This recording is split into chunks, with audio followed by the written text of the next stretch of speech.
Buonasera, buonasera, benvenuti. Consigliere D'Arè, l'accredito.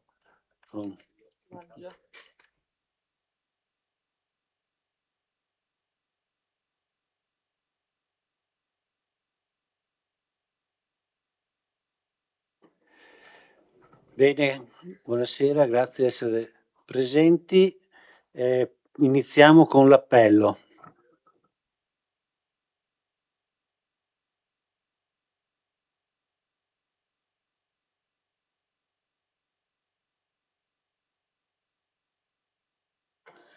Bagliano Mirella, presente. Bassetto Paolo, Bevilacqua Silvia, Bortolotto Giulia, Braido Fabio, Braido Giovanni, Caldarta Antonella, assente giustificata, Carnelos Graziano, Cutifani Irene è assente per il momento, arriverà. Zareggian Antonio, Sebastiani Alessandro, Denardi Marta, Errante Lorenzo, Fosocco Gianluca, Toffoli Thomas, Tonon Roberto e Uliana Antonella assente giustificata. Quindi 3 assenti. Allora, grazie. Scrutatori, chiedo la disponibilità di Thomas Toffoli, di Tonon Roberto e di Bevilacqua Silvia.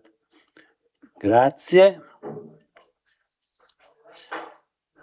Allora,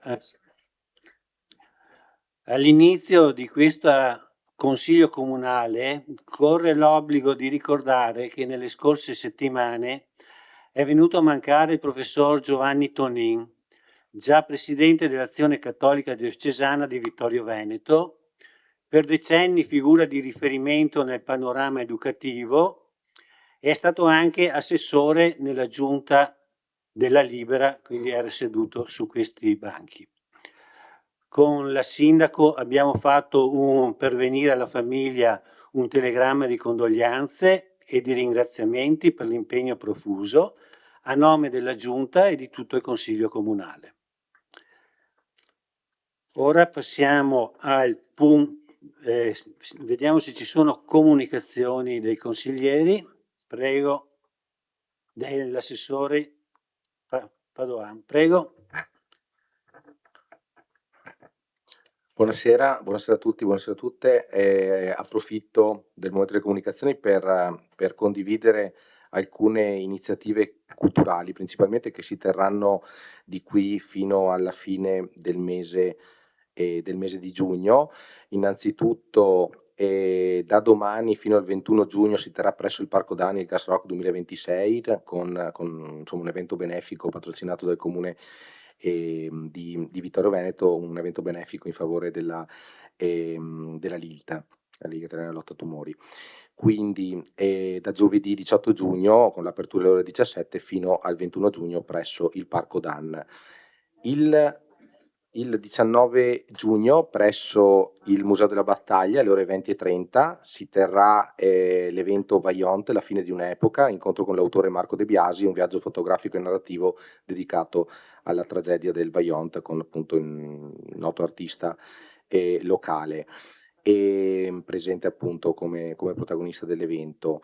Approfitto inoltre per ricordare l'evento che si terrà il 24 giugno 2026 alle ore 20:30 presso il Teatro Comunale Lorenzo da Ponte. Abbiamo lezione di musica sulle nozze di Figaro con ospite il noto divulgatore musicale e voce di Radio 3 Giovanni Vietti. Anche questo è un evento organizzato con il Centro Teatrale da Ponte e a ingresso libero e che è uno degli eventi all'interno del calendario delle iniziative dedicate alla figura di Lorenzo da Ponte che gode dell'inclusione nel programma Grandi Eventi della Regione Veneto, che approfittiamo per ringraziare. Inoltre fino a fine mese sono ancora visitabili i due progetti espositivi, uno in Galleria Civica dal titolo Comics, quando i fumetti conquistarono il mondo, un viaggio attraverso la storia del fumetto a cura di Silvano Mezzavilla, e la mostra presso Palazzo Tedesco Animo Ciputi,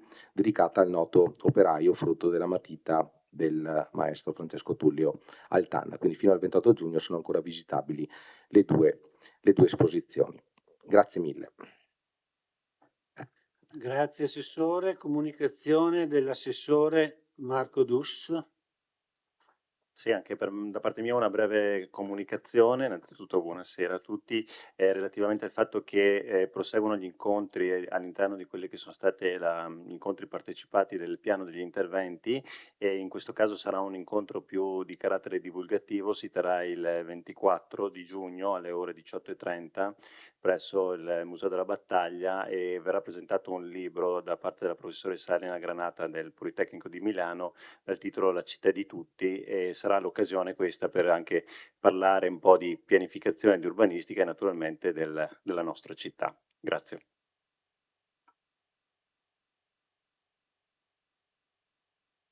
Grazie. Non vedo altre comunicazioni, quindi chiuso il punto 1. Al punto 2.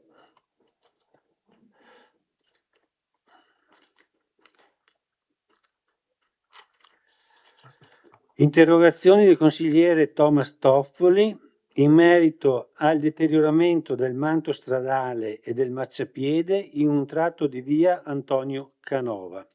Prego consigliere, prenoti.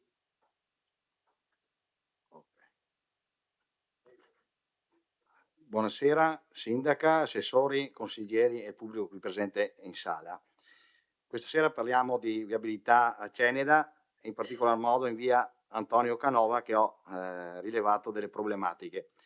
Leggo la mia interrogazione: premesso che in via Antonio Canova, nella zona dei negozi, in particolar modo dove c'è la macelleria e la rivendita del pane, sia marciapiedi che la strada riversano con l'asfaltatura deteriorata, con il rischio di inciampo e caduta da parte dei pedoni, con la formazione e ristagno di acqua piovana. I pozzetti raccolta acque nella strada faticano a far defluire l'acqua, soprattutto quando piove incessantemente.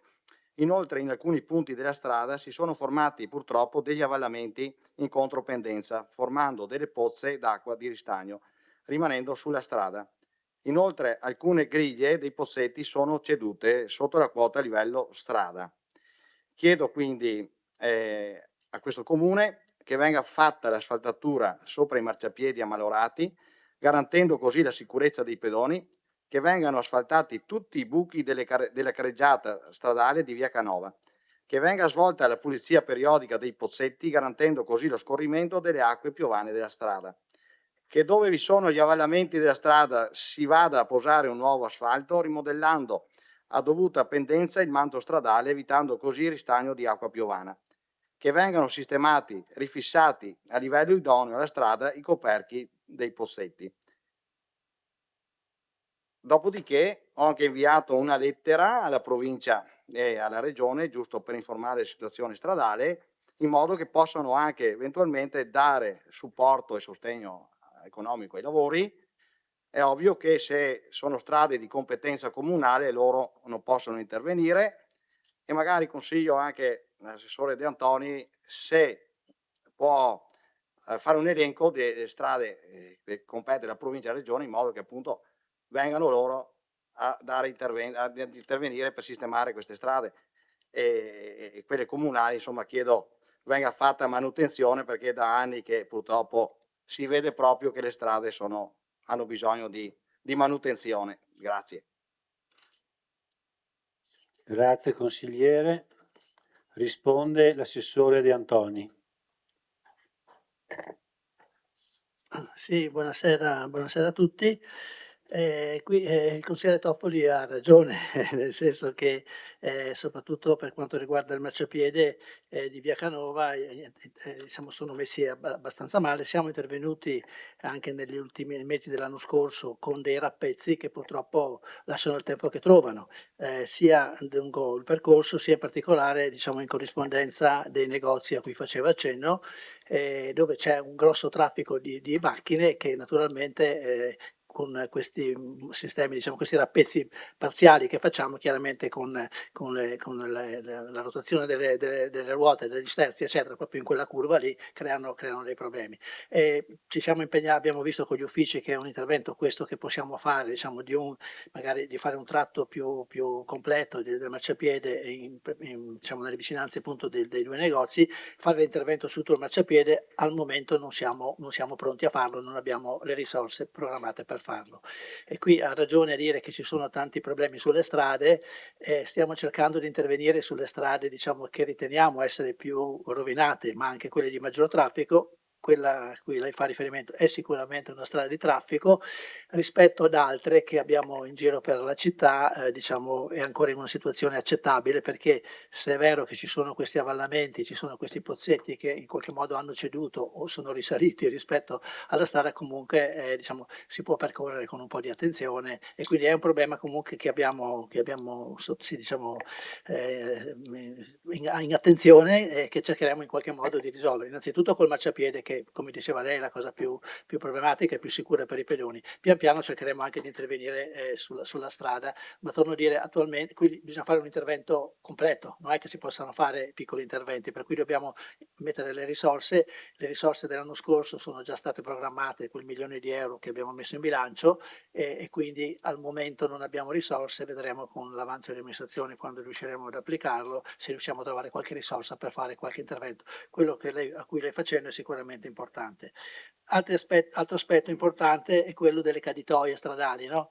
E lì, tanto per avere un numero, abbiamo 8.000 caditoie in tutto il territorio comunale. E diciamo, purtroppo, insomma, nel passato, insomma, non hanno avuto una grande manutenzione. Purtroppo il vento, le foglie che cadono, prima bloccano, diciamo, i fori. Una volta c'era sempre qualcuno che andava davanti a casa almeno a liberare almeno i fori, però purtroppo è un problema grosso che abbiamo. Qui abbiamo sia gli operai comunali che hanno un'attrezzatura per fare la pulizia anche profonda. Abbiamo chiesto a Savno di porre grande attenzione soprattutto alla pulizia delle foglie, quindi la parte superficiale, in corrispondenza delle caditoie, proprio per fare un'attività di prevenzione, e a Savno abbiamo anche chiesto di fare un intervento straordinario di pulizia delle caditoie. Siamo in coda, siamo in un lungo elenco di comuni che hanno chiesto questo, chiaramente è a pagamento, però insomma fatto da loro probabilmente ha dei risultati migliori. Abbiamo anche fatto, soprattutto alla fine dell'anno scorso, dopo le piogge forti di luglio dell'anno scorso, abbiamo fatto un intervento anche con un'impresa privata, un'azienda locale, per fare una serie di caditoie da pulire. È un tema un po' delicato, qui diciamo, al momento non siamo in grado di intervenire direttamente in maniera diciamo, forte per risolvere tutti questi problemi, però ci stiamo lavorando e abbiamo l'impegno anche come uffici di dare una priorità soprattutto alla pulizia delle caditoie, anche in attività di prevenzione rispetto alle piogge e poi quindi ai possibili allagamenti. Non più tardi dell'altra settimana, quando è venuta una pioggia di 20 minuti davanti all'incrocio di via Dante con via Vittorio Emanuele, c'era una pozzanghera che io ho cercato di intervenire per liberare almeno, però chiaramente passavano le macchine velocemente e quindi mi schizzavano completamente. Poi dopo un poco sono ripassato a vedere se si è liberato. Quindi il problema c'è, ha ragione, in parte sistemiamo il marciapiede, per gli altri interventi dobbiamo prevedere un intervento più importante che cercheremo adesso in base alla programmazione di poter inserire. Grazie Assessore. Consigliere Toffoli, se vuole esprimere soddisfazione o insoddisfazione, prego.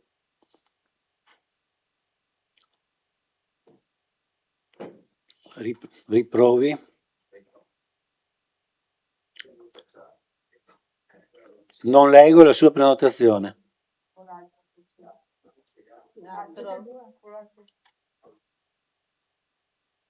Ok, sì, ringrazio l'assessore e condivido che sia meglio la scelta appunto che ha proposto, e pensavo anch'io l'intervento generale ben fatto, in modo da rifare tutta l'asfaltatura della strada e ripristinare e riparare anche i pozzetti e le caditoie. Quindi ringrazio per l'impegno preso e andiamo avanti così, grazie. Grazie, chiuso il punto 2. Punto 3.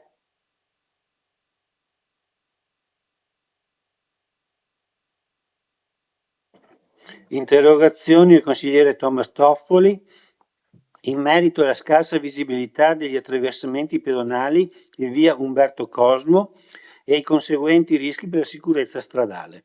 Prego, consigliere.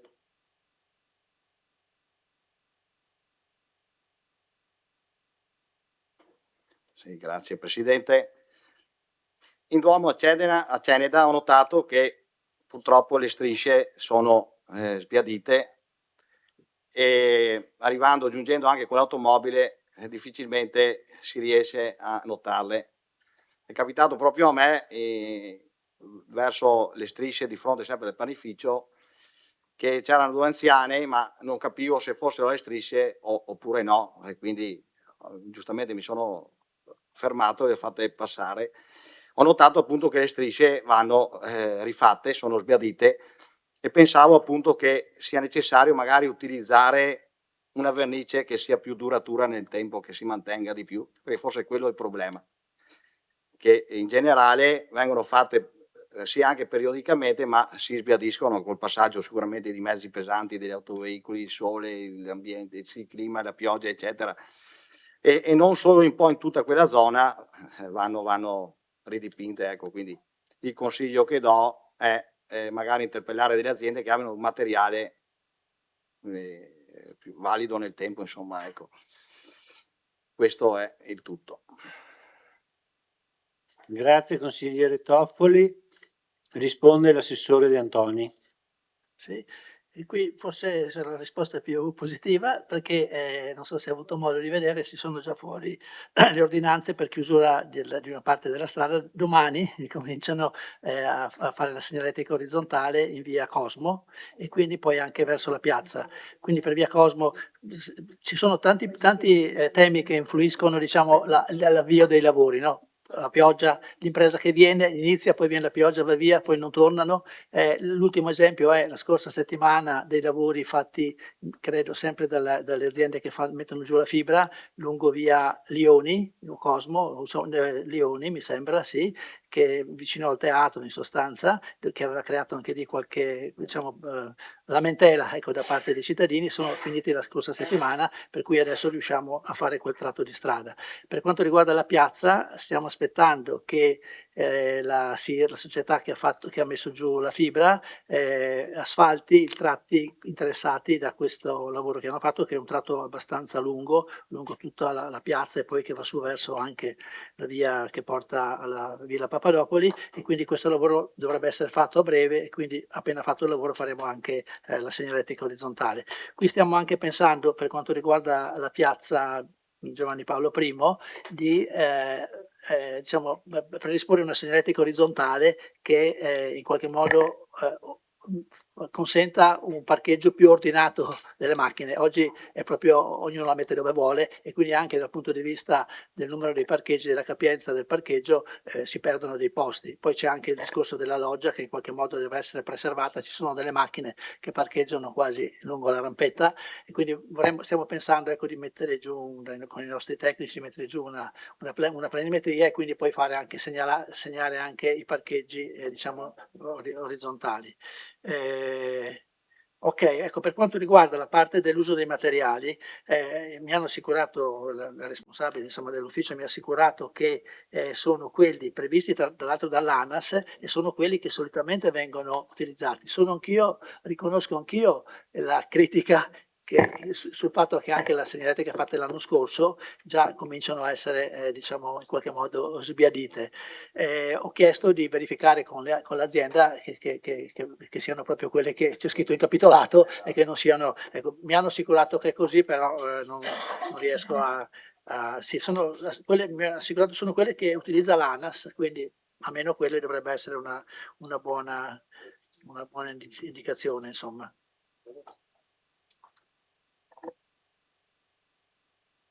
Grazie assessore. Prego consigliere. Ringrazio, prendo atto e con soddisfazione che iniziano i lavori per la dipintura delle strisce pedonali in modo da appunto mettere in sicurezza i nostri cittadini, soprattutto gli anziani. Grazie assessore.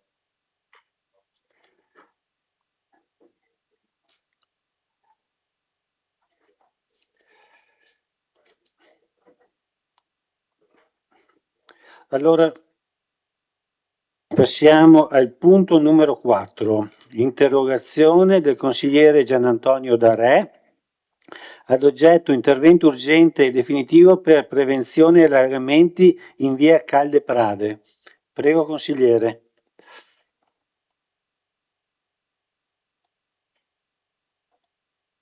Grazie Presidente. Ricevo diverse lamentele da industriali che hanno la loro attività in via Caldeprade. Da oltre 2 anni sono state inoltrate segnalazioni formali agli uffici comunali in merito a ripetuti e gravi fenomeni di allagamento nella zona artigianale e commerciale di via Caldeprade. Tali eventi, ricorrenti durante le precipitazioni anche di entità moderata, provocano danni stabili alle attrezzature e ai capannoni con ricadute economiche e di sicurezza per le imprese e i lavoratori operanti nella zona. Nonostante le segnalazioni e i solleciti effettuati da 2 anni precedenti, non risulta sinora un intervento risolutivo né un cronoprogramma pubblico e concreto per l'eliminazione della causa degli allagamenti, esempio insufficienza, ostruzione della rete di drenaggio, problemi di pendenza, caritoie intasate, mancanza di opere di regimentazione delle acque meteoriche. Chiedo se l'amministrazione riconosce lo stato di gravità e la persistenza del problema segnalato in via Caldeprade, quali siano nello specifico le cause tecniche individuate dagli uffici comunali e da eventuali conseguenze esterne in merito agli allagamenti. 3. Quali interventi concreti e tempi e risorse importanti economici soggetti esecutori l'amministrazione intenda attivare per risolvere definitivamente il problema, comprensivi di eventuali lavori di adeguamento della rete di scolo, pulizia, bonifica dei canali esistenti, realizzazione di opere di regimentazione delle acque e o interventi di manutenzione straordinaria. Se sia prevista la predisposizione di un cronoprogramma pubblicamente consultabile con scadenze certe per l'avvio e il completamento degli interventi, visto il perdurare del problema e il rischio di ulteriori danni, chiedo una risposta in questo senso. Grazie. Grazie consigliere.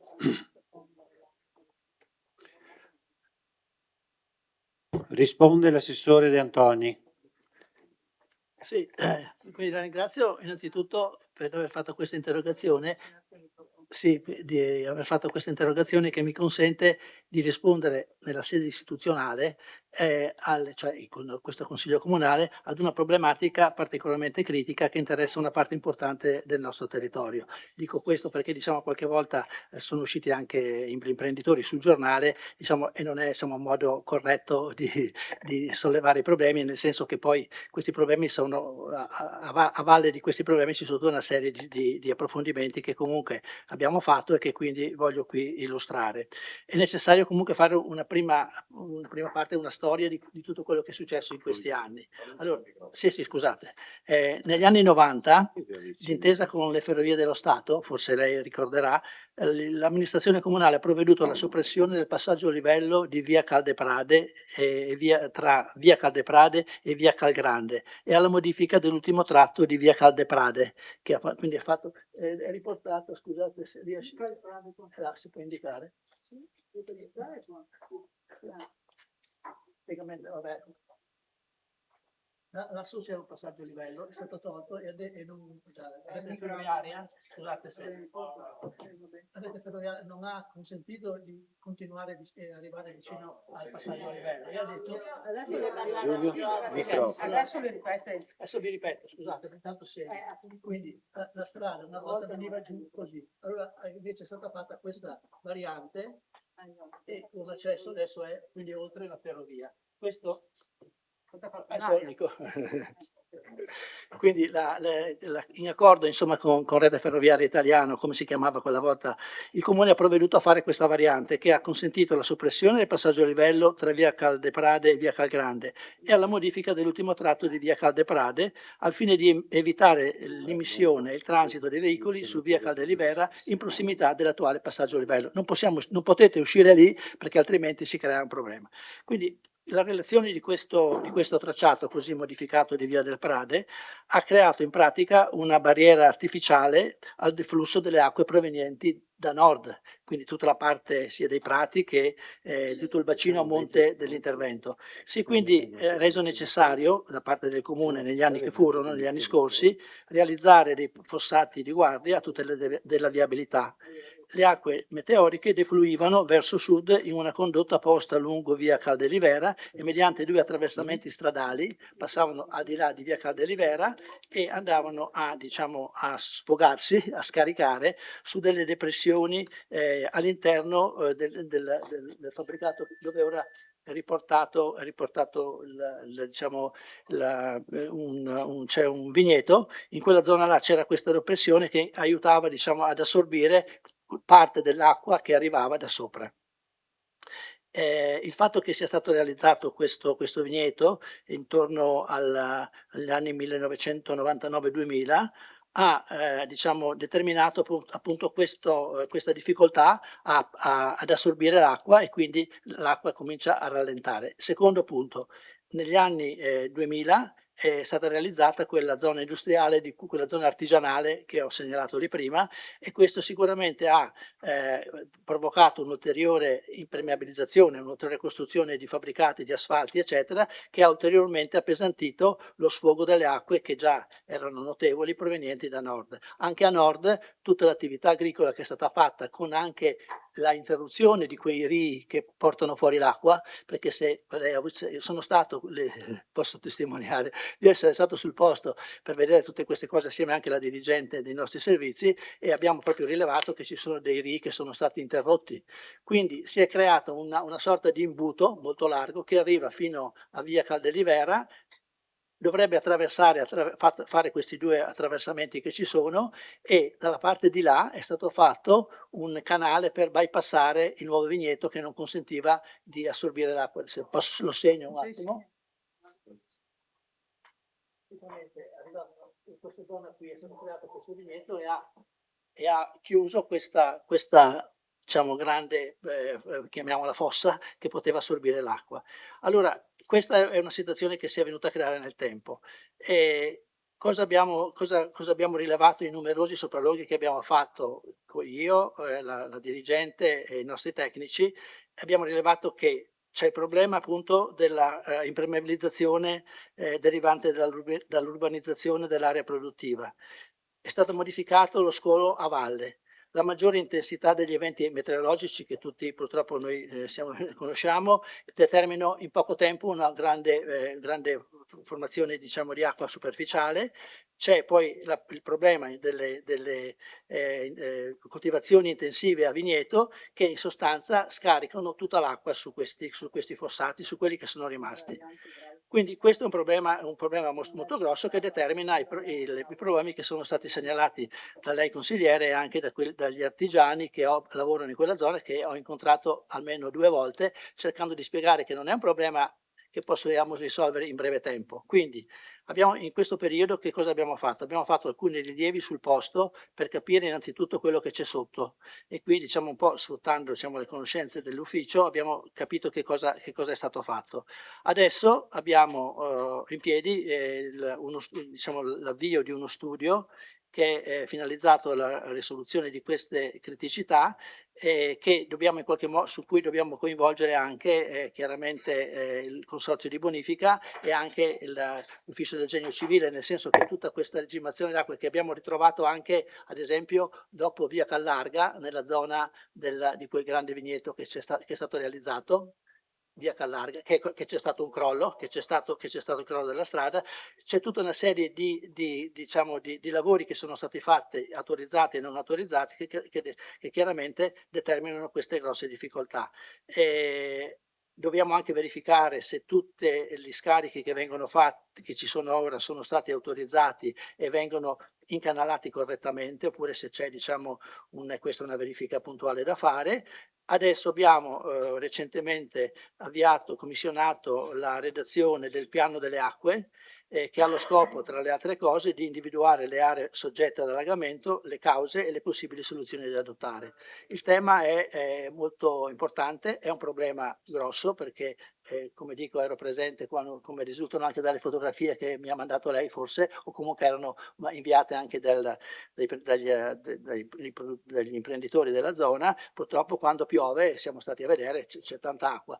Il problema non è risolvibile immediatamente, anche perché c'è una questione poi di pendenze, nel senso che in quella zona, diciamo, la parte a nord è leggermente in pendenza, poi lì si arriva in una zona abbastanza pianeggiante e porta fuori tutta l'acqua attraverso la zona industriale con le tubazioni che ci sono, che sono di ampio diametro, però diciamo, è difficile valutare qual è l'intervento migliore da fare e quanto costerà, perché è sicuramente un grosso intervento, perché il tema è attraversare via Caldelivera con diciamo, delle tubazioni, con delle condutture adeguate e poi riuscire a smaltire quest'acqua che prima non veniva messa nelle tubazioni che già esistono all'interno della zona industriale.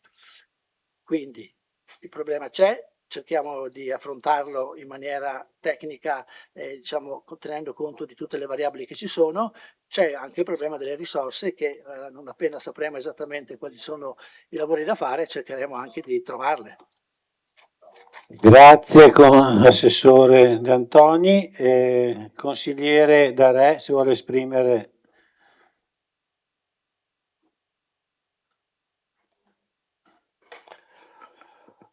Grazie Assessore, lei è stato esplicito, ha spiegato molto bene le causali, io le ho spiegato, ho sollevato la problematica, però è chiaro che i rilievi che lei sta facendo, comunque lei, il Comune o chi per esso, il magistrato e agro, non so, il consorzio di bonifica, io evidenzio che quell'area è un'area a rischio e ha delle problematiche.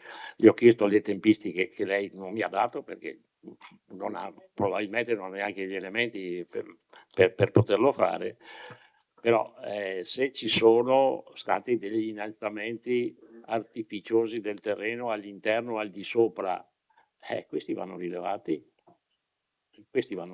è compito suo, vostro, quantomeno, perché se questi diciamo così,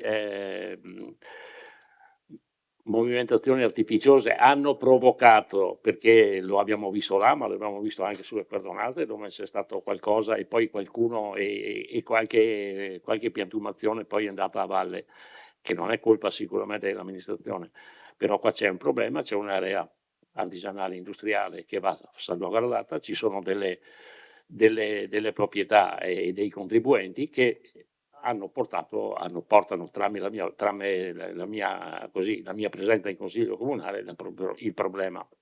Le dico subito, non sono contento della sua risposta, anche perché magari non la può dare subito, però credo che questo sia un incentivo per accelerare e trovare delle soluzioni, perché poi alla fine chi ha l'attività chiede delle così. Grazie. Grazie consigliere Darè.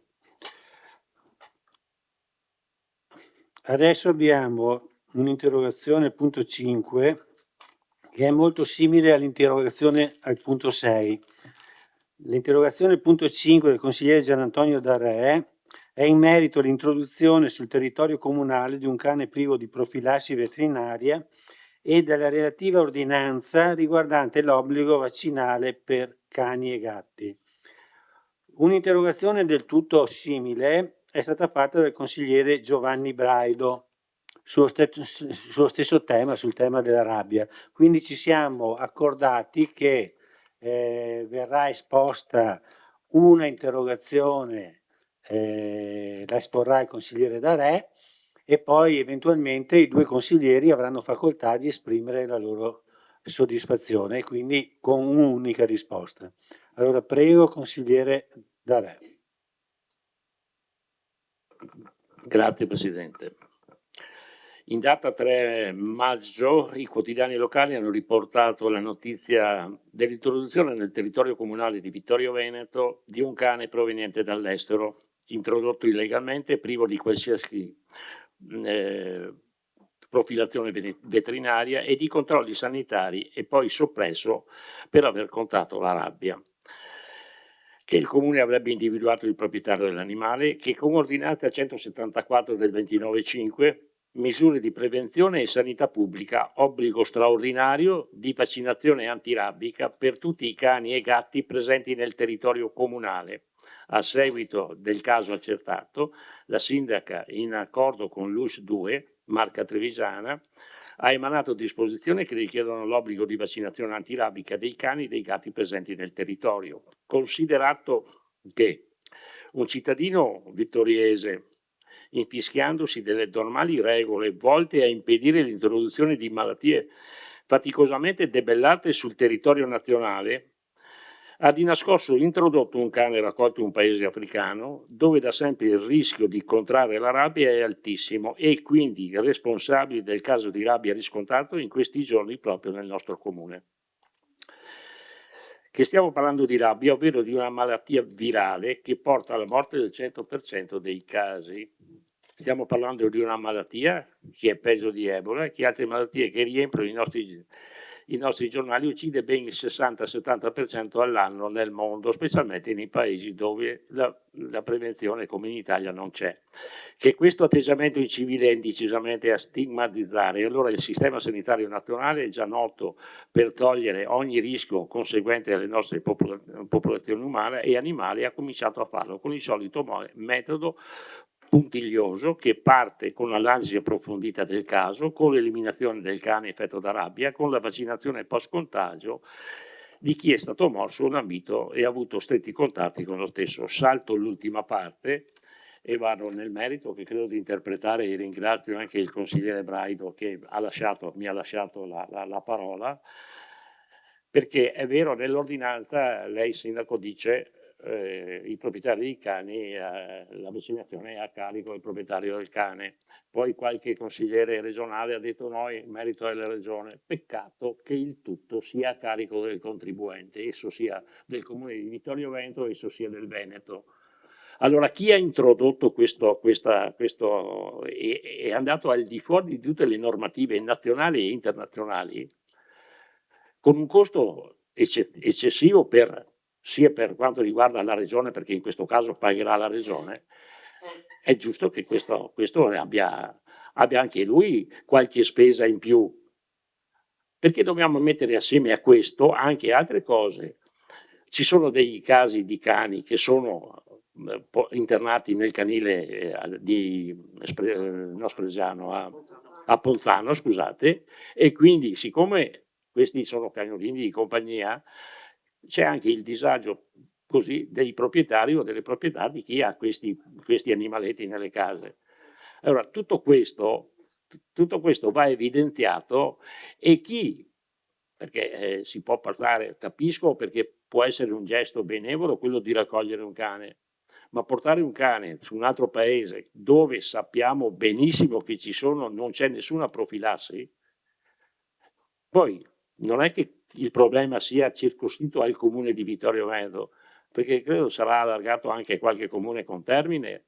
Allora, questa operazione che viene fatta dall'USP, fortunatamente abbiamo una regione che in questi casi l'opera veterinaria è importante, però chi è stato complice di questa cosa, che non è che può pagare pantalone, no, paghi anche chi ha provocato questo danno. Credo di interpretare anche, diciamo, l'interrogazione del collega Giovanni Braido. Grazie. Grazie consigliere. Risponde il sindaco Valiano. Grazie, innanzitutto buonasera a tutti, a chi è in sala e chi è collegato da casa. Innanzitutto ringrazio il consigliere Gian Antonio D'Arè e il consigliere Giovanni Braido per le interrogazioni, anche perché ci dà modo di dare anche gli ultimi aggiornamenti rispetto alla situazione che è cambiata anche rispetto a quando sono state fatte le interrogazioni.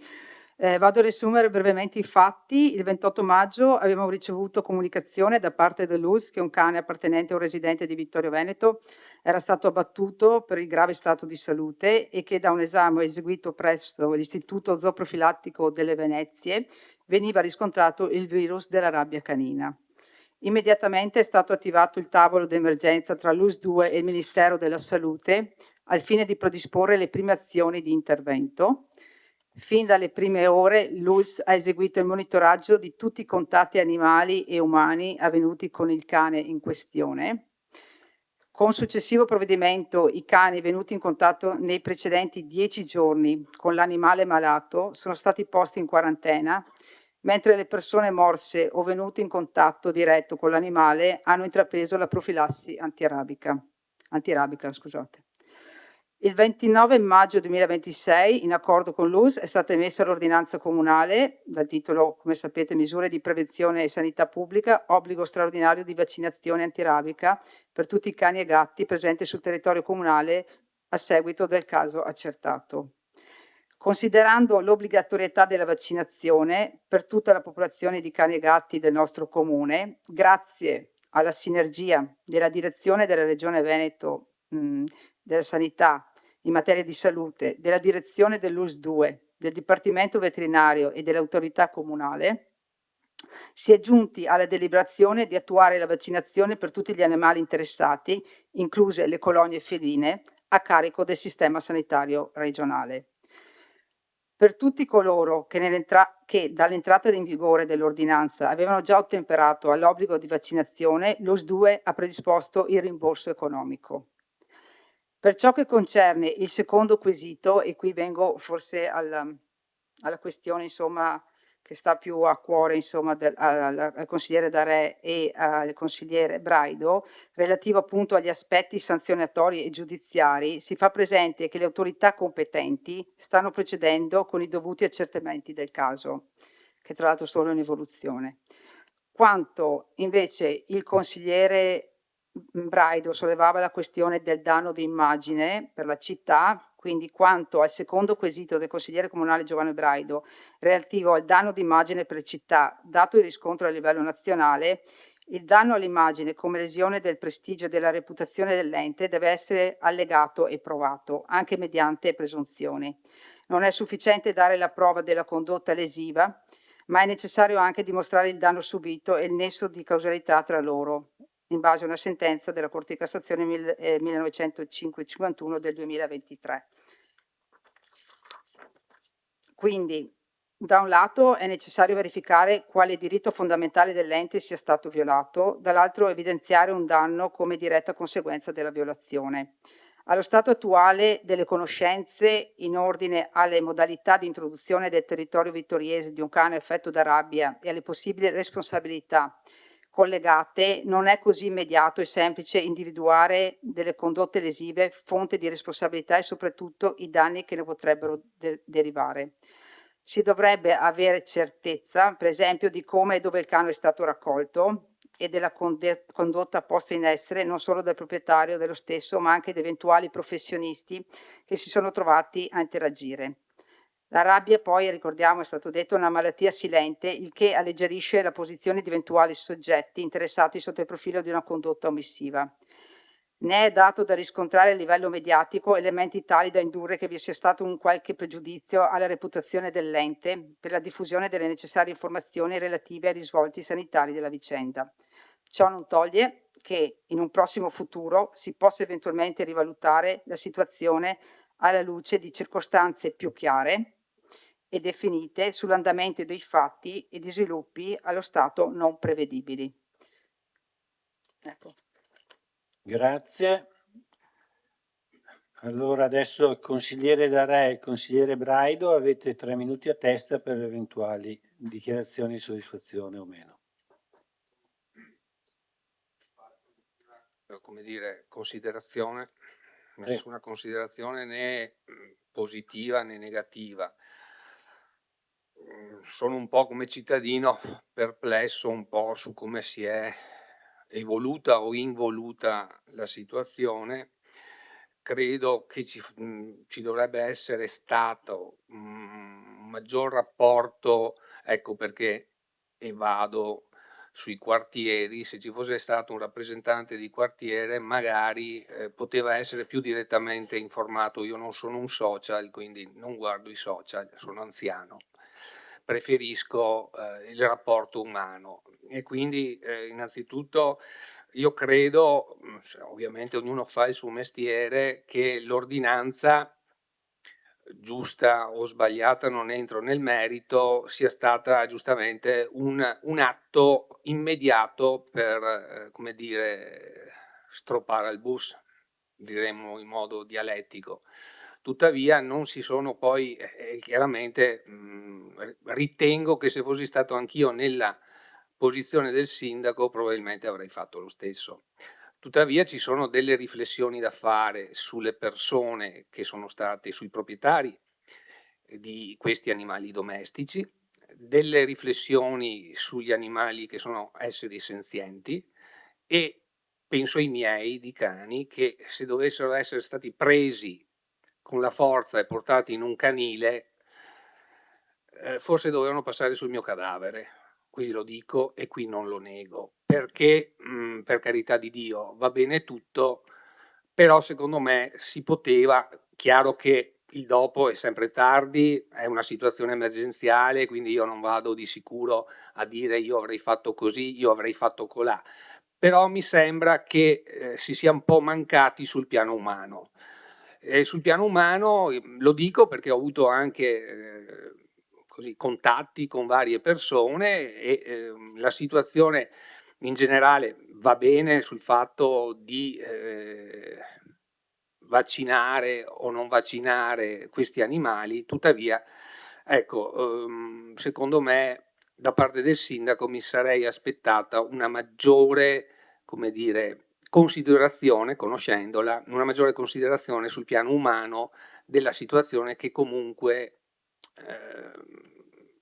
ha colpito parecchie persone e parecchi animali che, ribadisco, sono esseri senzienti, come direbbe anche l'onorevole Brambilla, che non è della Lega, ma che però è una persona a quale segue in modo molto attento lo status degli animali e del rapporto con le persone. Grazie. Grazie consigliere Braido. Consigliere Darè, se vuole.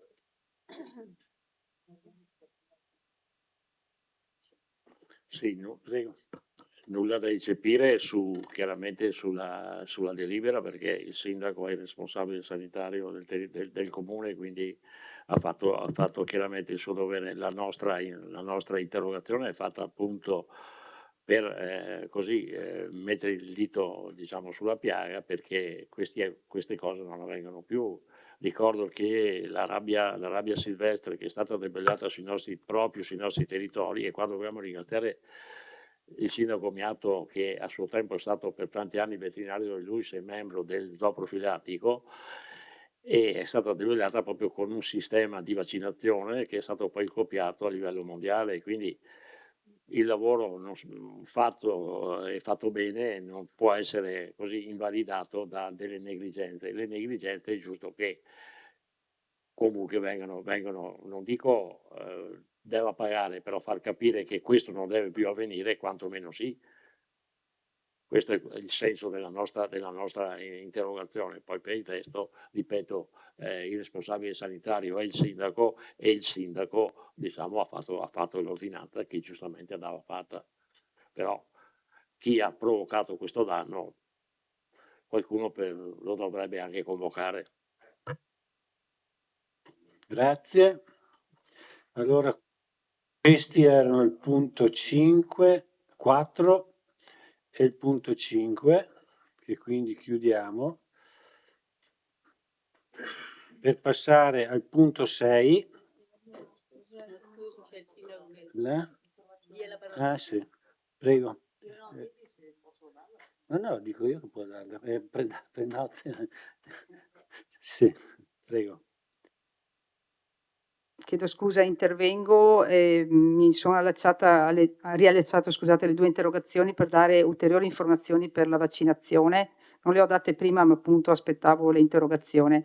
Quindi, a margine della risposta ai quesiti posti dai consiglieri, desidero informare tutti i proprietari di cani e gatti che la vaccinazione antirabica è obbligatoria come prevenzione alla diffusione del virus della rabbia, che ricordiamo essere un virus che in Italia appunto non è più riconosciuto come endemico, ma che in molti paesi risulta essere ancora presente, cioè chi va in Croazia, ad esempio, deve per forza fare il vaccino antirabico. Vorrei ricordare, tra l'altro, che è stato detto dai consiglieri che fino agli anni 80 e 90 in Italia la vaccinazione antirabica veniva fatta regolarmente, e ricordo anche che negli anni 2012-2014, nel triennio, era obbligatoria per tutta la regione del Veneto, quindi più volte succede che ogni tanto c'è da fare la campagna antirabica perché succedono dei casi. La vaccinazione, come è stato detto, è gratuita, è sufficiente prenotare sul sito dell'ULSS l'appuntamento presso i centri vaccinali istituiti in via Vittorio Emanuele II, ex sede ATM, e presso la sede dell'Associazione Prealpi Soccorso in via Meucci, in zona industriale, aperti dalle 9 alle 18. Mi corre l'obbligo di ringraziare tutti coloro che in modo puntuale e professionale hanno fin da subito attivato tutte le procedure per questa emergenza sanitaria. Ringrazio tutto il personale dell'ULSS 2 Marca Trevigiana, il direttore generale dottor Bizzarri, la dottoressa Eliana Schiavon, direttore della struttura complessa servizio veterinario di sanità animale, la dottoressa De Marco, direttore sanitario, la dottoressa Simona Sforzin, direttore dei servizi sociali sanitari, e tutti i medici veterinari che stanno vaccinando anche le colonie feline. È corretto evidenziare che queste persone, questi professionisti si stanno dedicando notte e giorno a far fronte a queste emergenze e ad organizzare la struttura operativa.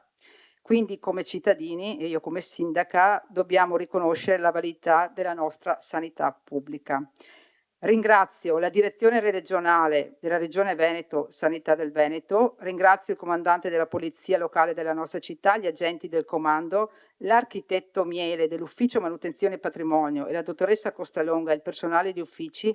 Rivolgo un particolare ringraziamento alle associazioni della protezione civile del nostro comune e dell'Unione Montana, qui l'ingegner Grando e il sindaco Fregonese, presidente dell'Unione Montana, e ringrazio le associazioni che stanno dando una grossa mano, cioè la Prealpi Soccorso, l'AVAB Vittorio Veneto, l'AVAB Revine Lago, l'ANA Gruppo Protezione Civile, l'ARI, l'AVAB Valdobbiadene, l'Associazione Carabinieri in Congedo, i cui volontari, ricordo, si stanno turnando per un importante servizio logistico e di supporto. Ringrazio anche i numerosi volontari e volontari delle associazioni che si occupano di animali e in particolare delle colonie feline che stanno collaborando. Grazie anche a Prealpi Soccorso per aver messo a disposizione la loro sede. Le ultime informazioni che do, visto che abbiamo per prenotare basta entrare nel sito dell'ULSS, c'è la possibilità per i gatti o per gli animali che sono sprovvisti di microchip di essere identificati con procedura contestualmente all'applicazione del microchip secondo una tariffa regionale vigente pari a 21 euro, con pagamento elettronico da effettuare direttamente nella sede vaccinale, e quello solo per il microchip, ricordo che il vaccino è gratis. Per il rimborso delle vaccinazioni già effettuate, i proprietari di cani e gatti che l'hanno effettuata tra il 29 maggio e il 10 giugno possono richiedere il rimborso, sempre entrando nel sito dell'ULSS e compilando l'apposito modulo. L'importo massimo rimborsabile è di 55 euro per ciascun animale, e con questo ho finito, chiedendo a chi è appunto alle proprietà di cani e gatti di portarli a vaccinare. Grazie. I cani a Ponzano sono seguiti? Sì. I cani a Ponzano sono visitati regolarmente dai proprietari, anche quotidianamente, e i veterinari a Ponzano hanno creato una struttura decorosa, naturalmente col giardino, e naturalmente sono monitorati e i proprietari possono andare giornalmente. Allora, la quarantena è di 6 mesi, sì. Allora, ecco, su questo io vorrei dire che ci sono le normative sanitarie in materia, quindi applicate dal Servizio Sanitario Regionale, e che sono quello degli animali. L'alternativa, la dico brutta, scusate, siamo in Consiglio Comunale, era l'abbattimento degli animali. Quindi adesso mi dispiace averlo anche detto, però cioè non c'erano molte alternative da un punto di vista normativo, perché ecco, io voglio dire che è giusto prendere con la giusta forza questa emergenza, voglio dire, e con la dovuta precauzione e interessamento, perché non è una cosa secondaria e il servizio sanitario non può sicuramente prendere sotto gamba questa situazione. Ecco. Grazie Sindaco. Quindi abbiamo concluso le interrogazioni. Ora passiamo al punto numero 7, mozione presentata dal consigliere Giovanni Braido in merito al sentiero 1043. Prego consigliere. Grazie Presidente. Allora, mozione. Premesso che attraverso una petizione sottoscritta da 1213 firmatari, è stato recentemente presentato al Sindaco, alla Giunta e anche al Consiglio Comunale la richiesta di ripristinare il tradizionale percorso del sentiero 1043 che dalla sommità di via Piai a Serravalle porta alla chiesetta diroccata e alla terrazza degli Artiglieri sulla collina di Sant'Antonio al Monte. Che la petizione è nata dall'esigenza molto avvertita tra i vittoriesi e gli escursionisti di poter usufruire di un sentiero di facile accessibilità alla collina di Sant'Antonio, che era appunto il tradizionale sentiero 1043, senz'altro meno impegnativo dell'attuale aperto nella primavera del 2024. Che il tradizionale sentiero 1043 era un percorso ben conosciuto, alquanto frequentato e riportato in tutte le mappe sentieristiche, a partire dalla mappa dei sentieri dell'Unione della Proloco del Vittoriese, risalente ad oltre 25 anni fa. Che il sentiero 1043 passava in parte in area di proprietà privata, situazione che in via generale suggerisce certamente ad ogni ente o amministrazione pubblica il rispetto della stessa, fatti salvi la possibilità e talora il dovere di coniugarle con le esigenze di pubblica utilità e dell'interesse collettivo, come sancito dai principi giuridici dell'ordinamento pubblico italiano. Che il tratto di percorso del tradizionale sentiero 1043 interessa una piccola porzione della citata proprietà privata, che oltretutto potrebbe ulteriormente ridursi in ipotesi di un ripristino del sentiero originario, con un eventuale utilizzo del giardino segreto di proprietà comunale in sostituzione della parte iniziale del 1043 tra la sommità di via Piai e l'inizio effettivo del percorso sotto le torri e le vecchie mura ovest di Serravalle. Che tale percorso è stato effettuato dai cittadini tutti da oltre 20 anni attraverso un passaggio pacifico, ininterrotto, ultraventennale, prima della chiusura del novembre 2023. Che è pacifico l'interesse pubblico e non solo, che non risulterebbero agli atti documenti formali registrati in relazione a detto passaggio. Che da una soluzione concordata e condivisa tra proprietà e comune deriverebbe un indiscusso beneficio per la collettività cittadina e per i molti escursionisti appassionati delle nostre colline, che da una soluzione concordata e condivisa deriverebbe un doveroso apprezzamento per la sensibilità dimostrata dalla proprietà verso le aspettative della comunità vittoriese. Il Consiglio Comunale invita l'amministrazione comunale ad avviare un confronto immediato con la proprietà per verificare tutte le soluzioni concretamente percollibili, per individuare prima e realizzare poi in sicurezza e nel rispetto della proprietà privata una fascia di passaggio pubblico che consenta il ripristino del tradizionale sentiero 1043 nel tratto sommità di via Piai, mura di Serravalle, Sant'Antonio al Monte e terrazza degli Artiglieri. Nel contempo valutare nell'ipotesi di indisponibilità del privato ad una soluzione concordata e condivisa, ovvero tutte le eventuali strade percollibili sul piano legale per il ripristino del percorso pedonale del sentiero 1043, quale era fino al novembre 2003. Due considerazioni velocissime. Sì, 23. Cosa ho detto? 2023, sì.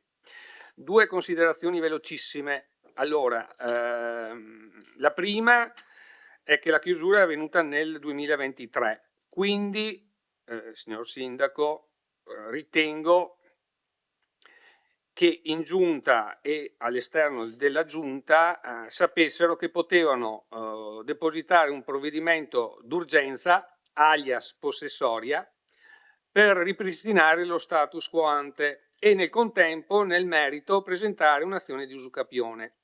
Abbiamo perso 2 anni.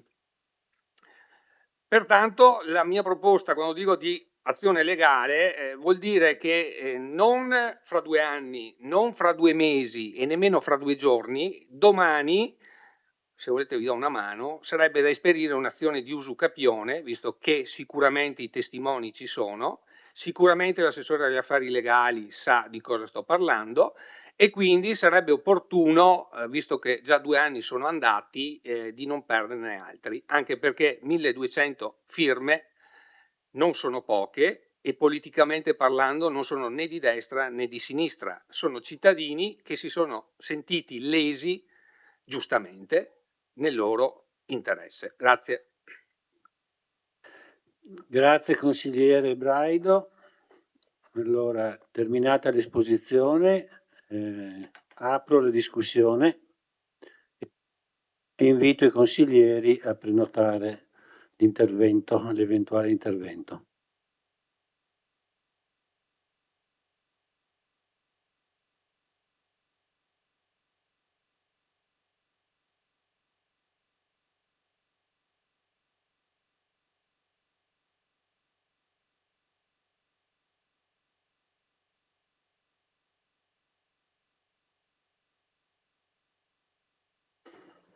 Vedo una prenotazione del consigliere Errante. Prego.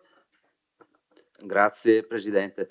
Desidero innanzitutto esprimere il mio sostegno alla Sindaca e alla Giunta per il costante lavoro di mediazione che stanno portando avanti e con impegno che stanno portando avanti da tempo e anche con senso di responsabilità nel tentativo di individuare una soluzione condivisa a questa vicenda. Da serevalese o quasi, credo di interpretare il sentimento di molte famiglie e residenti che hanno visto chiudere il sentiero 1043, un luogo molto importante per la nostra comunità. Lo storico percorso conduce inoltre alla chiesetta di Sant'Antonio e alla terrazza degli Artiglieri, luoghi legati alla memoria, alla storia e alle tradizioni di Vittorio Veneto. Per generazioni è stata un meta di passeggiate, incontri e momenti vissuti a contatto con la natura. La sua chiusura rappresenta non solo un disagio pratico, ma anche una perdita effettiva culturale per molti cittadini. Per questo motivo è giusto chiedere chiarezza sulle motivazioni della chiusura e tempi certi per il ripristino del percorso. Auspichiamo una rapida riapertura del sentiero nel rispetto della sicurezza e della tutela del suo valore storico e paesaggistico. La riapertura sarebbe un segnale di attenzione verso la memoria collettiva, la qualità della vita dei residenti e la valorizzazione del nostro territorio. Io mi sono segnato 2 appunti che vorrei chiedere al consigliere Braido se cosa intende per interesse pubblico. Siamo tutti d'accordo. Poi ha segnato e non solo, vorrei capire cosa intende con e non solo. E se l'affermazione che non risultino atti o documenti formali del passaggio non rischi di essere un punto a favore dei privati che vorrebbero chiuderlo. Grazie.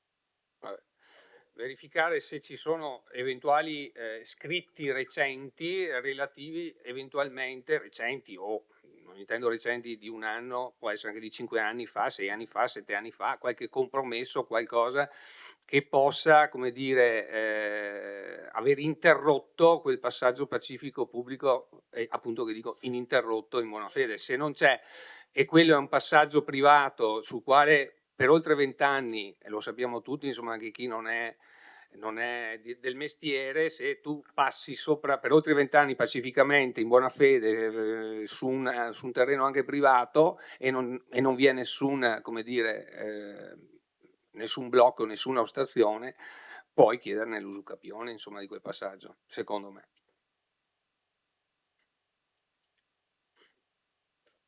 Poi?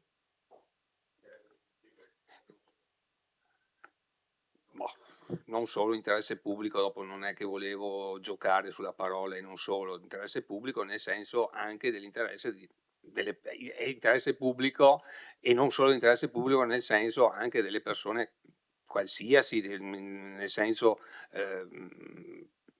più squisitamente un interesse generale, insomma, ecco. Grazie. Ora ha chiesto la parola il consigliere Carnellos. Prego, consigliere. Credo che non si possa non essere d'accordo sull'affermazione di principio che il 1043 deve tornare com'era e dov'era. È un dato, come si può dire, di interesse pubblico. Quale strada? Ovviamente qui gli azzeccagarbugli è il loro mestiere. Sì, collega. Ed invero il collega Braido ha suggerito un rimedio di tipo privatistico. voglio portare anch'io il mio contributo. Ovviamente non sono l'avvocato del comune, non sono l'avvocatura, né ho l'assessorato agli affari legali, sono un semplice consigliere di vecchia scuola, peraltro, gloriosa, in cui ciascuno deve stare al suo posto, o se si vuole essere più aulici, uniquique sua, ciascuno il suo. E suggerirei anche di studiare l'eventualità di una tutela pubblicistica del 1043. Perché, secondo me, anche qui ovviamente è un opinamento, al di là dell'usucapione vi è l'istituto della dicastio ad patriam, che è un principio fondamentale del diritto amministrativo. E qui a me sembrerebbe indubitabile che la dicastio ad patriam c'è. Perché? Perché, come Braido diceva, da secula secularum amem, quel 1043 ha quella conformazione. Lo troviamo negli itinerari, lo troviamo in semplici escursionisti, lo troviamo, basta andare alla scuola da Ponte, ne ho conoscenza diretta, e fino a qualche anno fa degli insegnanti di lettere portavano le scolaresche proprio in quel percorso per arrivare fino alla chiesetta di Sant'Antonio, e lì, ovviamente a seconda delle loro competenze, quegli insegnanti di lettere, quindi peraltro anche sotto il profilo testimoniale sono sicuramente inattaccabili, hanno fatto quel percorso. Ma del resto basta pensare e chiedere come hanno fatto i fanti a fare la terrazza. L'hanno fatto perché quello era il 1043. Ecco che allora è indubbio che in qualche modo deve essere trovata la soluzione affinché il 1043 sia così. Io, a dire la verità, sono un consigliere comunale, vorrei mettere, come si dice, in cauda venenum. Nel senso che è davvero, io me l'ho trovato da consigliere, paradossale che da un certo momento zac, qualcuno si sogni di fare un altro anello. E lì, scusatemi, qualche combine deve essere stato. Perché altrimenti non me lo spiego. O, meglio, che potesse essere una soluzione transitoria. Siccome l'ordinanza aveva ad oggetto mettere a posto in sicurezza per emergenza, facciamo l'altro perché rendere possibile la non interruzione del percorso. Ma questa doveva essere la funzione di quella bretellina, che peraltro mi hanno detto, io sono vecchietto e non l'ho mai fatta, mi hanno detto che, mentre ho fatto e ci sono arrivato per quel percorso, l'altro mi dicono che è notevolmente pericoloso, o quantomeno non certo agevole e scevro da ogni possibilità di inciampo o di caduta. È vero che credo che da quel punto le scolaresche, se fossi un insegnante, avrei preoccupazione, vai che un ragazzino cada. Ecco allora, ben venga la mozione del collega, e auspico che davvero si possa in tempi brevi avere la disponibilità del 1043. Aggiungo un'ulteriore riflessione, il fatto che dal 2023 quel percorso non sia più utilizzato ha determinato innanzitutto una notevole diminuzione, perché come vi dicevo prima l'altro percorso è pericoloso, e di conseguenza ciò ha determinato una, come si può dire, cattiva manutenzione del sentiero, le erbacce, le sterpaglie, prima quando ci camminava sopra, ora non ci va più nessuno, ed è davvero problematico. Tanto per, visto che capita l'occasione, per informare i colleghi consiglieri e chi ci ascolta da casa e il pubblico, va detto che io insieme al sindaco, non più tardi di lunedì scorso, in Comunità Montana, guarda caso c'era una informativa circa i sentieri, abbiamo fatto presente questa problematica e così abbiamo buttato là anche l'idea, siccome probabilmente ci saranno dei finanziamenti ai comuni della Comunità Montana, abbiamo buttato là con il sindaco l'idea, beh, ci attiviamo e potrebbe essere proprio il 1043 uno dei sentieri a cui il comune di Vittorio Veneto su cui si potrebbe focalizzare per eventualmente appunto ottenere questo tipo di finanziamento. Chiudo proprio. Nella Combine la cosa che mi ha colpito è che quell'ordinanza, pur come si può dire legittima e probabilmente all'epoca doverosa, non ha termini. Davvero singolare la cosa, perché tutti voi sapete, o forse siete stati anche voi oggetto talvolta di interventi comunali in cui si invita i diffida a voler provvedere entro 30 giorni e per quel periodo ovviamente si chiude, ma trascorsi 30 giorni lì il termine così angelicamente non c'è. Grazie. Grazie consigliere Cornelos.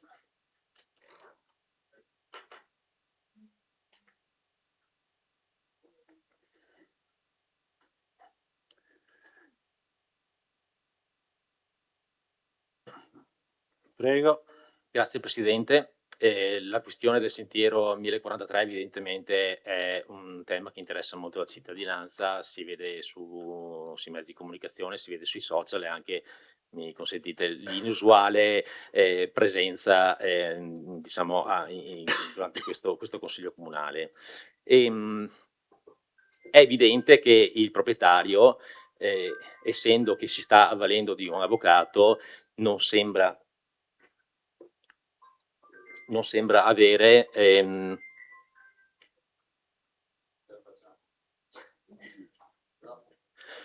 ok, grazie. Non sembra avere nessuna intenzione di sedersi attorno a un tavolo e trovare una soluzione condivisa, quindi negoziarla sostanzialmente, tant'è che mi risulta che in realtà i proprietari parlino solamente attraverso il loro legale. E quindi due riflessioni. L'usufrutto pubblico è dovuto perché quel sentiero è tale, cioè pubblico, ab immemorabili, come direbbero gli avvocati, e questo conta più di qualsiasi carta e qualsiasi discussione.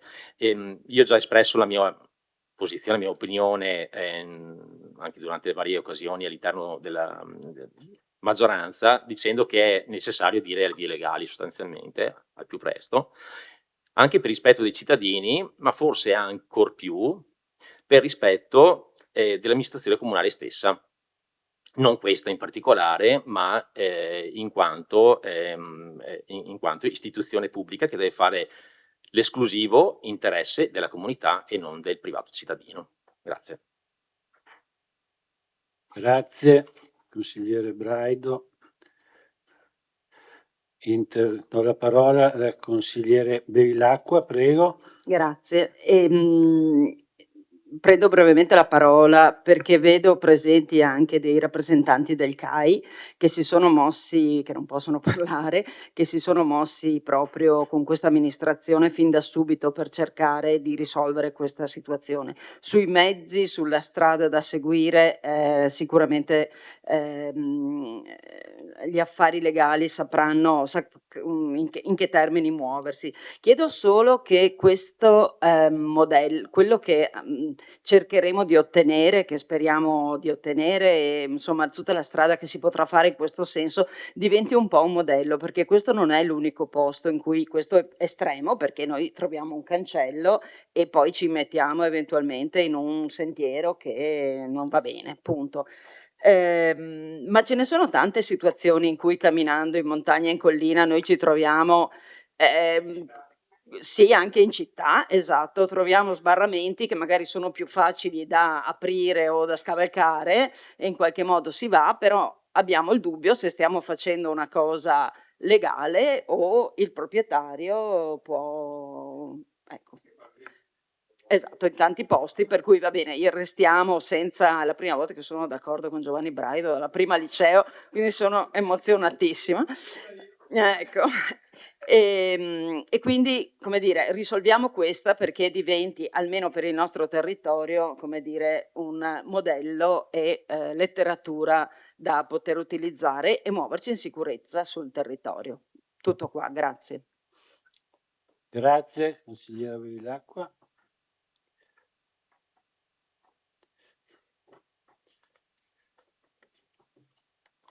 Vi invito a prenotarsi se ci sono altri consiglieri che intendono intervenire.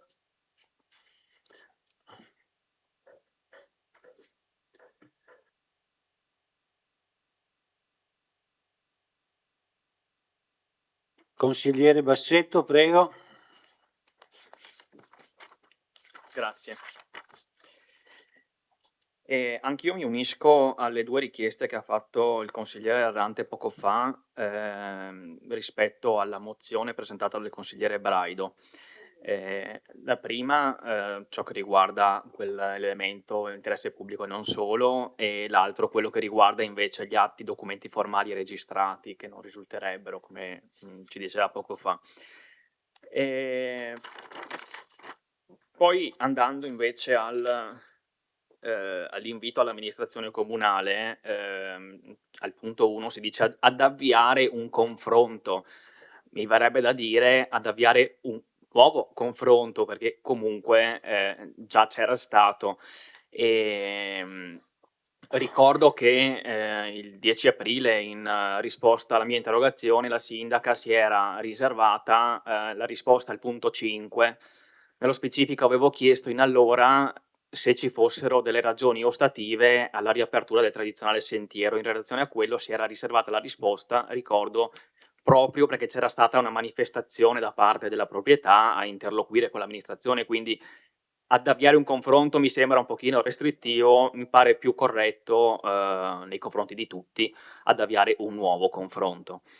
Nel punto 2 invece, nel contempo, valutare, nell'ipotesi di indisponibilità del privato, ad una soluzione concordata e condivisa. Volevo chiedere, valutare che cosa? Perché poi c'è quell'ovvero che non riesco a comprendere, sembrano quasi due, che manchi qualcosa oppure che ci sia un elemento in più. Il numero 2, sì.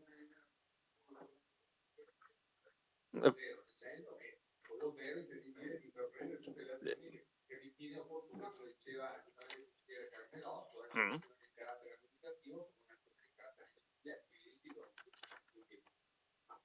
Io ho dato la mia, sì. Ho dato la mia, come dire, opinione e credo che sia quella.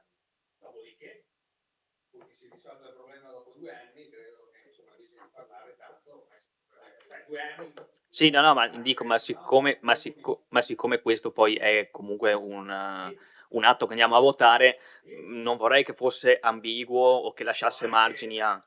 Sa che io non sono pragmatico, non sto a giocare sulle parole, nel senso che se ritenete di togliere la parolina, l'importante è raggiungere il risultato a casa mia. Ma su questo siamo d'accordo, consigliere Braido, però è proprio in quell'ottica lì che cercavo di andare.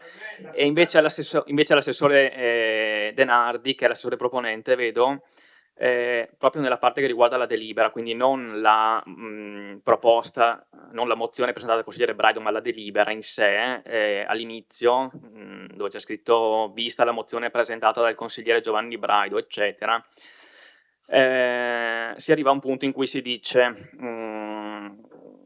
nella quale si invita l'amministrazione comunale ad avviare un confronto immediato con la proprietà al fine di realizzare in sicurezza una fascia di passaggio pubblico che consente il ripristino del tradizionale sentiero 1043 o di valutare, in caso di indisponibilità del privato, una soluzione concordata e condivisa anche dal punto di vista legale. Qui non riesco a comprendere questo passaggio.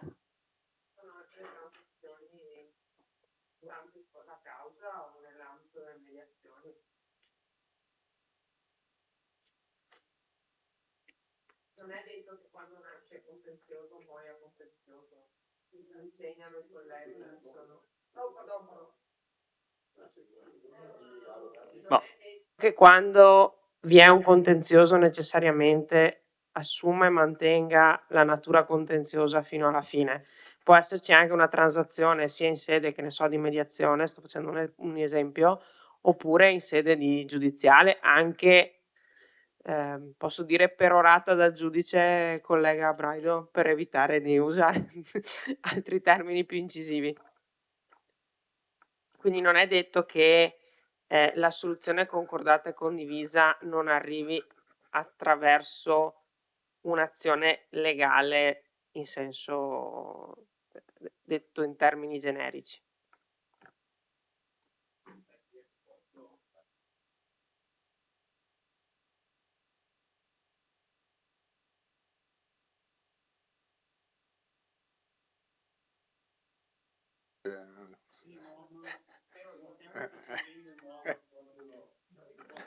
Sì, vabbè, no, dai. Bisogna raggiungere i risultati, quelli sono importanti, no? Le parole. Propedeutica l'azione di mediazione prima di fare una causa, adesso, cioè non fai subito la causa, devi fare un tentativo di...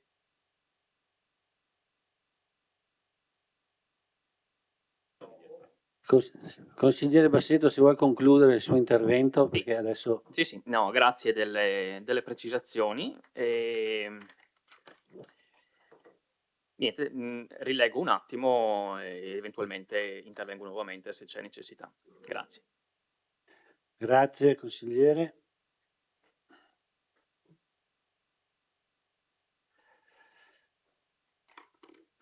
Consigliere Tonon, prego. Sì, grazie. Siccome anch'io sono d'accordo con il consigliere Braido, ma non è la prima volta in tanti anni, non è la prima volta. No, se posso, solo un suggerimento proprio per la chiarezza, invocata anche dal collega. Nel punto 2 io toglierei semplicemente l'ovvero, cioè nel contempo valutare, virgola, nell'ipotesi di indisponibilità del privato ad una soluzione concordata e condivisa, virgola, tutte le eventuali strade percorribili sul piano legale, eccetera, e sono entrambe, ovviamente, come ha ricordato il collega, obbligatoria la mediazione qualora si ricorra a un'iniziativa di carattere civilistico, quindi lo giucapione, cosa che non serve se invece la giunta, meglio l'assessore che ha la delega agli affari legali d'accordo con l'avvocatura civica, se si ricorre invece alla dicazio ad parte, in cui ovviamente non c'è la mediazione. A me francamente vanno bene entrambe, nel senso che non essendo del settore, la più veloce, se si può, la più sicura, la più celere, quella che porta al risultato prima possibile. Grazie. Grazie consigliere Tonon. Consigliere Posocco, prego. Buonasera a tutti. Tutto ebbe inizio quando la Regione decise di aprire il percorso UNESCO di 51 km da Vidoro a Vittorio Veneto e assieme al percorso, siccome alcuni comuni del percorso sono stati esclusi come Conegliano, fare altri 2 percorsi collegati al percorso principale. La Regione non adottò, diciamo, non fece gli espropri come si fa in caso di opera pubblica, perché per me questo è un'opera pubblica. In riunione tutti i sindaci, io partecipavo, abbiamo suggerito alla Regione, siccome totalmente il percorso passa in area privata, fai la procedura corretta, altrimenti avrai dei casini. La Regione decide di scaricare tutto sui comuni, arrangiatevi. Incarica il buon Giovanni Carraro di tracciare un percorso sul percorso esistente. Giovanni Carraro viene in comune, parla con me, io frequentatore di tutti i sentieri di Vittorio Veneto, indico chiaramente il sentiero 1043 che arriva a Serravalle e indico chiaramente quello dei Con perché c'erano 2 percorsi, uno che scendeva dalla Cresta del Baldo e uno che arrivava dai Con. Perfetto, 2 percorsi più il percorso del Monte Altare e il percorso di Sant'Augusta. Questi erano i 4 percorsi che entravano nell'UNESCO, insomma nei percorsi UNESCO. Succede il pandemonio in tutti i comuni, in tutti i 15 comuni, perché il privato si vede, prima passavano X persone, poi si moltiplica la gente che passa. A Vittorio Veneto abbiamo 5 problematiche di chiusura, non una, 5 da dover affrontare. Questa è andata sui giornali, sui social, ha fatto rumore, ma abbiamo dovuto affrontare 5 problematiche. Chiudo il sentiero, permettetemi il termine, mi incazzo come una bestia. Io quel sentiero l'ho sempre fatto, lo trovo chiuso. Chiamo il mio collega ai lavori pubblici e mi dice: "Oh Gianluca, la proprietà ha ragione perché il sentiero è privato". Impossibile, ho detto. Ho sempre passato. Vabbè. Io e il sindaco facciamo venire la proprietà in municipio. Conosco la proprietà e intimiamo la proprietà di aprire. Loro mi fanno: "Perché devo aprire?" Perché? Perché è un percorso pubblico, sono sempre passato. E mi fa: "Lei ha i documenti che prova che è sempre passato?" Ho detto: "No, ma è così. Guardi, facciamo così, lei si procuri i documenti e poi ci rivediamo". Persone, sottolineo, squisite, brave persone che ho conosciuto, su cui non ho niente da dire. Allora Gianluca qui va in cerca di documenti. Cosa si fa prima? Si va al catasto, agenzia delle entrate, giusto? E qua ho ancora la cartellina, sentiero 1043. Catasto dice proprietà privata. Tra cui sopra c'è la proprietà del comune che acquista nel 2007 dal Collegio Dante per fare la terrazza famosa. Agenzia delle entrate mi dice: "Non ci sono diritti di passaggio, a parte le case che sono situate al di là della proprietà Dante, perché al di là c'era il cancello della proprietà Rova, per capirci, poi c'era il cancello della proprietà Dante e su altre case, che poi questo attuale proprietario acquista nel 2013.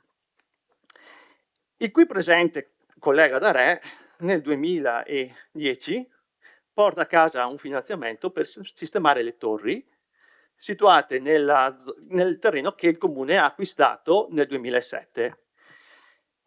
Chiediamo per piacere se possiamo passare nella proprietà privata.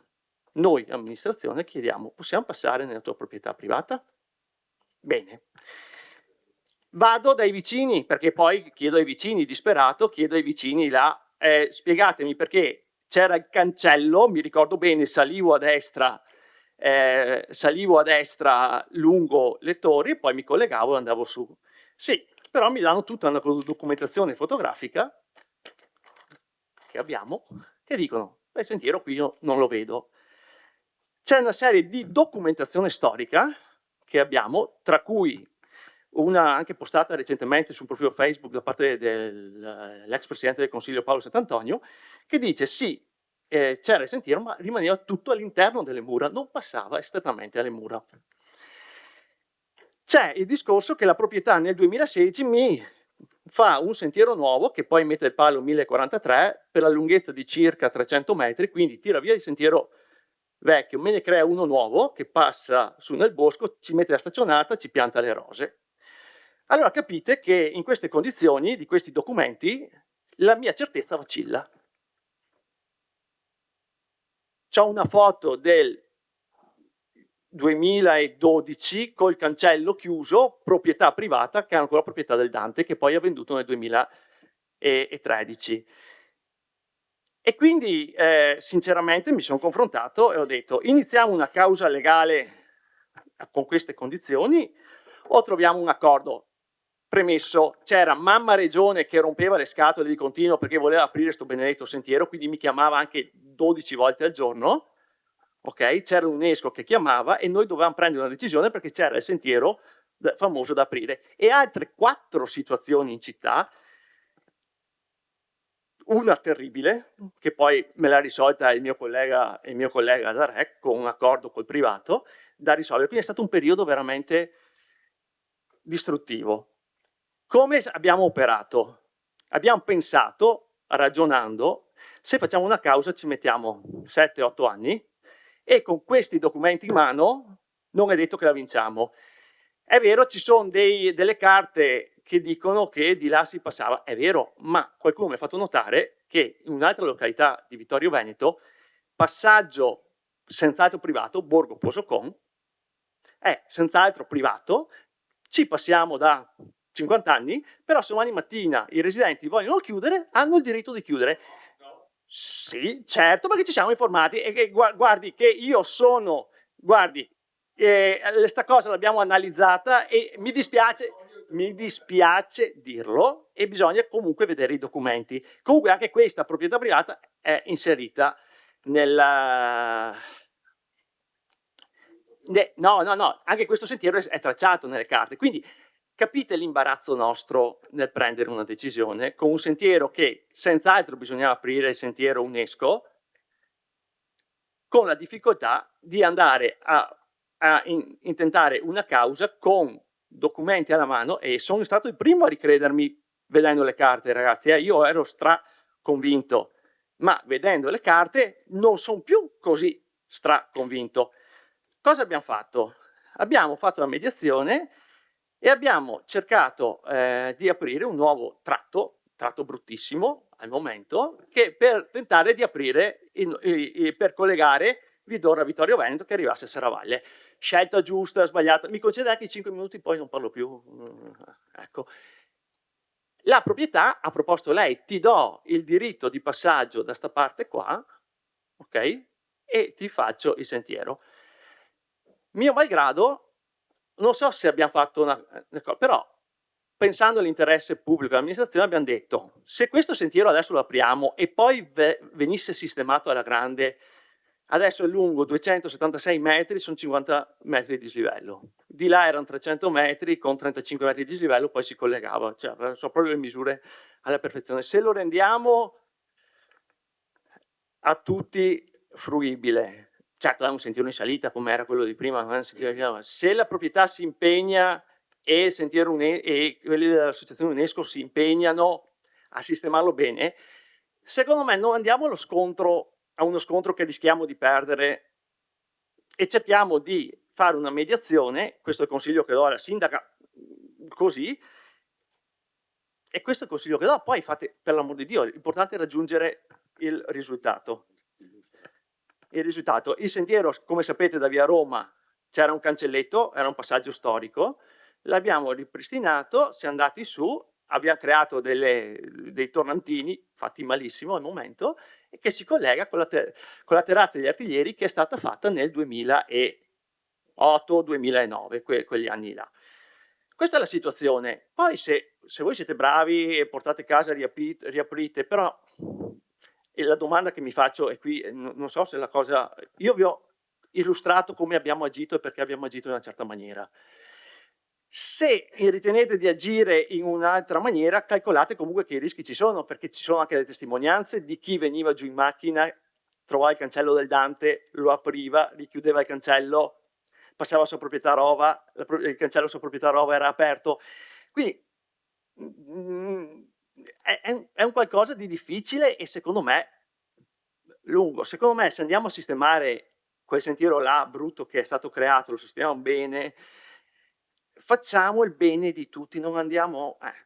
Con questo accordo, sottolineo una cosa, si è andati a sistemare altre 4 situazioni difficili nel comune di Vittorio Veneto. Abbiamo fatto altri 4 accordi pubblico-privato, uno lo ha gestito in persona il mio collega da Re, e su 2 abbiamo dovuto cambiare il percorso, chiarissimo, era totalmente in proprietà, non siamo riusciti a cambiare il percorso. Su un altro c'è stata la disponibilità del proprietario a creare lui un percorso alternativo. Quindi in quest'ottica diciamo ci siamo mossi. Ricordo, sono state 5 le situazioni in comune che abbiamo risolto con il discorso del cammino UNESCO.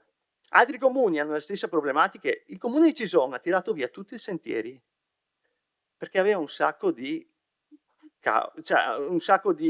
casini coi privati. Il percorso, se voi fate il percorso UNESCO nel comune di Cison di Valmarino, lo fate tutto in pista ciclabile e strada d'asfalto, strada comunale, perché veramente non si riusciva a tutte queste difficoltà col privato, non si riuscivano a risolvere. Quindi sindaco, il consiglio che do, io sono stato sempre zitto in questi 2 anni, ma la soluzione che secondo me, senza star là a far cause, intentare cause, abbiamo uno sbocco alla terrazza degli artiglieri, rendiamolo fruibile a tutti tramite un intervento veramente fatto bene e chiudiamo il discorso. Sono il primo che dice, però qui il proprietario ci ha proposto una soluzione, non ha detto chiuso, come è successo in Duomo hanno chiuso dei sentieri storici e l'assessore De Antoni lo sa, e non ci hanno dato alternativa. L'hanno chiusi e basta. Grazie consigliere. Grazie, se mi dava un altro minuto come a carne e ossa, non è che... Beh, ma è anche per rispetto per gli altri sì, ma io ho detto che non parlo sta facendo il doppio del penso che tempo. fosse anche interessante dare un punto di vista un po' diverso di quello che è successo. Grazie. Grazie. Azione del consigliere Dare, prego. Sì, ringrazio il Presidente che ha lasciato lo spazio al consigliere Posocco, anche perché ha la parte storica e diciamo tutta la costruzione di questo percorso. Premesso che sono uno dei 1000 firmatari di quelle, quindi a suon di dubbio è chiaro che per 1000 motivi. Motivo principale perché ricordo che quando ero in consiglio regionale con il bando Città Murate ho portato mi pare 600, 700, non mi ricordo più quanti soldi per il restauro delle ultime 2 torri, quelle che sono il proprietario del comune. Quindi la sensibilità storica e soprattutto il passaggio di questo percorso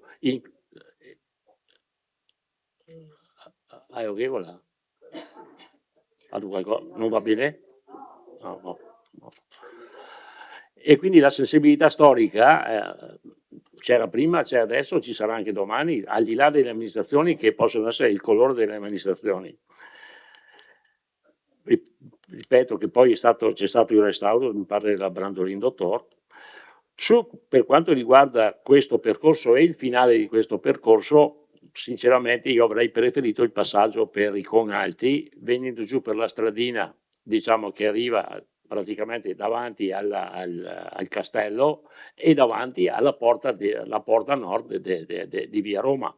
Quindi diciamo dal punto di vista storico, dal punto di vista diciamo così anche paesaggistico sarebbe stato un qualcosa di secondo me più bello, però si è deciso così. Ci sono queste problematiche, ma credo che andare in contenzioso con la parte privata, lo abbiamo visto sulla pista ciclabile lungo il Meschio, ci aveva impiegato 10-15 anni per risolvere i problemi buoni.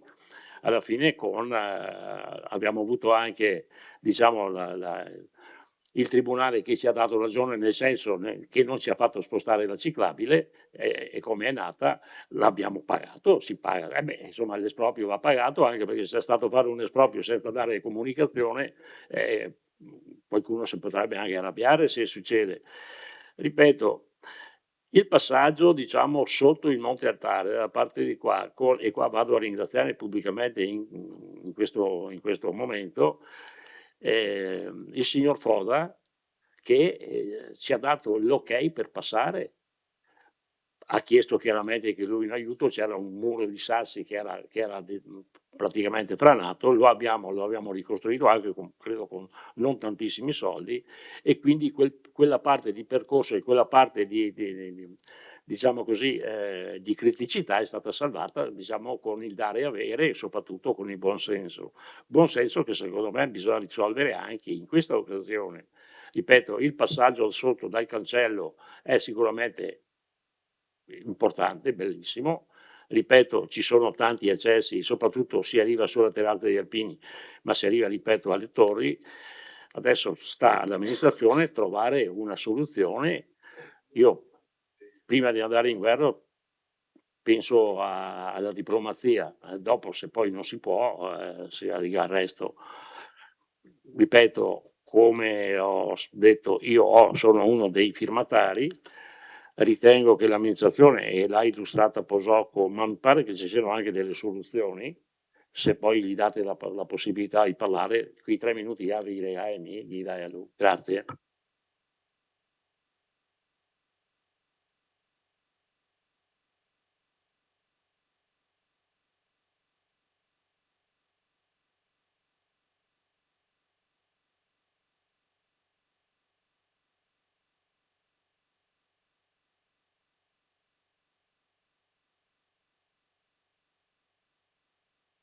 Se qualcuno vuole replicare può farlo in qualsiasi momento.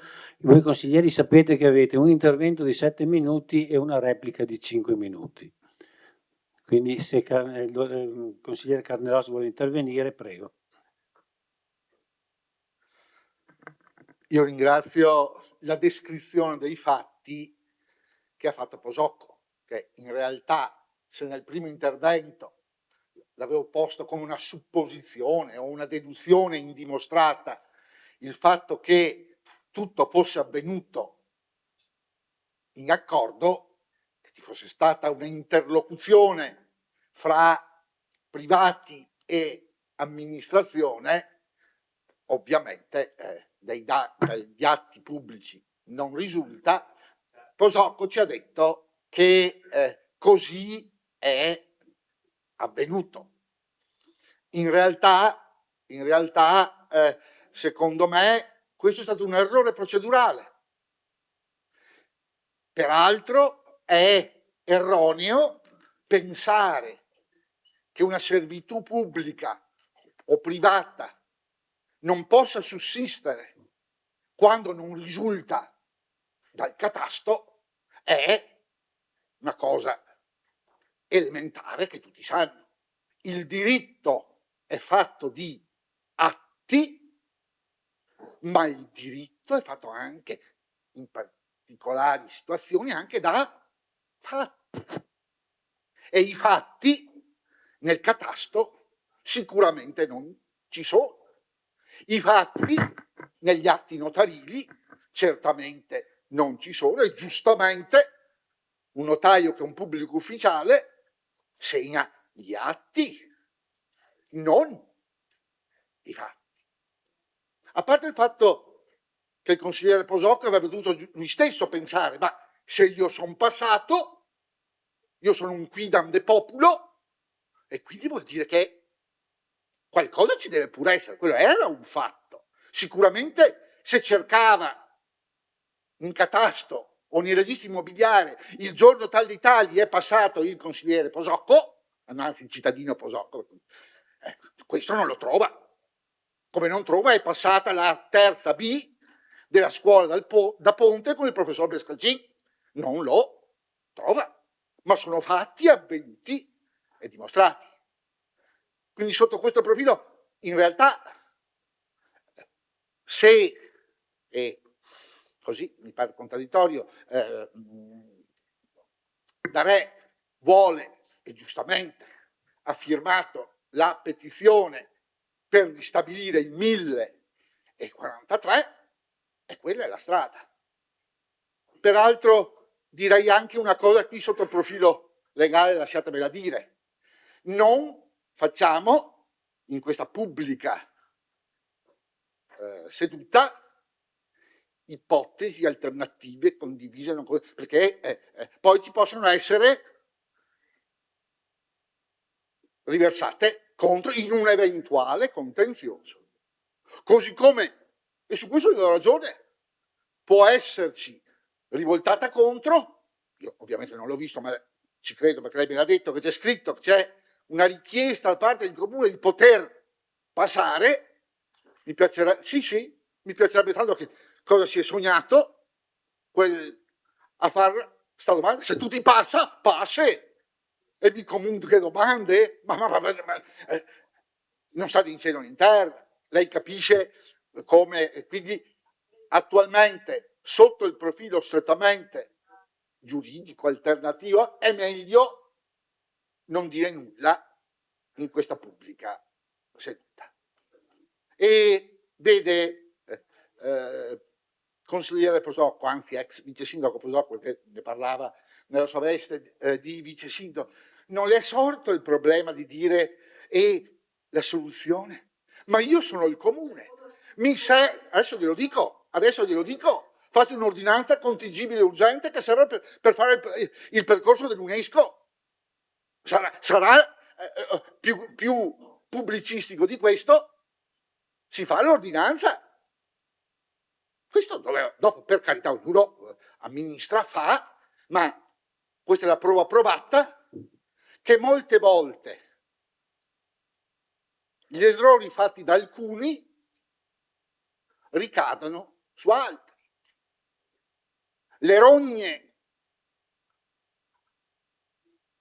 maldestramente fatte in passato ovviamente ora si ritorcono con chi c'è adesso. È davvero singolare che la petizione la firmi anche il consigliere Darè, che era autorevolissimo all'epoca, anche come funzione, e avrebbe potuto dire, credo, ecco, che se fosse stato Darè che aveva le redini in mano, avrebbe detto o così o pomì, non qua, zun, zin, zon, altri passaggi. Grazie, ho finito. Grazie, consigliere Carnelossi.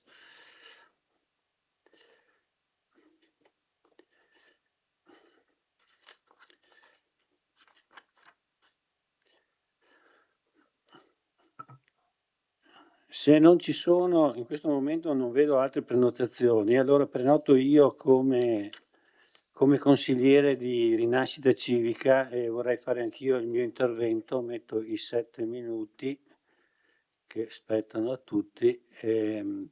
Sì, io trovo la questione tanto semplice quanto complessa. Semplice nel senso che io nella mia ricerca ho trovato un unico atto che riguarda il sentiero 1043. È la famosa ordinanza del 2023 con la quale il sindaco facente funzioni ordina al proprietario del muro la chiusura del passaggio e il ripristino della sicurezza.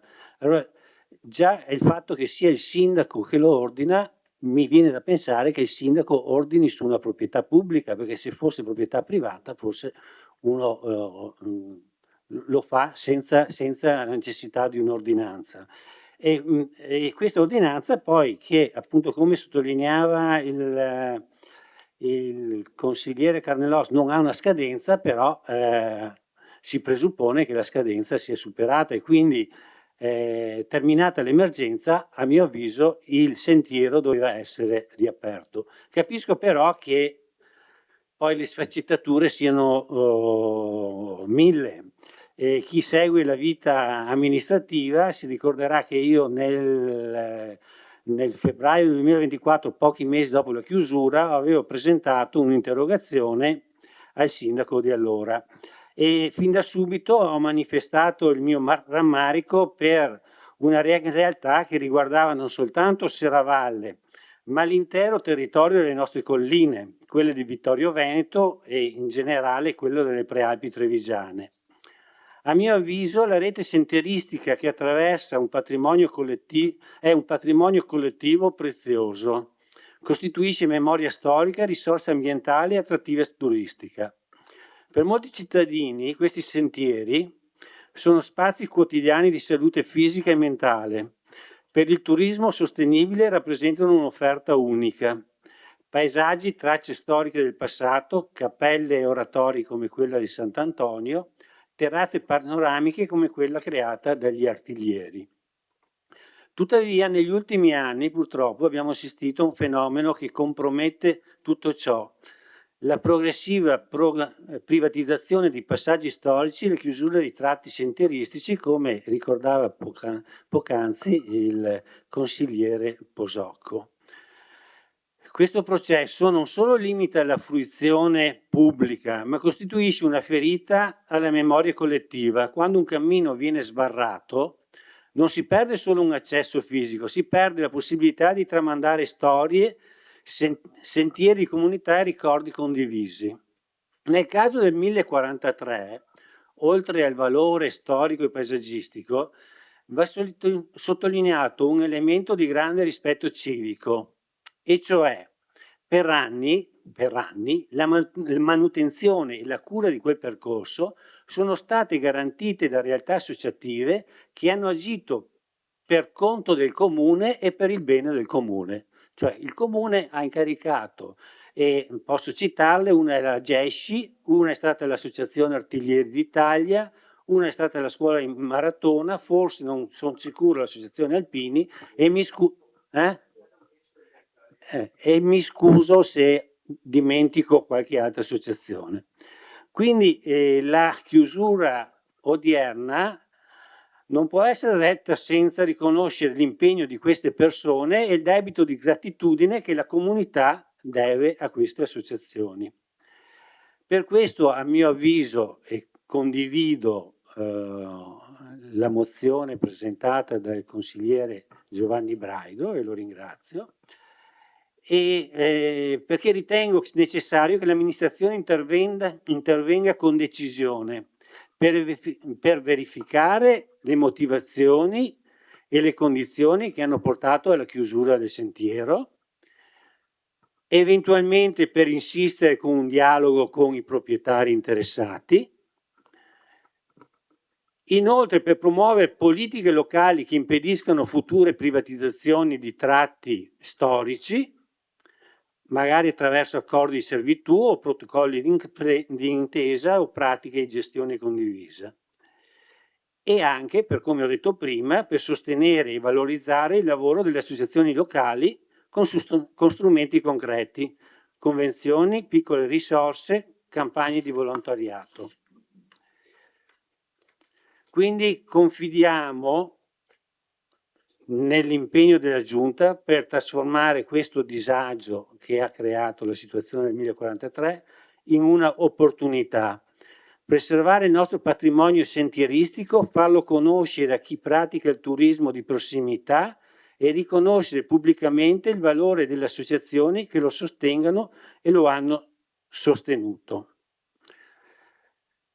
Concludo con un sincero ringraziamento per tutti quei cittadini 1213 che, sottoscrivendo la petizione per la riapertura del sentiero, iniziativa, come è stato ricordato prima, spontanea e trasversale, senza nessuna matrice di partito o di gruppo, che hanno concesso di portare all'attenzione dell'opinione pubblica, della stampa locale e questa sera qui in questo Consiglio Comunale la questione della chiusura del 1043 e, come ho detto in premessa, la necessità di preservare la rete sentieristica della nostra città. Grazie.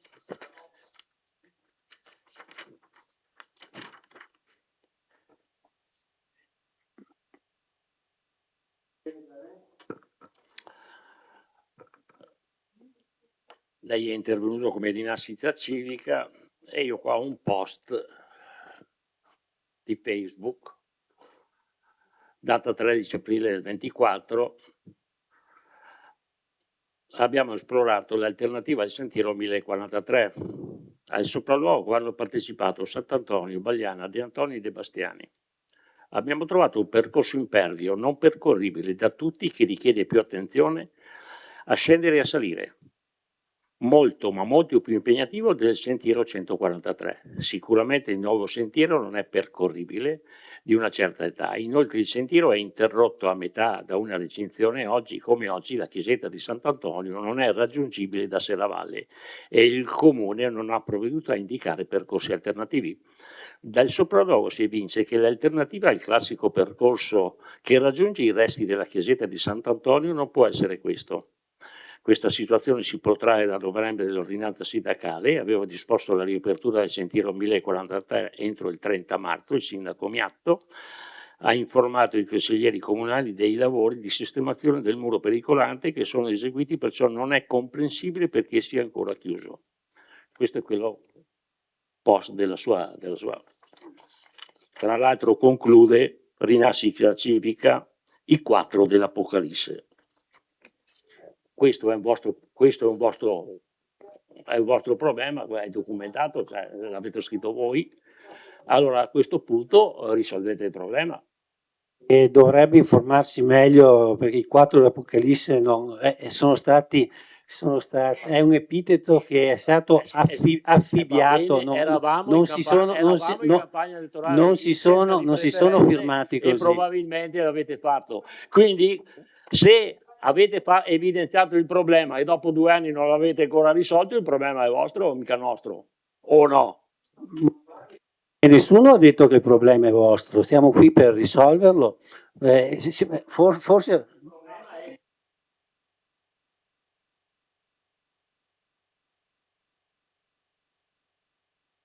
sono uno dei 1000 passa i 300 che l'ha fatto.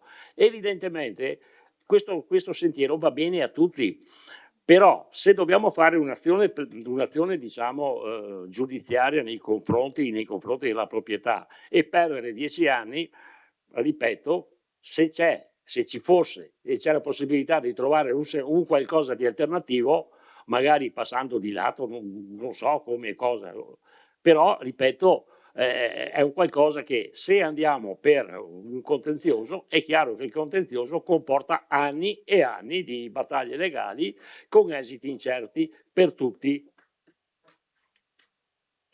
Grazie consigliere Del Re.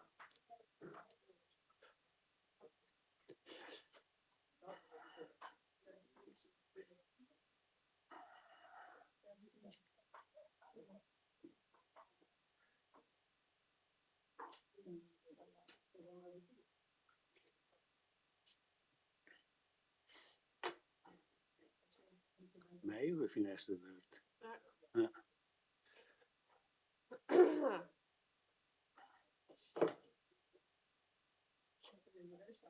Va bene? Viene anche il Bessetto, prima Matteo, prima il Bessetto. Va bene? Sì. Grazie. No, intervengo anche per dare un contributo alla discussione. Allora, innanzitutto dico al consigliere Darè che i 4 dell'Apocalisse ce l'hanno affibbiato e qualcun altro ce l'ha detto, non l'abbiamo intitolato noi, tra l'altro era sui giornali, abbiamo ricevuto anche una diffida, ricordo quell'epoca, ex presidente del Consiglio Sant'Antonio che è in sala, si ricorda benissimo, quindi vabbè, chiudiamo quella parentesi un po' così, un po' triste di quei giorni, ecco. Allora, venendo a noi, io posso dire che la questione non è semplice, come è emerso questa sera, la situazione è alquanto complicata. Voglio anche in premessa ringraziare le associazioni che sono in sala questa sera, le ha citate prima il Presidente del Consiglio, ma in particolar modo l'Associazione Artiglieri e il CAE, insomma, e l'Associazione Artiglieri che ha realizzato appunto la famosa terrazza che attualmente è in pessime condizioni e che su cui quanto prima dovremo intervenire in un modo o nell'altro. Ecco, io vorrei dire un'altra cosa. Ogni azione amministrativa, ogni azione che un'amministrazione fa deve essere supportata da degli atti amministrativi.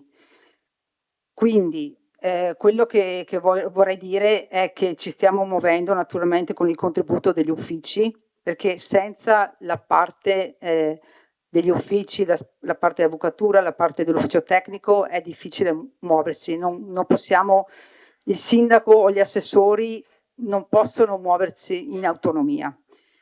Quindi per questo io mi assumo tutta la responsabilità, se c'è stato e se emerge all'esterno che stiamo dando la sensazione di essere in ritardo o non stiamo facendo nulla. Ecco, io di questo me ne assumo la responsabilità, così non è.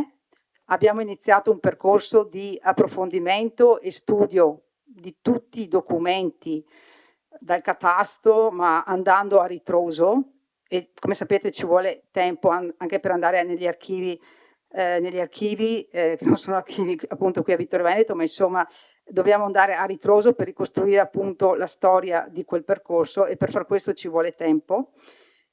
E detto questo, apprendo questa sera che il consigliere Posocco, grazie dell'illustrazione che ha fatto, chiedo se è stato assistito in questa e da che uffici, perché no, ma dico tutti gli atti che lei ha fatti, l'ufficio tecnico, e nessuno l'ufficio tecnico che io sappia in questi mesi ha mai avanzato la documentazione che lei Noi al protocollo non abbiamo trovato nulla.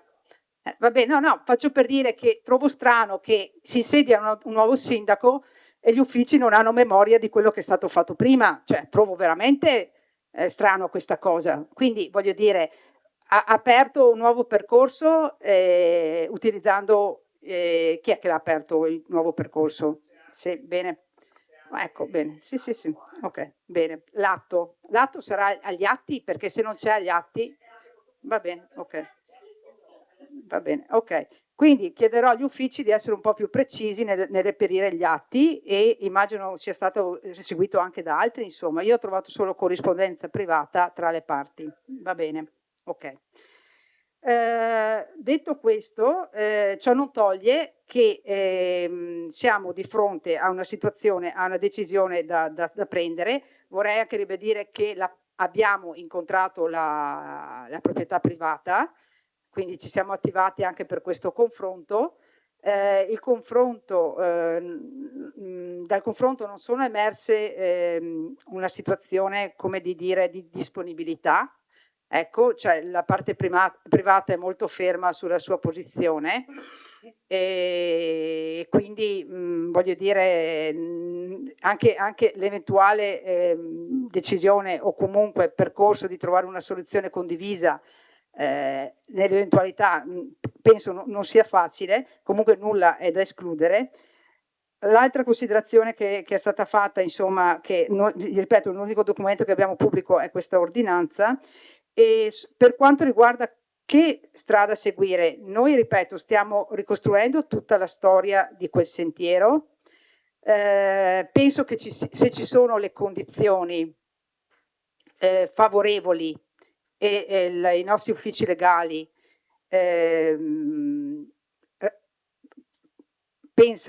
sostengono che ci sono le condizioni per far sì che ci sia eventualmente una causa legale, voglio dire, noi potremo anche procedere in tal senso, questo voglio dire, quindi io non escludo l'eventualità di procedere in tal senso. Detto questo, ripeto, ci siamo, ecco, io voglio dire che ci siamo. Questo problema del sentiero è all'interno di tutta una serie di problematiche che stiamo affrontando come amministrazione. Non voglio scaricare responsabilità, io lo ripeto, se abbiamo perso tempo mi assumo la responsabilità. Direi che effettivamente non ci siamo forse concentrati abbastanza, anche perché, ripeto, i problemi sono veramente tanti e ce ne sono problemi anche urgenti da risolvere quotidianamente, e quindi gli uffici stanno lavorando. Il problema è che effettivamente bisogna decidere, bisogna concentrarsi, e ripeto, fin quando non abbiamo comunque una panoramica completa, ripeto, risalendo agli atti storici, siamo momentaneamente ancora fermi su questo. Ecco, io ripeto comunque che sono favorevole all'indicazione che arriva dalla mozione, come non posso non essere favorevole. Dico solo che dalla nostra parte ce la metteremo tutta, ecco, questo sì, e anche con un'azione forte, se c'è da fare, guardate, non ci tiriamo indietro. Dall'altra parte rimane il fatto che attualmente noi non stiamo manutentando né la famosa terrazza degli Artaglieri, né quello che rimane del percorso 1043, perché rimane il percorso che va dalla nuova variante alla torre, alle torri, non lo stiamo manutentando perché siamo in grosse difficoltà ad accedere. Cioè, questo è il problema, comprese le torri, vabbè, che poi negli anni sono state lasciate, però noi abbiamo grosse difficoltà a mantenere quel pezzo di 1043 che paradossalmente è ancora pubblico. E come facciamo ad andare a manutentarlo? Ecco, un po'. Io mi fermo qua un attimo. Grazie. Chiesto la parola il consigliere Braido.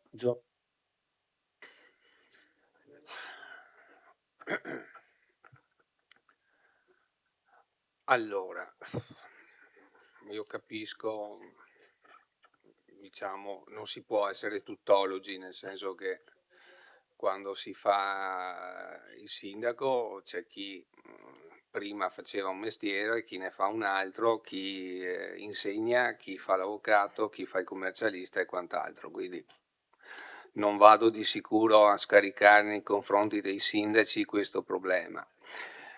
Statuisco, dico, cari consiglieri, sto parlando. Ogni tanto che interrompe anche voi altri meno, sempre io che interrompo voi, no? Allora, nel 2000, fra le tante cose, avevo istituito anche un ufficio legale del comune di Vittorio Veneto ed è l'avvocato è sempre lo stesso. Ma a prescindere da quello, sostanzialmente il problema non è un problema, qui lo sa anche l'avvocato Carnelos, come lo sa l'assessore agli affari legali, se parliamo di usucapione o di possesso pacifico ultraventennale in buona fede, ovvero sia se io sono passato da quel passaggio per oltre 20 anni, non c'è bisogno di carte, bastano 2 testimoni che dicano lì siamo sempre passati per oltre 20 anni, punto. Cioè il problema lo stiamo creando noi, perché non c'è il problema. Qualsiasi avvocato, io conosco l'avvocato di controparte, personalmente, professionalmente, una bravissima persona, un avvocato, ho letto la corrispondenza ed è chiaro che lui fa il suo mestiere, perché dice sostanzialmente lì è una strada, lui dice è un passaggio privato, punto, lo direi anch'io se fossi al suo posto, cioè se vengo interpellato dai proprietari dico questo, però, e concludo, perché essendo diciamo tra virgolette del mestiere, insomma per me è una cosa abbastanza semplice, ma non perché voglio fare il tuttologo o il presuntuoso, credo che l'assessore De Nardi sia d'accordo con me, nel senso che se c'è una proprietà privata ma quella proprietà è anche segretario comunale, se io passo per oltre 20 anni in maniera pacifica e nessuno mi interrompe, io posso chiedere l'usucapione con testimoni, punto. Dopodiché volete fare tutte le vostre valutazioni cartacee, non cartacee, qua l'ufficio tecnico non c'entra un tubo, qua c'è l'assessore agli affari legali, c'è l'ufficio legale, ci sono i testimoni e si deposita l'atto di usucapione e risolvete il problema. Dopodiché, come diceva, no, caro Tonon, il Don Abbondio, il coraggio uno non se lo può dare se non ce l'ha, giusto? Quindi bisogna trovarlo e fare, ci vuole poco, l'ho detto, l'atto di usucapione ve lo faccio io domani. Grazie.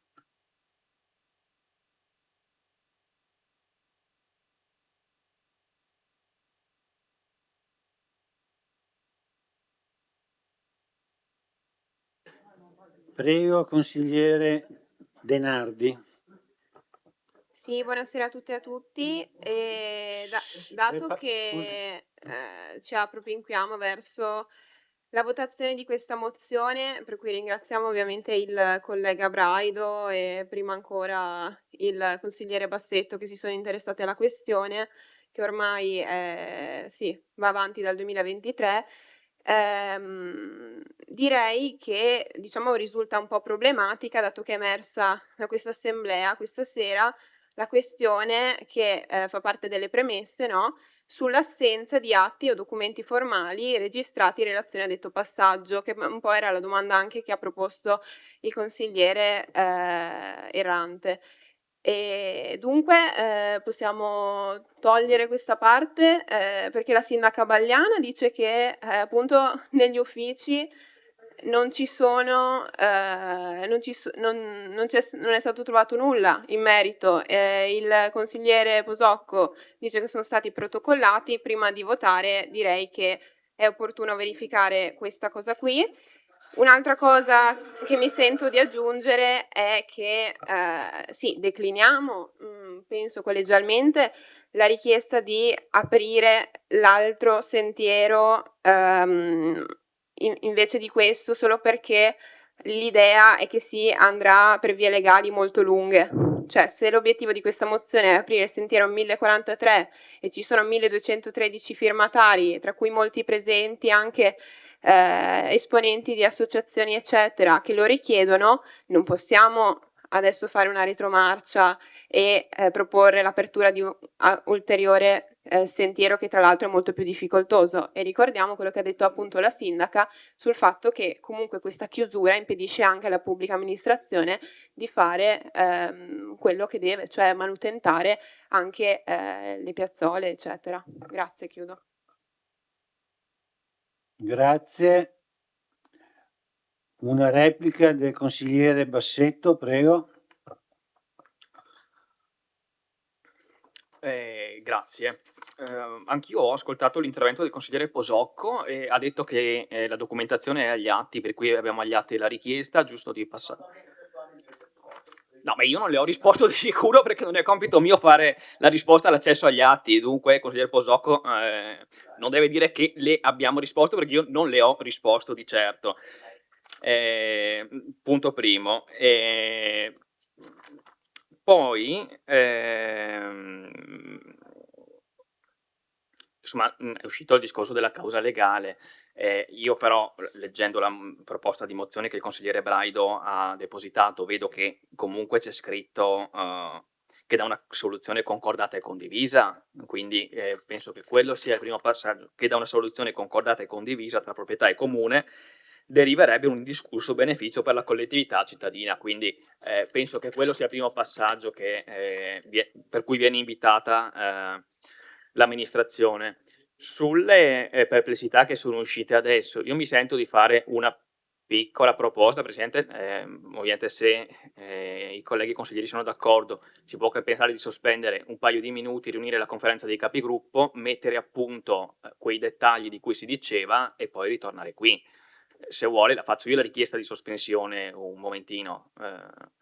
La mozione è emendabile solo da chi la presenta, quindi in questo caso dovrebbe essere chi la presenta che fa la richiesta che sta facendo lei. Presidente, allora è emendabile dal proponente, nulla vieta che gli altri facciano al proponente la proposta che facciamo di emendare. Questo era il concetto, quindi Presidente se ci concede una breve sospensione di Presidente. Se mi è stata richiesta una sospensione, io accondiscendo alla sospensione. Sospensione del capigruppo in aula.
solito dovremmo vedere se da togliere qualcosa. Allora, per cortesia, un attimo di attenzione. Riprendiamo la seduta. Allora, il consigliere Giovanni Braido ha presentato degli emendamenti che adesso il segretario illustrerà, poi voteremo gli emendamenti e dopo voteremo la mozione.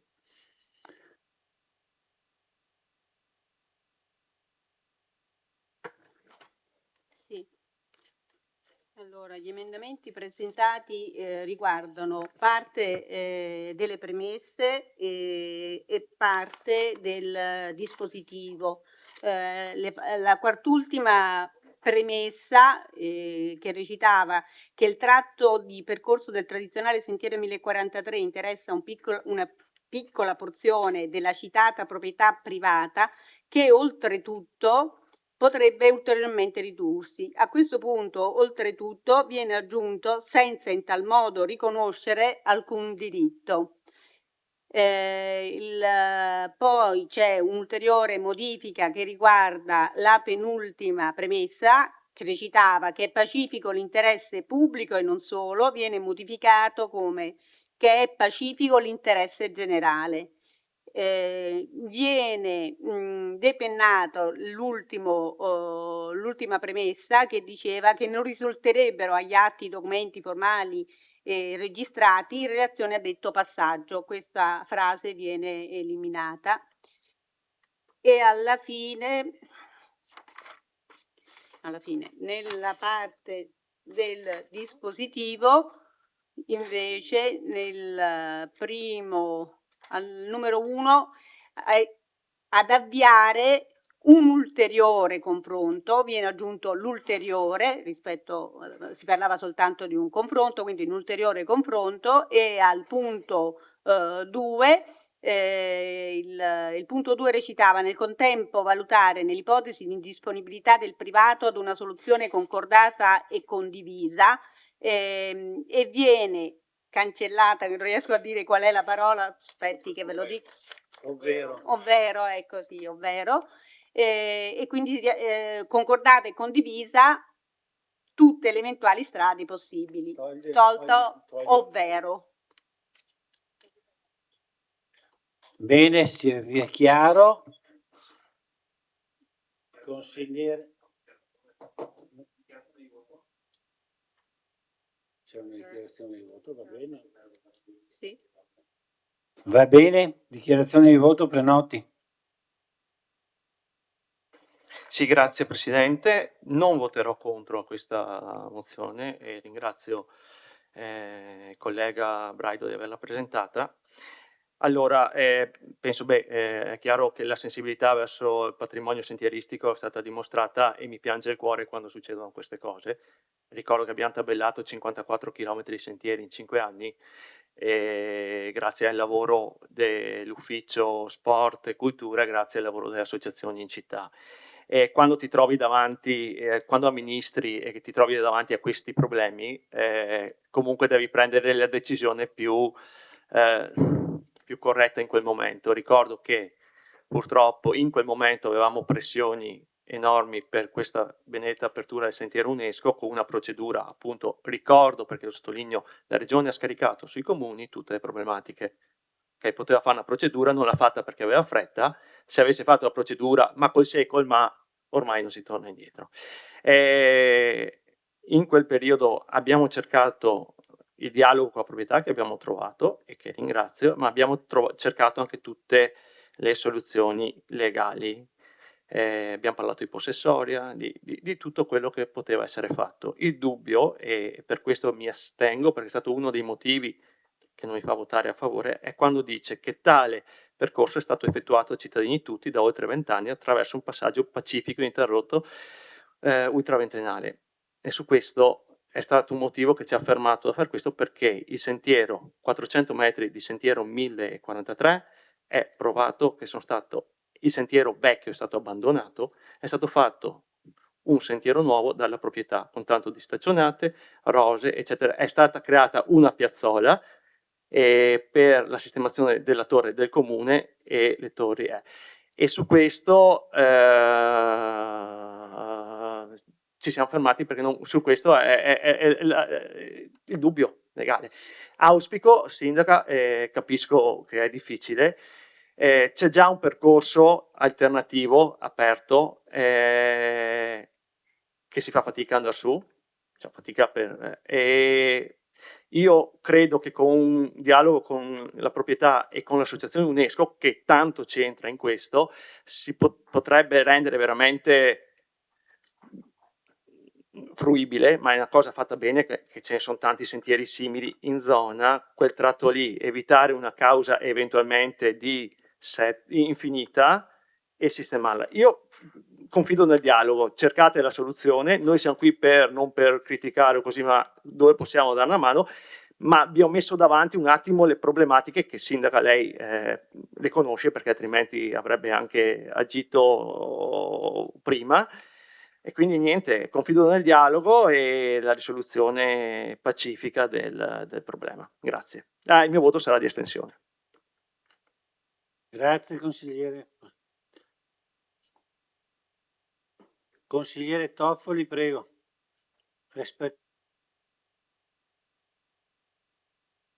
Sì, la mia dichiarazione di voto sarà favorevole alla mozione di Giovanni Braido e alla riapertura del sentiero 1043, perché è un sentiero storico importante di richiamo turistico e di richiamo per gli escursionisti, e quindi avanti tutta e l'apertura prima possibile di questo importante sentiero. Grazie.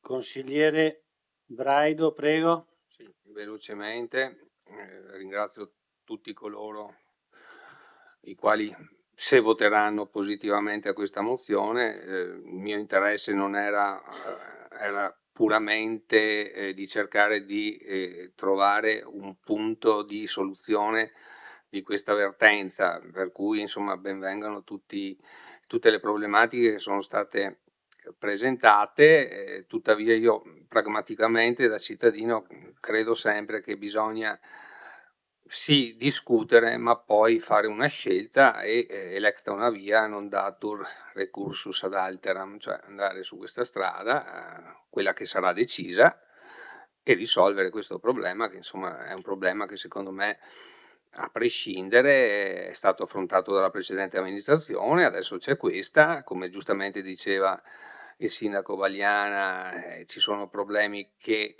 rimangono, ci sono problemi che sono stati risolti, ci sarà il passaparola o non ci sarà quando ci sarà, e comunque poi si presuppone anche in questo caso la buona fede di tutti, e quindi auspico che i cittadini possano, perché noi siamo al servizio dei cittadini, spero si possa contribuire a riaprire questo sentiero, questo passaggio storico. Grazie. Il mio voto ovviamente sarà favorevole.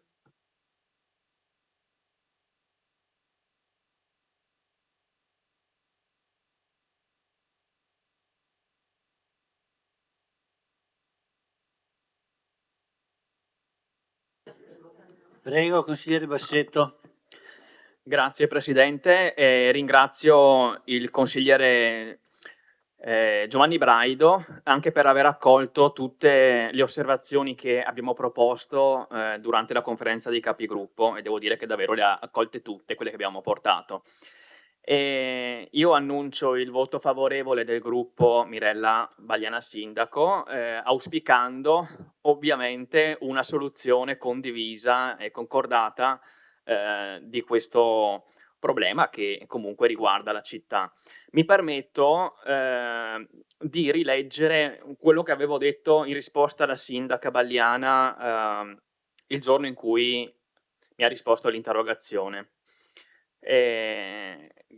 che un pochino va a spiegare il perché dell'impegno rispetto a questa questione.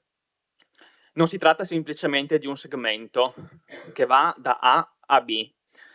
Dietro questo percorso, e direi dietro ad ogni percorso, ci sono ricordi di un passato più o meno vicino. C'è l'attaccamento civico a luoghi densi di significato. C'è una memoria da conservare, ed è la memoria di luoghi di persone e della memoria della nostra città. Per questo era necessario approfondire, comprendere e oggi giungere a questa proposta che invita l'amministrazione innanzitutto al dialogo. Grazie. Grazie. Grazie. Allora, il voto, io sono gruppo da sola, ma è ovviamente favorevole, nel senso di dare anche urgenza a questa cosa, perché Vittorio è il punto d'arrivo di uno degli storici cammini che sono le alte vie, no? Adesso si chiamano cammini, ma qui arriva un'alta via da tanti anni, dagli anni 70, da quando sono nati i cammini, adesso sono cose importanti. Avere l'agilità di cammini, passano altri, ci lambiscono a livello anche di territorio, di diocesi, poi ce ne sono tanti legati ai santi, eccetera, che sono diventati un meccanismo, no? Che unisce la storia, la cultura, lo stare bene, il fare vacanze in modo responsabile, e il cammino UNESCO ce l'abbiamo e non possiamo tergiversare in questo senso, perché è una risorsa turistica importantissima per noi che lo possiamo fare e per chi vogliamo ospitare. Grazie. Grazie. Consigliere Tolon. Grazie Presidente, è scontato, visto anche il tenore degli interventi che sono emersi dalla parte del gruppo del Partito Democratico, il nostro voto a favore, con una unica sottolineatura, quella della tempistica, dopo quello che è auspicato al punto 1, quindi ulteriore confronto, cercare, qualora non portasse molto celermente a una soluzione positiva per quanto riguarda il pubblico utilizzo del Sentiero 1043, a dire subito le vie legali, quelle che gli uffici di comune accordo con l'amministrazione comunale riterranno i più opportuni, per fare in modo che tale sentiero, o tale, meglio, memoria, anche come è stata definita, che non solo lambisce ma parte dal nostro centro storico di Serravalle, possa essere restituita ai cittadini tutti. Grazie. Grazie. Faccio anch'io una dichiarazione. Consigliere Dare, prego. Allora, il mio voto sarà di astensione per il semplice motivo e per l'illustrazione che ha fatto il mio collega Posocco. Ripeto, c'è un'alternativa che era già in atto con la proprietà che è fattibile. È vero che è, diciamo, un sentiero molto più impegnativo, ma ricordo che chi fa quel sentiero e poi fa anche il Monte Altare, non è che poi sia una passeggiata per principianti, è una passeggiata impegnativa, quindi questa è una soluzione.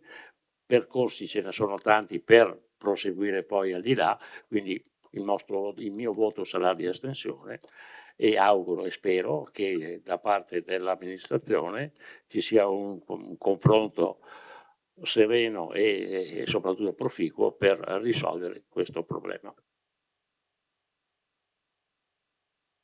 La mia dichiarazione di voto, io sono convinto che questo Consiglio Comunale si senta in dovere di accogliere le richieste dei oltre 1000 firmatari della petizione e di quelle associazioni che si sono mosse e ci hanno raccomandato la riapertura del sentiero 1043. Questa, a mio avviso, questa volontà va rispettata e questa delibera va in quella direzione.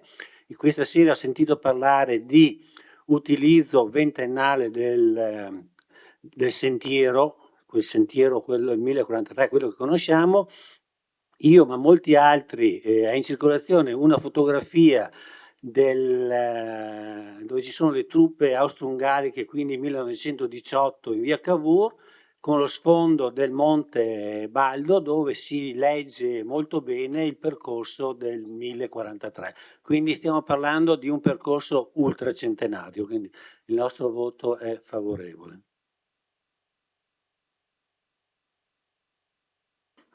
Bene, allora adesso il primo voto sarà il voto per l'emendamento tutte Il testo emendato. effetto emendato come l'ha letto il segretario. Un attimo che passo.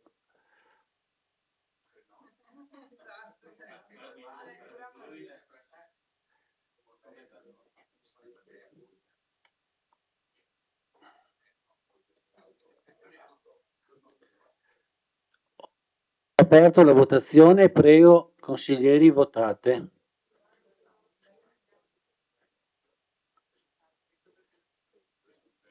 Hanno votato tutti? Sì. Chiudo la votazione.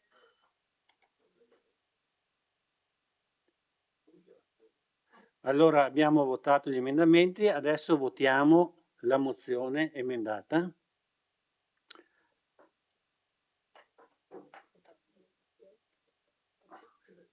Perché due votazioni il testo emendato? Di solito si votava l'emendamento e dopo... È presentato il testo emendato, va bene, faccia come... Vabbè, ne facciamo due che non guastano, quindi ho aperto la votazione per il testo emendato.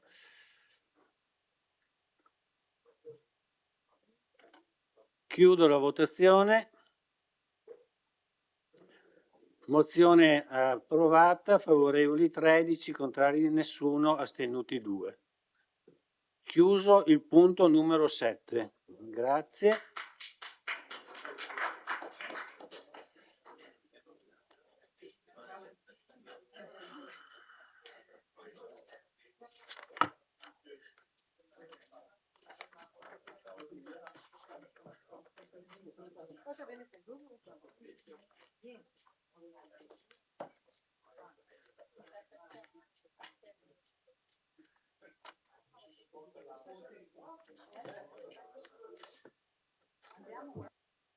Punto numero 8.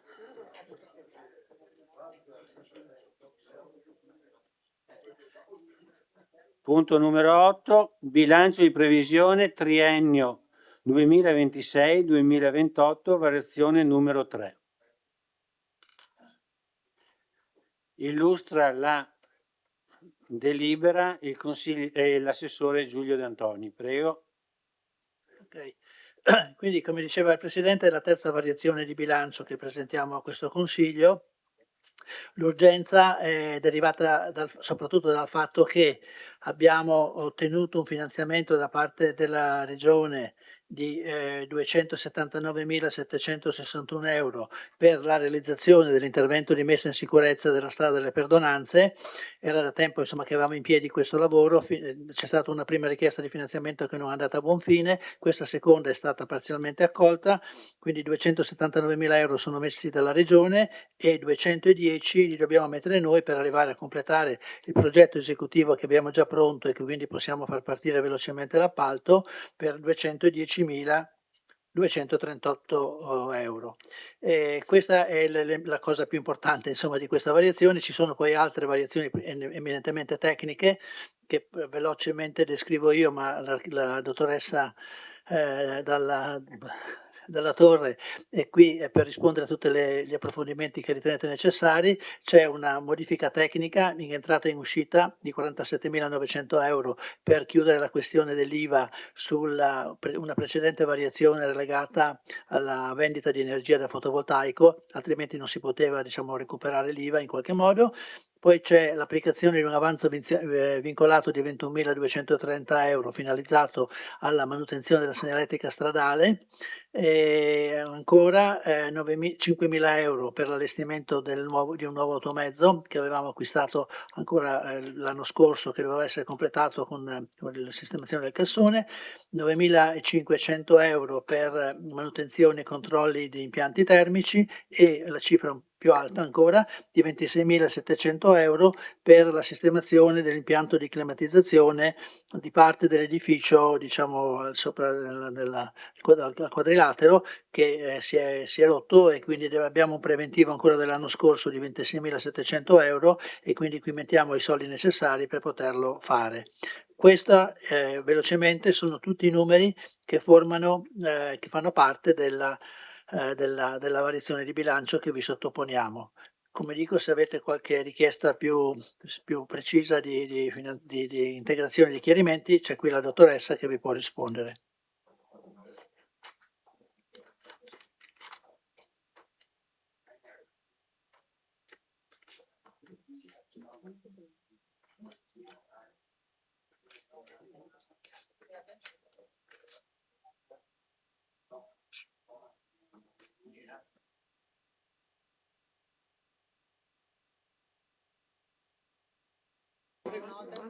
La discussione è aperta, chi vuole prenotarsi.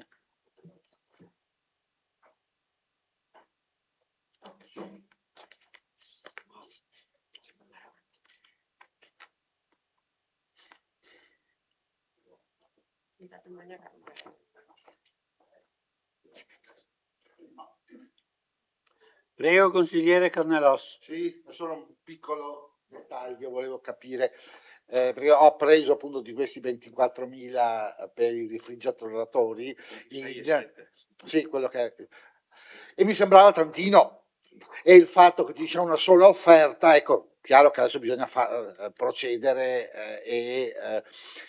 volevo chiedere un'ulteriore cosa, quali sono gli uffici che dovrebbero sovrintendere ai refrigeratori per i poveri consiglieri comunali?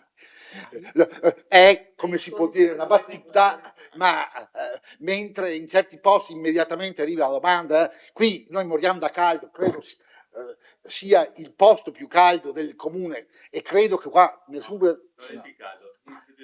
funzionario, abbia mai detto per quei poveri crisi è meglio che cambiano i refrigeratori, se per la prossima volta, casomai, chiedendo più offerte, si possa pensare anche a questo. Grazie, scusatemi. Tutti i soldi che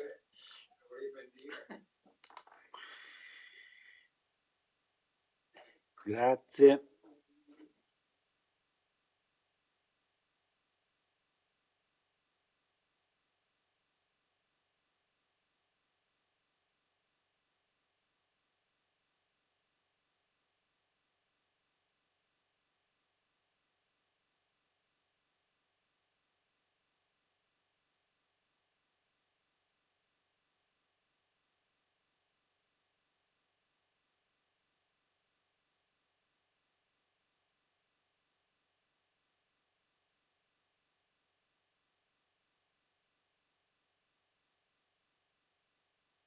Ieri, se dovete intervenire, prenotate.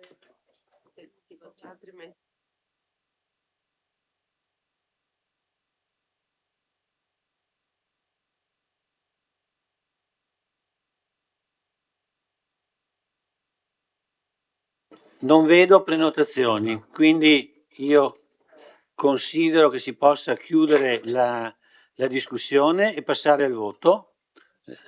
La discussione...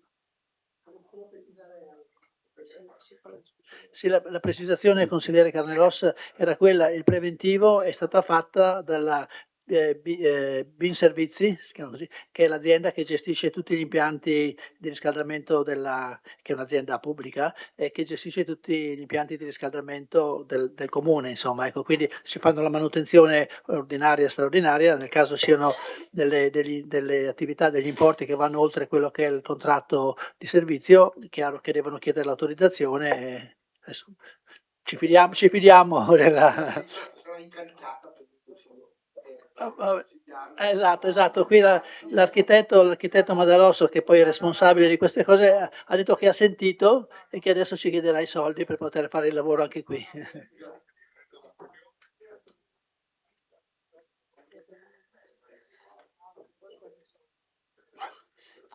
Apro la votazione.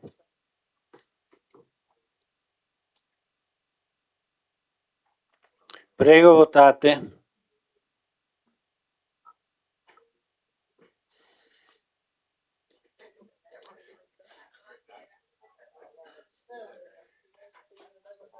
Hanno votato tutti. Chiudo la votazione. Favorevoli 12, contrari 1, astenuti 2. immediata. Sì.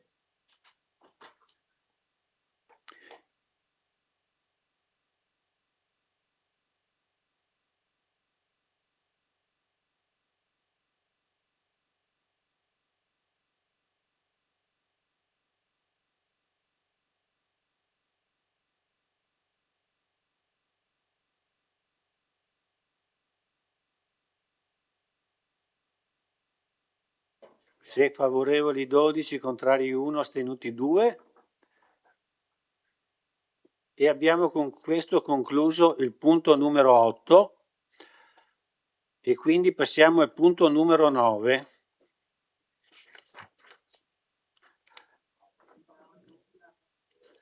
Adesione alla rottamazione quinquies, sì, che è la quinta. Prego, Assessore De Antoni. Sì, quindi questa è una previsione della legge finanziaria di dicembre che poi è stata ripresa dalla legge 88 del 22 maggio 2026 che ha disposto l'estensione della procedura di accesso alla gestione della definizione agevolata di cui è un certo articolo ai carichi degli enti territoriali, cioè questa possibilità di rottamazione con questa norma è stata estesa anche ai comuni. In cosa consiste? Consiste nella, diciamo, nella definizione agevolata di tutti i debiti tributari e patrimoniali che risultano dai carichi affidati dal comune all'agente di riscossione che era a suo tempo l'Agenzia delle Entrate, insomma, Ufficio Riscossioni, e questo per il periodo 1 gennaio 2000, 31 dicembre 2023. Per quanto ci riguarda, questo periodo va fino al 2016 perché il Comune di Vittorio Veneto fino al 2016 aveva l'Agenzia delle Entrate come agente di riscossione, poi ha proceduto all'affidamento diretto a delle società private per la gestione di questa riscossione, quindi la parte su cui noi possiamo contare è quella relativa a quei 16 anni, dal 2000 al 2016. Ci sono tutta una serie di procedure che adesso verranno, come dire, anche evidenziate e pubblicizzate. Io volevo solo dare un'idea di quello che è il monte crediti su cui stiamo discutendo, o debiti se la guardiamo da parte degli utenti, di cui stiamo parlando. In pratica i carichi iscritti in questo periodo riguardano 374.426 euro per i tributi comunali, IMU e TASI, e 54.747 euro per contravvenzione al codice della strada. Quindi questo è il monte, diciamo, di risorse su cui possiamo, diciamo, proporre la definizione agevolata. Adesso se possiamo approfittare anche per dare alcune indicazioni anche a chi ci ascolta da casa, se c'è ancora qualcuno che resiste, poteva essere 2 minuti che chiedo alla dottoressa di precisare bene che cosa, anche le procedure che ci sono, che sono abbastanza stringenti, perché già in questi giorni dobbiamo comunicare l'agenzia, chi è che doveva essere, che emanava quei decreti entro il 15 di giugno. Chi doveva farlo? L'hanno fatto, sì. L'agenzia delle riscossioni doveva fare questo documento entro il 15 giugno e poi ci sono una serie di scadenze che può parlare lei adesso? Sì, la facciamo parlare. Ospite 1. Grazie, buonasera. Sì, in realtà il termine l'hanno prorogato al 31 di luglio, però insomma è già stato emanato il comunicato per permetterci di comunicare questa delibera.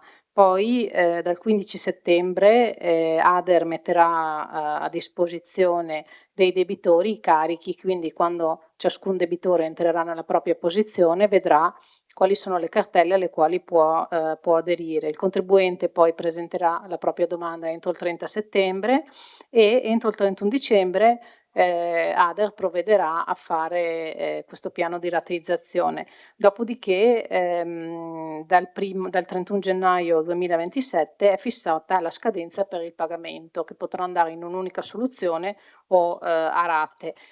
Quello che è il beneficio per il contribuente è che può rateizzare fino a 9 anni, quindi in 54 rate, e che vedrà stralciate le sanzioni e gli interessi. e per quanto riguarda le sanzioni CDS anche le maggiorazioni. Vengono stralciati anche gli agi di riscossione, ma l'unica cosa che si va a recuperare è la quota capitale oppure la sanzione base nel caso del CDS, quindi senza le maggiorazioni, e le spese di notifica e le procedure esecutive. Per l'ente il vantaggio sarà quello di vedere qualche riscossione, nel senso che non abbiamo alcun carico ancora presente né a bilancio né a stato patrimoniale, perché nel tempo si tratta di ruoli che sono stati stralciati. Oltre a questo erano ruoli ante riforma della contabilità e quindi la gestione veniva fatta per cassa, quindi proprio per questo non è proprio possibile, non dovrebbero essere presenti a bilancio, altrimenti ci sarebbero stati degli errori nella contabilizzazione. Quindi l'unica, cioè auspichiamo insomma un beneficio per le casse dell'ente, anche se gli effetti si vedranno a partire soltanto dal prossimo anno. Mi pare che altro non c'è da dire. Niente, che quindi la valutazione è stata positiva proprio perché diciamo non avendo somme a bilancio non si pregiudicano gli equilibri, anzi possono permettere di migliorarli. Grazie.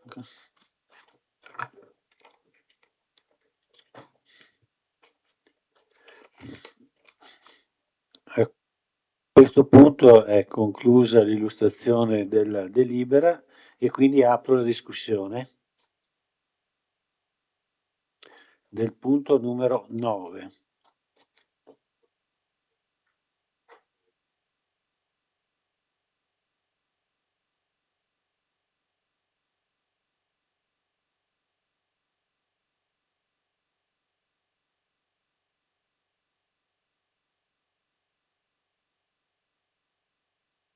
Vedo una prenotazione, Giulia Bortolotto. Grazie e buonasera a tutte e a tutti. Io ho una domanda banalissima, giusto per capire. Lei diceva che noi chiaramente vedremo gli effetti dal prossimo anno, però teoricamente dovremo conoscere l'entità all'atto della domanda, quindi dovremo conoscere in anticipo quella che potrebbe essere la disponibilità del 2027, corretto? Se le segni pure poi ci risponde. Grazie.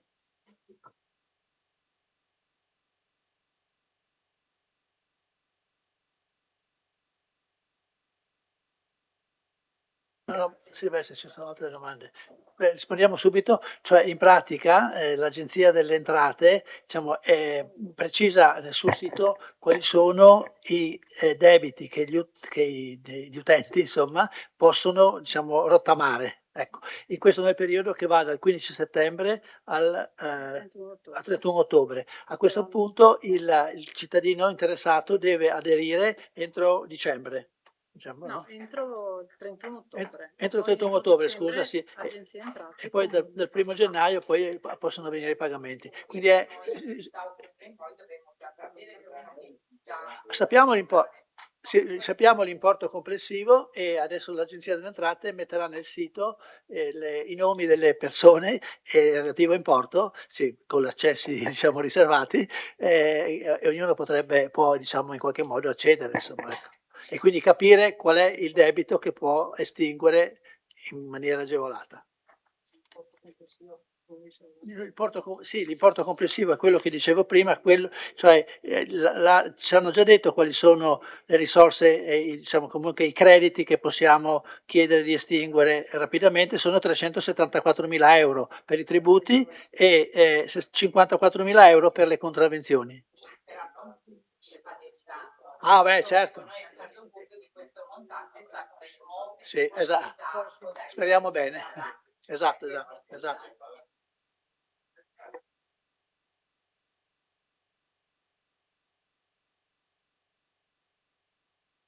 Prego, consigliere Carnelossi. Sì, volevo una precisazione, una specificazione alla collega Bortolotto.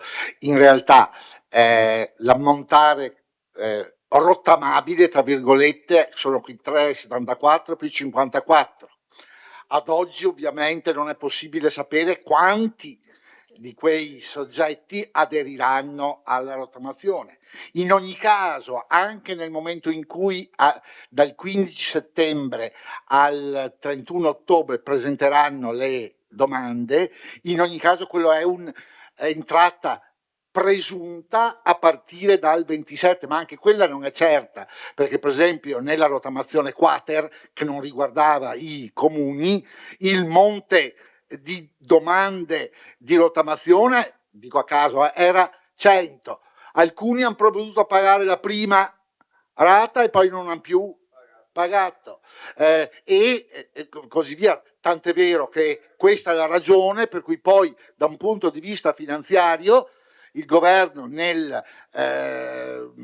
l'anno scorso ha previsto una rottamazione quinques, perché non era riuscito a ottenere tutti quelli che erano previsti dalla rottamazione quater. Quindi anche qui in realtà lo sapremo di anno in anno, dal 27 in poi, quanti di quelli che hanno fatto domanda hanno pagato e quant'è.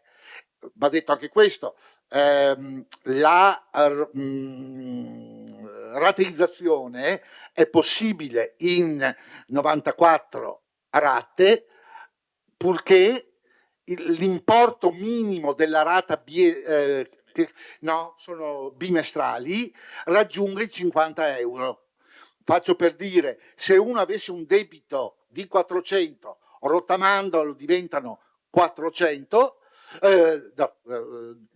diventano 200, rottamandoli potrà farlo in 4 rate bimestrali, quindi pagherà a gennaio, a marzo, a maggio e a giugno avrà finito, e così via a seconda dell'entità della quota rottamata.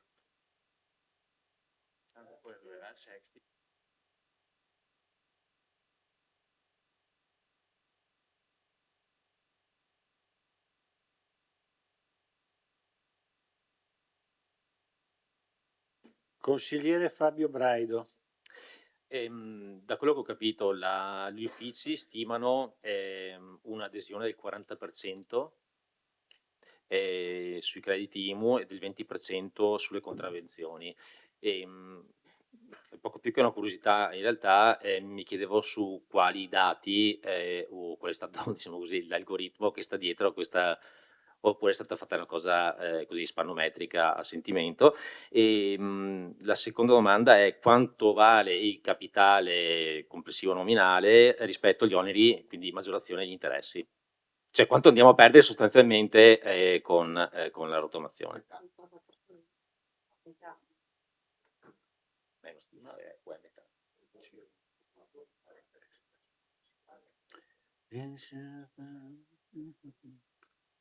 Chiudo.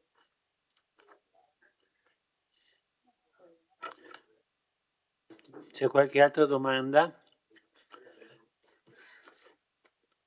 Allora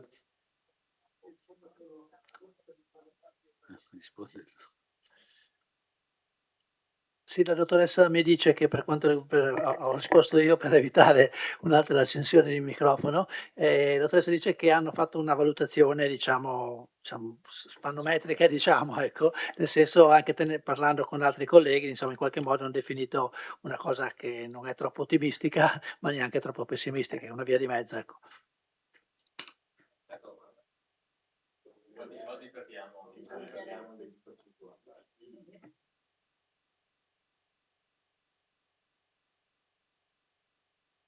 Sì, come diceva, se ho capito bene la domanda, cioè noi questi soldi non li abbiamo a bilancio, nel senso che erano, non è sbagliato a capire?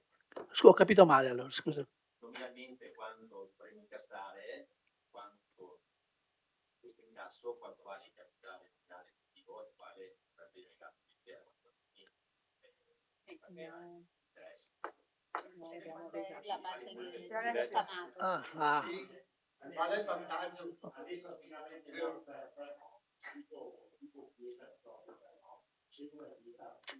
Ma però questa cifra, da che cosa questi soldi? Sono Il carico che è rimasto residuo. sì, ma no, che non è più residuo, che era rimasto residuo. No, che è il carico che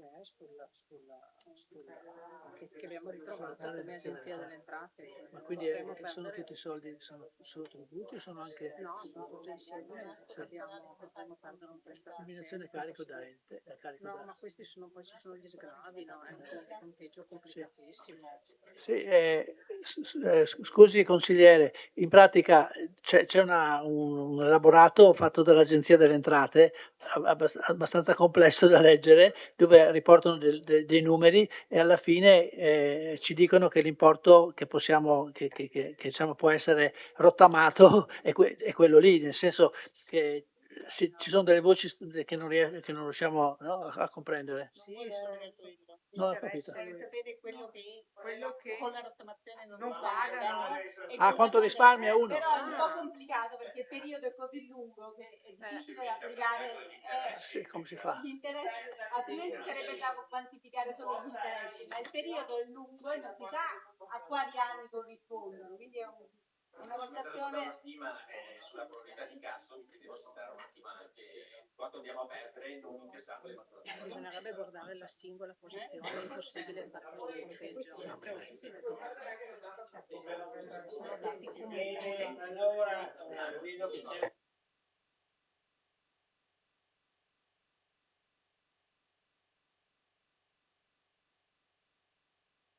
Sì, volevo dire all'amministrazione per incentivare l'adesione, oltre, secondo me, oltre che il messaggio pubblico, sarebbe opportuno, secondo me, è quello che farà l'ADER nello sportello fiscale, fare proprio anche una lettera al singolo cittadino, siccome noi abbiamo i dati, dirgli guarda sei debitore di tot, c'è la rottamazione, ti liberi pagando tot. Può darsi che se il tizio vede che aveva una multa che 150 euro e con 40 se la cava, può darsi che prima non ci pensasse minimamente a pagare, ma dice va vengo a guadagnare le 10 anni che non lo paghi i 40 e così sono a posto. Così era un suggerimento che io direi di chiedere agli uffici se è possibile fare. Grazie.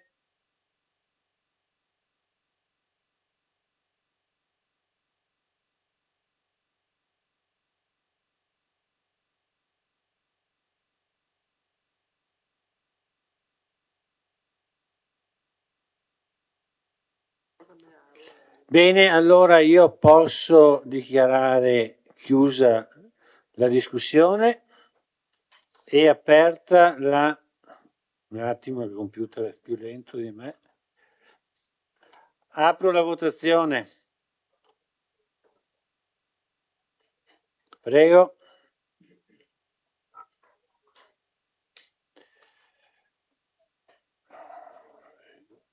Un contrario. No, hanno votato tutti, sto qua contrario. Grazie, chiudo la votazione. Cosa non è partita? Sì, no, adesso sì. Sì, favorevoli 13, contrari 1, astenuti 1. Immediata? Sì. Immediata esecutività, sempre per la rottamazione.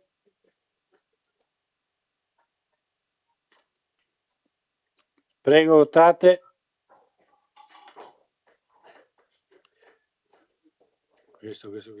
Questo.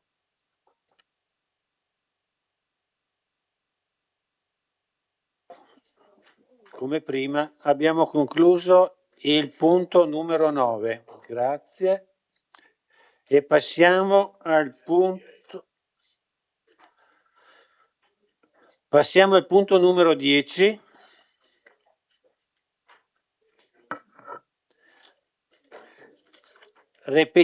Recepimento dell'accordo pubblico-privato e adozione della variante numero 5 al piano di interventi relativa al Borghetto sul Meschio, recupero e riqualificazione dell'antica cartiera Galvani. Illustra la delibera l'assessore Marco Dus.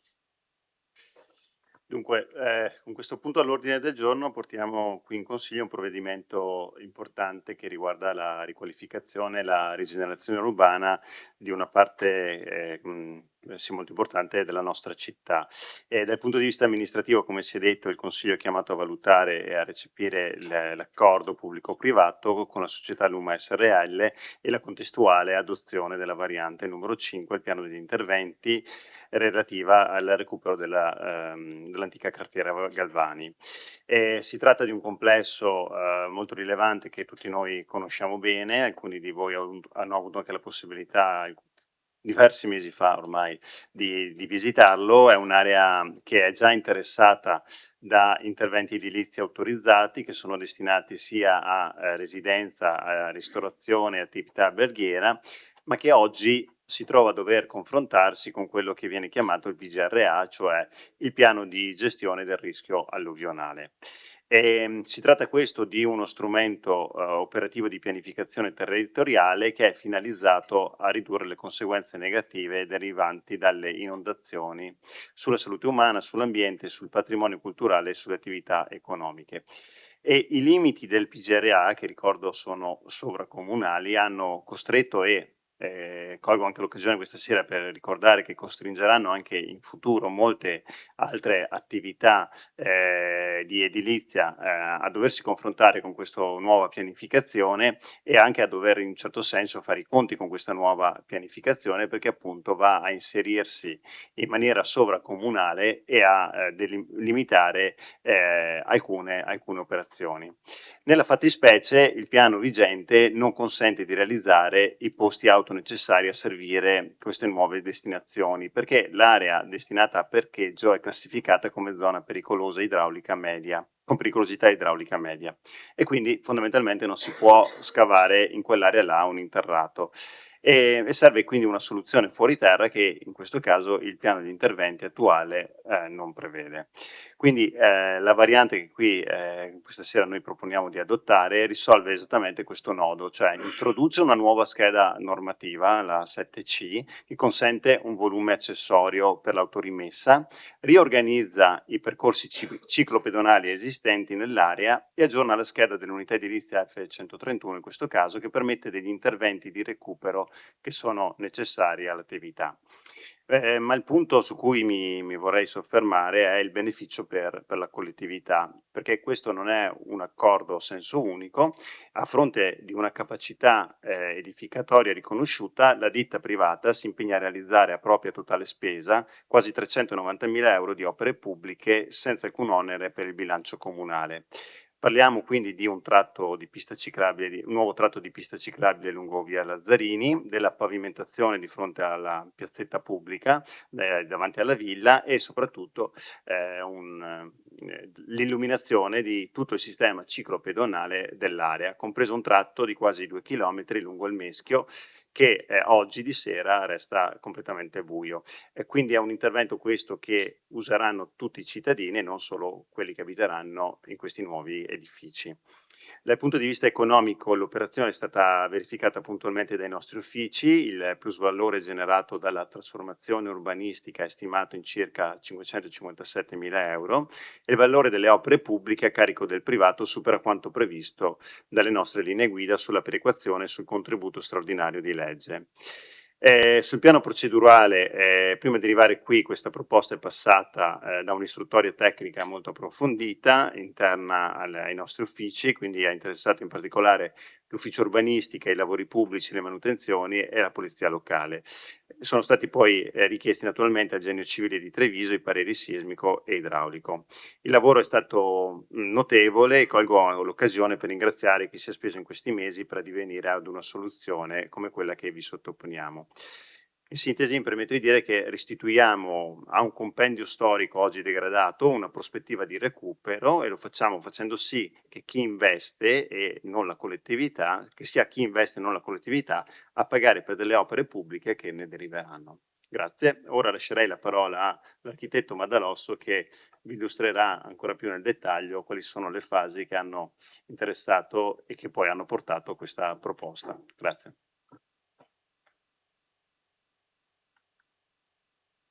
Buonasera.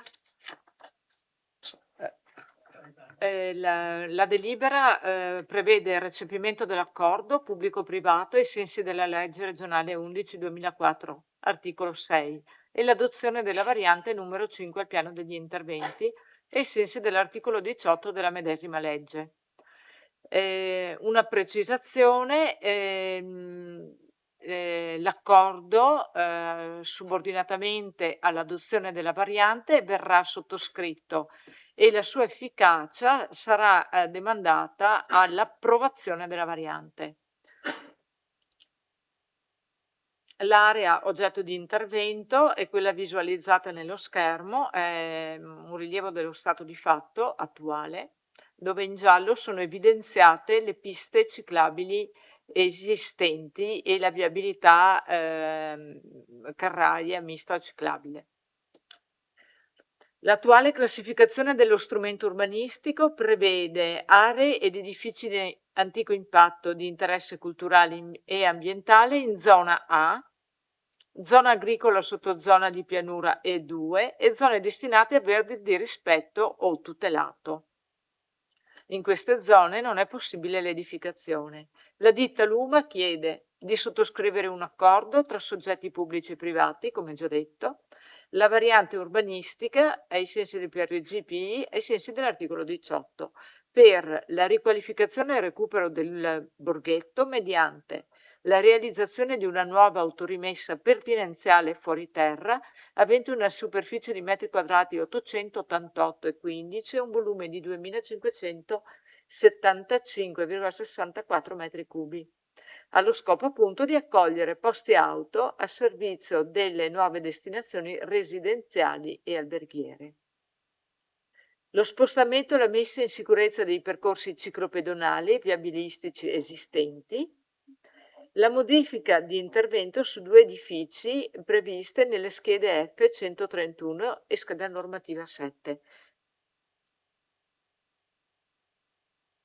Qui abbiamo il PI, PRG stato di fatto e lo stato modificato, dove vediamo, ecco, per quanto riguarda le piste ciclabili, in blu il nuovo tracciato delle piste ciclabili e in giallo la parte che viene soppressa. Ecco qui, questo viene evidenziato pur essendo già esistente, comunque viene evidenziato perché graficamente non è indicato.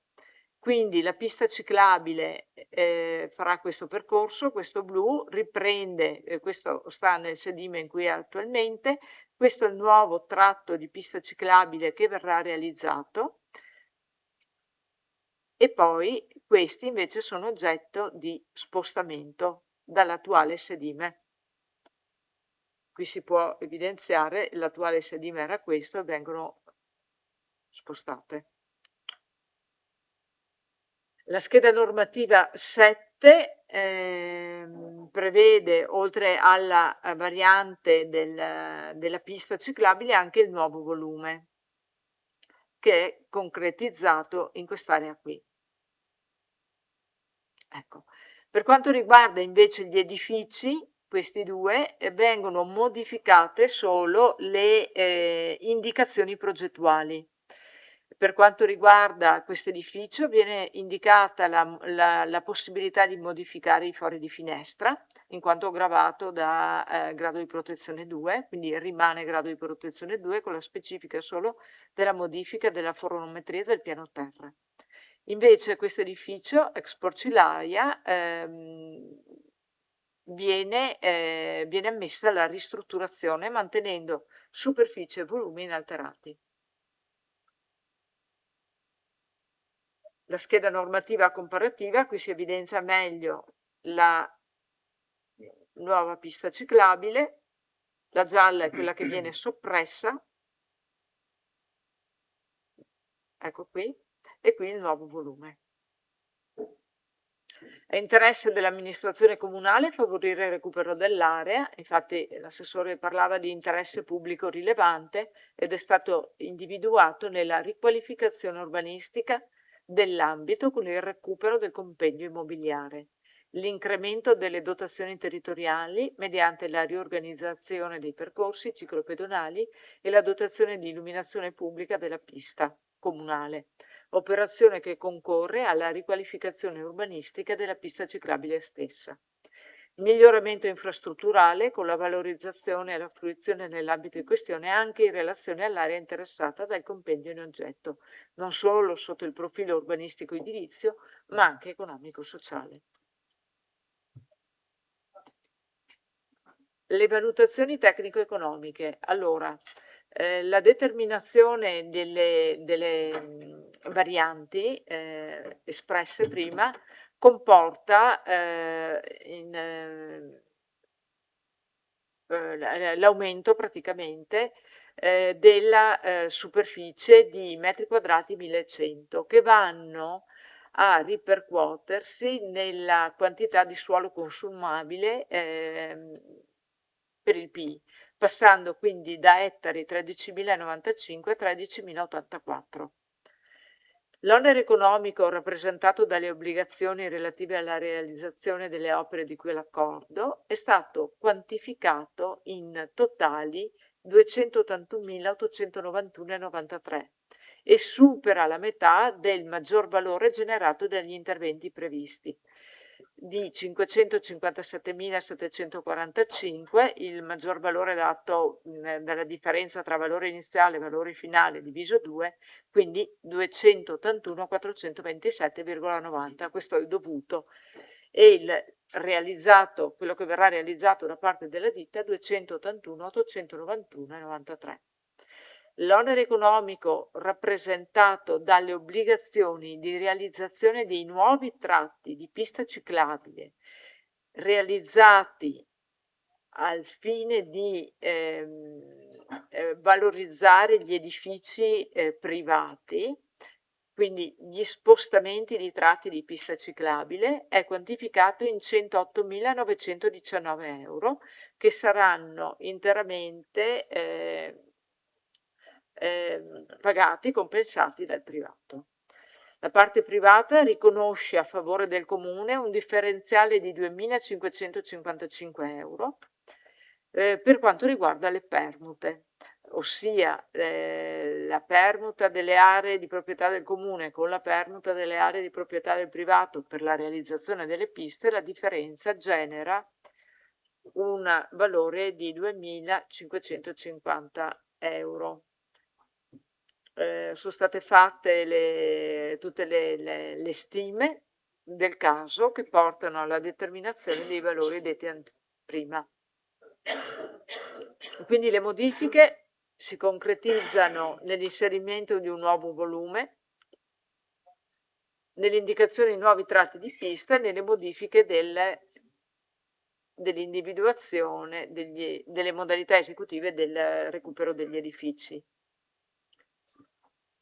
Il privato si propone quindi di progettare e realizzare a proprio esclusivo carico il nuovo tratto di pista ciclabile lungo via Lazzarini, progettare e realizzare l'intervento di asfaltatura della piazzetta pubblica antistante la villa, progettare e realizzare l'impianto di illuminazione pubblica della pista ciclabile lungo il Meschio, lunga 1 chilometro, 1.900 metri lineari. Qui in rosa vediamo le nuove piste, queste sono a carico del privato, ok? In cambio di queste il comune cede la parte in azzurro a vantaggio esclusivo degli immobili, la realizzazione della pista lungo via Lazzarini e poi invece le altre sono piste esistenti che rimangono tali. L'illuminazione pubblica lungo la pista ciclabile del Meschio è visualizzabile in questa tavola, da nord a sud.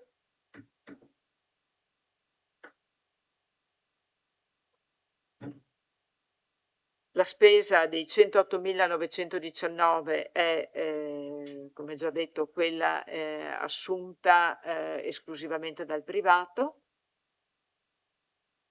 Quindi la delibera di questa sera propone di adottare, ai sensi dell'articolo 18 della legge regionale 11/2004, la variante numero 5 al piano degli interventi e di prendere atto dell'accordo per la realizzazione di interventi, come precedentemente detti, di 390.811,50.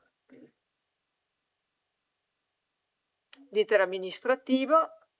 Dopo l'adozione procederemo con la sottoscrizione dell'accordo entro 30 giorni dall'adozione.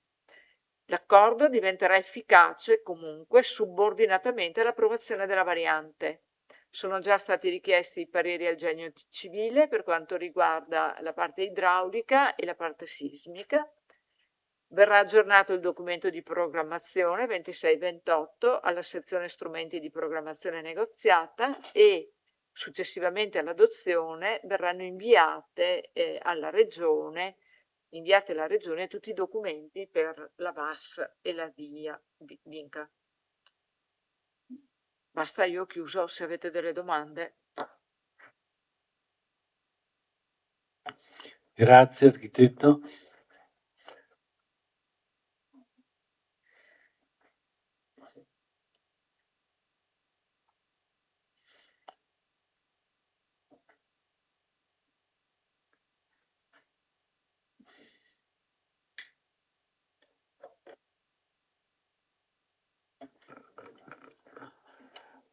Premesso che il mio voto sarà chiaramente favorevole, perché l'intervento credo sia un intervento importante per la città, era uno dei tanti punti neri della nostra città, e quindi però una domanda la voglio fare. Allora, il rischio alluvionale che è stato evidenziato, e quindi i garage quantomeno vengono fatti fuori terra. Allora, premesso che non ho visto nessuna prospettiva, diciamo, ma io sono, perché le dico, perché sono contrario al fuori terra. Allora dobbiamo capire per quale motivo il rischio alluvionale esiste alla Caltiera Galvani e in Piazza Meschio no. Perché allora, siccome ho visto questo e quello, non capisco per quale motivo dobbiamo fare i garage, e quindi che secondo me è un pugno in un occhio in un contesto del genere. Perché non è possibile che allora 800 metri prima il rischio non c'è e 800 metri dopo il rischio c'è. Perché come sempre è sempre soggettivo, no? Gli enti superiori sono soggettivi, dipende come si alza al mattino. Io voterò chiaramente a favore, ma di questa soluzione del fuori terra non sono d'accordo. Voterò comunque a favore.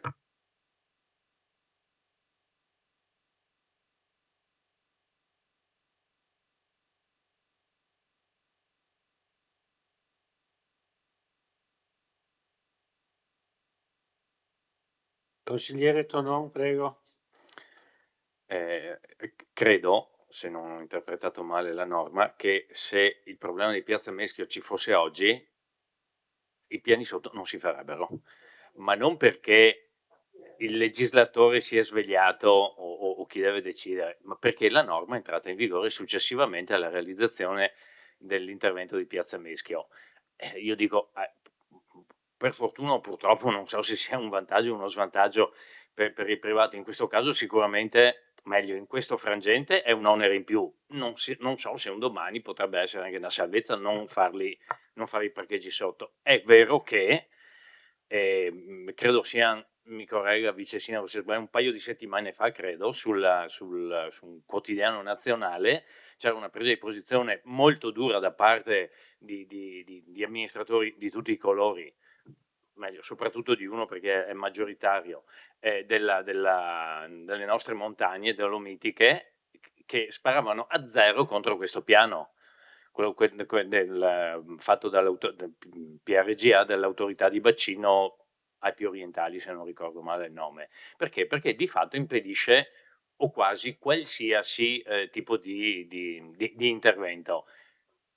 Se non ricordo male, fra l'altro, era allora vice sindaco quando abbiamo avuto, sempre penso per un problema del genere, il problema del zona Victoria, che bisognava, perché? Perché non poteva esserci il tendone, se non ricordo male, per più di 6 mesi. Non sono passati tanti anni. Hanno dovuto chiedere, se non ricordo male, mi corregga se non è così, una revisione puntuale per quel.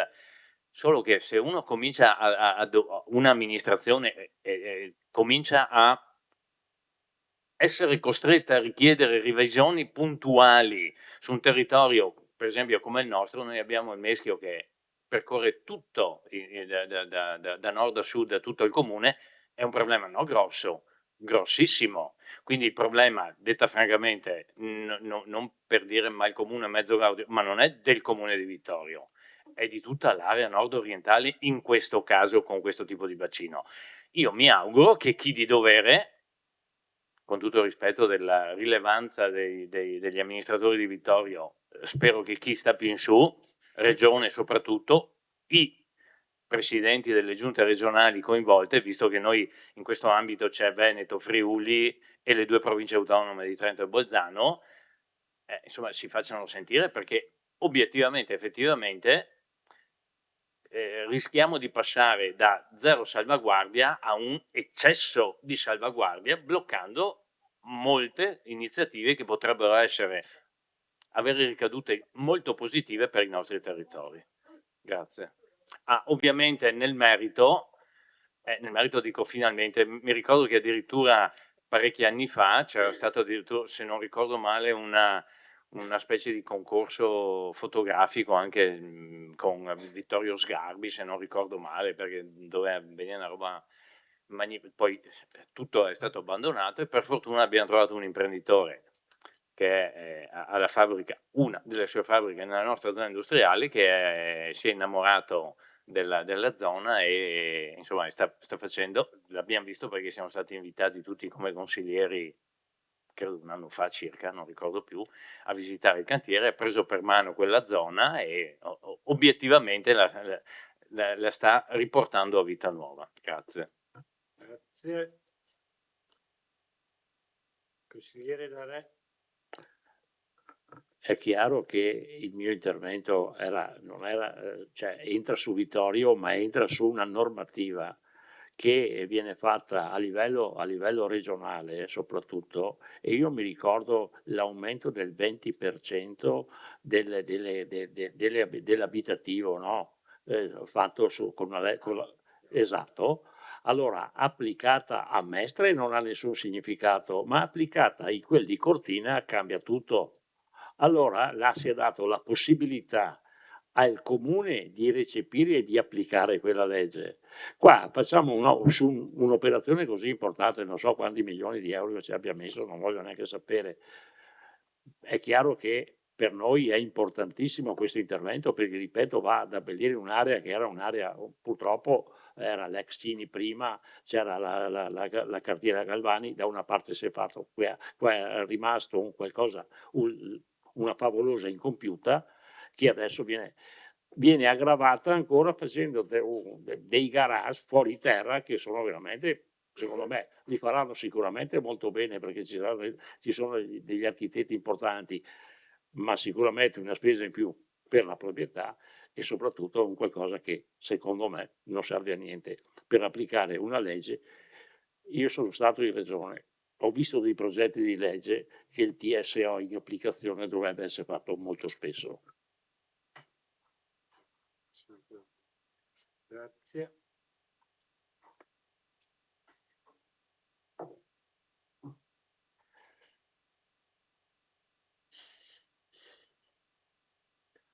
Bene, non vedo altre prenotazioni. Grazie, intervengo giusto per innanzitutto per esprimere soddisfazione per questo importante intervento. È già stato detto, ma penso che sia doveroso da parte insomma di tutta la nostra amministrazione ribadire positività di questo intervento rispetto appunto ai privati che l'hanno sostenuto, e quindi è stato anche abbastanza laborioso, e volevo anch'io ringraziare tutti gli uffici, perché poi ho seguito, e l'assessore Dussi, insomma, per quel lavoro che hanno intrapreso, che ripeto è stato molto accurato, molto particolare, con vari pareri, e non è stato molto semplice. Sul discorso del PGRA vorrei dire che effettivamente sì, alcune note potrebbero essere troppo restrittive. Ricordiamoci però che siamo di fronte a un territorio molto particolare, quello italiano, dove insomma molto spesso succedono situazioni addirittura catastrofali, cioè nel senso alluvioni, per non parlare di altro, dove in vari territori vediamo situazioni veramente che mettono a rischio la vita delle persone.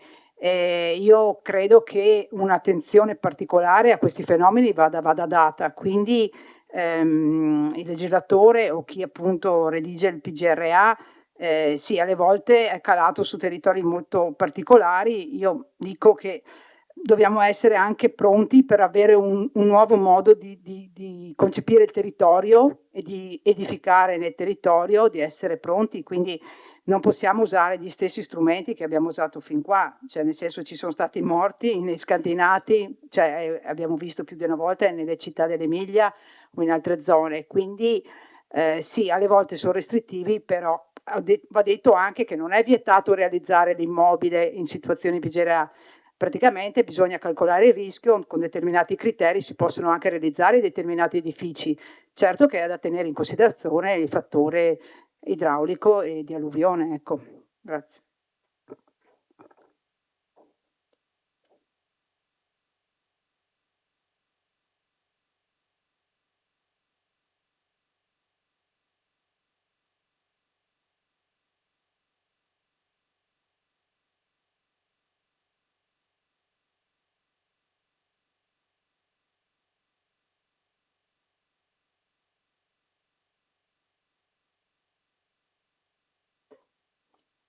Allora, il mio voto sarà sicuramente favorevole e anche con soddisfazione.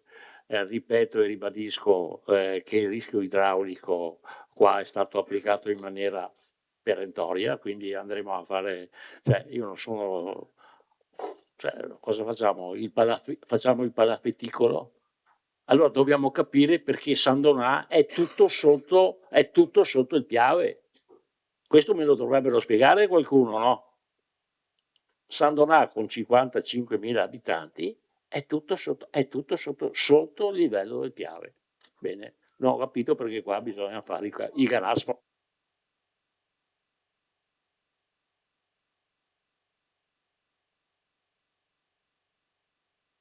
Dichiarazione.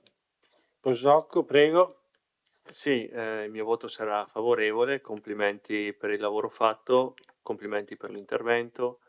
E una nota all'assessore Dus, le ho già detto in commissione, i chilometri di pista ciclabile sono 2,2 km, quindi completate gli ultimi 300 metri con fondi propri. Grazie.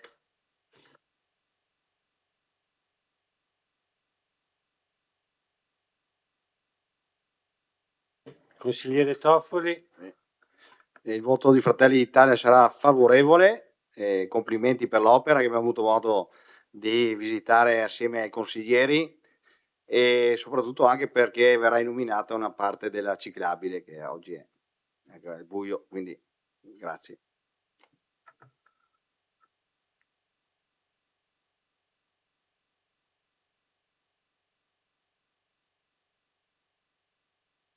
Non vedo altre dichiarazioni di voto, quindi passiamo alla votazione.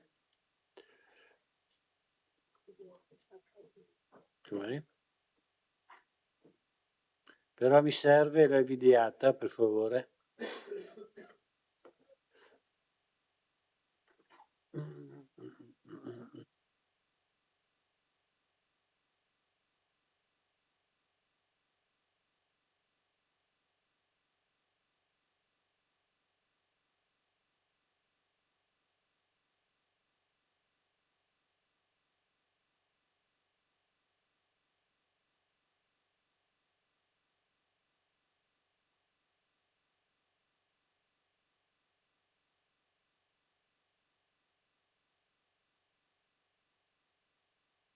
14 voti favorevoli, 0 contrari, 1 astenuto.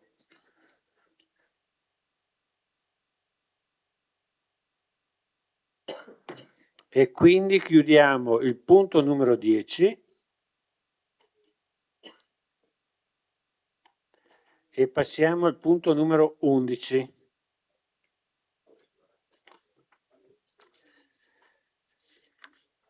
Allora, Commissione Comunale per le Pari Opportunità, sostituzione componente dimissionario. L'assessore, se vuole spiegare di cosa si tratta.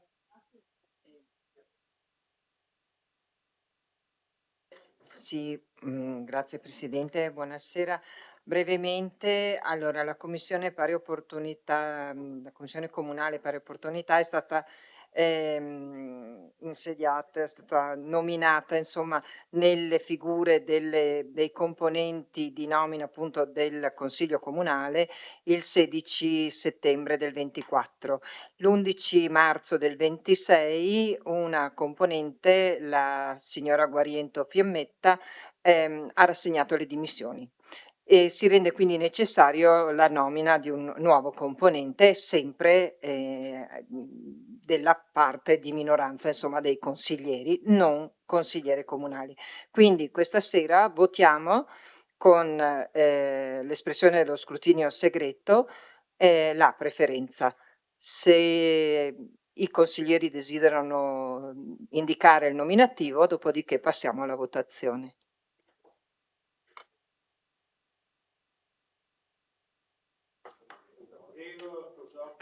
Sì, il gruppo La Persona al Centro, a cui apparteneva la consigliera dimissionaria, dà l'indicazione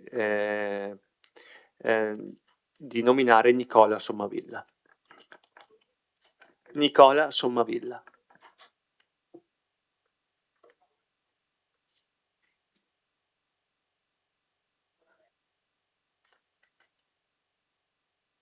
Allora ricordo che i 3 scrutatori sono Thomas Toffoli, Tonon Roberto e Bevilacqua Silvia.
Allora, 2 voti per Sommavilla Nicola, e 13 voti schede bianche.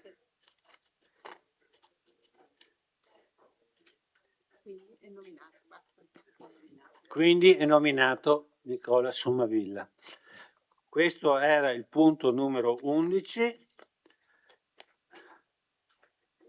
Abbiamo il 12 che è individuazione degli organismi indispensabili di competenza del Consiglio Comunale anno 2026.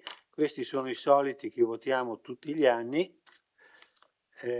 Se la sindaca vuole illustrare la delibera. Sì, velocemente, in base all'articolo 96 del decreto legislativo 267 del 2000, riduzione degli organismi collegiali, i consigli comunali e le giunte comunali, secondo le rispettive competenze, individuano le commissioni, i comitati ed ogni altro organo collegiale con funzioni amministrative. L'elenco è quello dell'anno scorso, quindi gli organismi sono le commissioni consigliare, la prima, affari istituzionali, attività sociali, culturali, turistiche, sportive e informazione, la seconda commissione territorio, sviluppo economico e polizia urbana, la terza commissione finanze, patrimonio, società partecipate, poi abbiamo la commissione pari opportunità tra uomo e donna, poi la commissione consigliare Piruea area ex Fassina ex Carnielli e la commissione per la valutazione delle civiche benemerenze. Anticipo solo, perché poi il consigliere Darè me lo chiede, che la commissione consigliare Piruea ex Fassina ex Carnielli ho chiesto da circa 20 giorni la convocazione, ma dovrebbe arrivare. Abbia pazienza che arriva. Prego.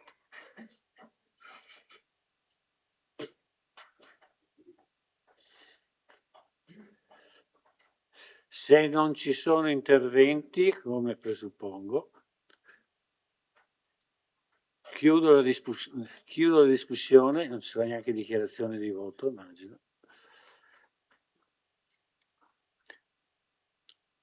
Apro la votazione.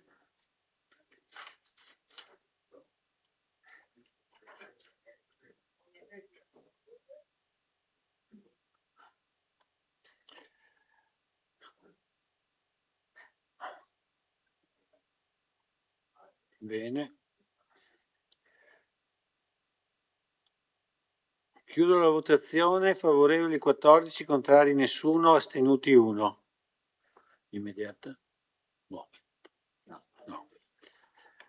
E quindi con questo abbiamo chiuso anche il punto numero 12 e adesso veniamo al 13° punto, che è quello che è stato aggiunto. Convenzione fra i comuni di Vittorio Veneto, Tarzana Revine e Lago per lo svolgimento associato delle funzioni di polizia locale. Proroga.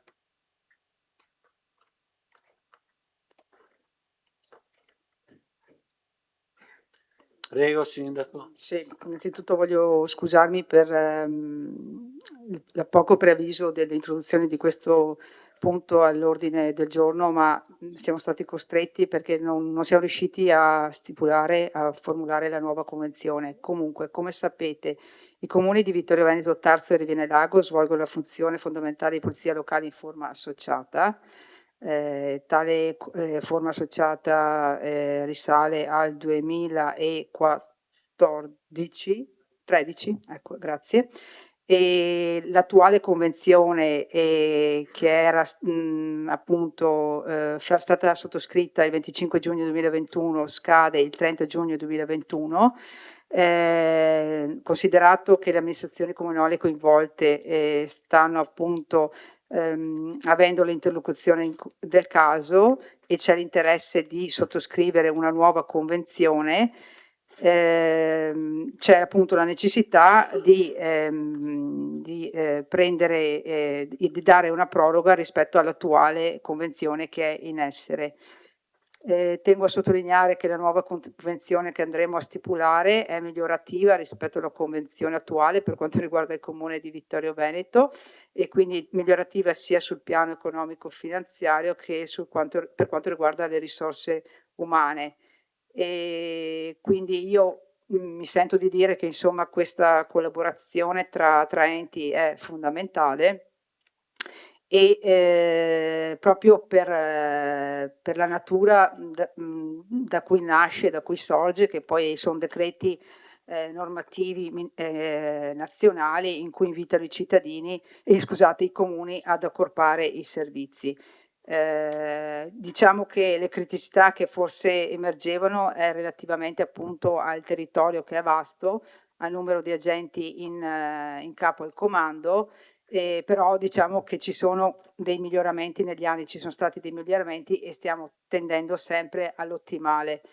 Vorrei ricordare anche l'attuazione del servizio di videosorveglianza fatto assieme agli altri comuni, e quindi logico che non siamo mai sufficientemente pronti per coprire completamente tutte le situazioni, però insomma possiamo dire che il servizio ha sempre garantito nel suo complesso una buona efficacia e efficiente in varie situazioni. Ecco.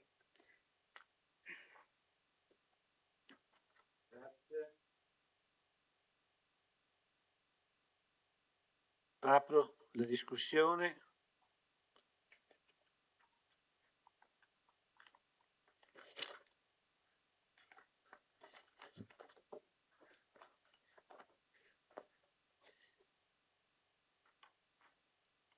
Interviene il consigliere Fabio Braido. Prego.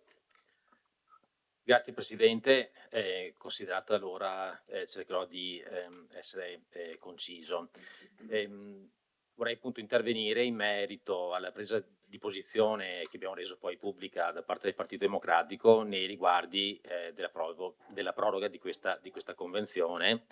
La nostra posizione non nasce da una sterile, banale o banalizzabile contrapposizione tra schieramenti politici, va un po' nel merito della questione. Quindi la continuità del servizio di polizia locale è un interesse ovviamente pubblico, di interesse generale che riguarda i cittadini, e quindi non ci asteniamo nel dare continuità.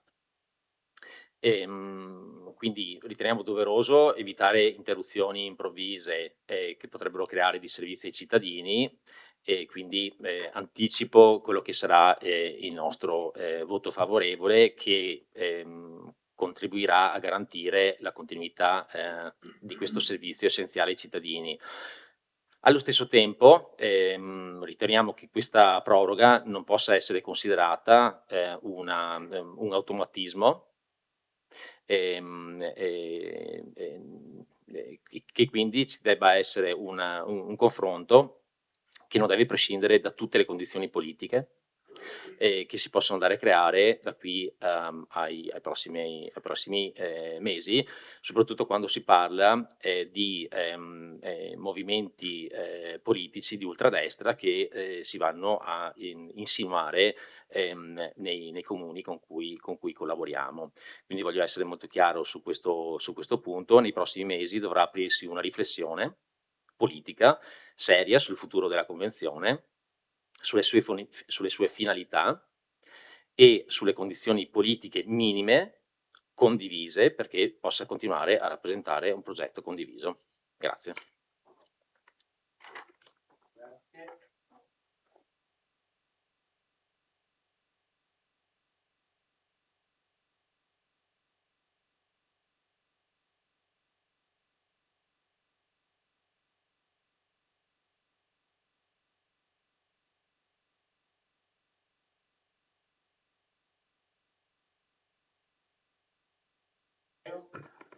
Grazie Presidente.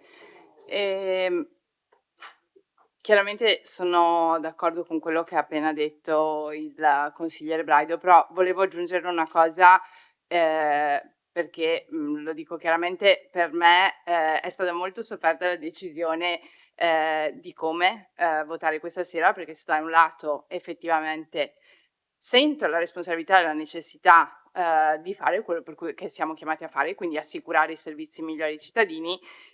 Personalmente io non riesco a scindere completamente quello che sono la gestione di un'amministrazione da quelle che sono le finalità, le idee e le politiche di chi, dei suoi rappresentanti.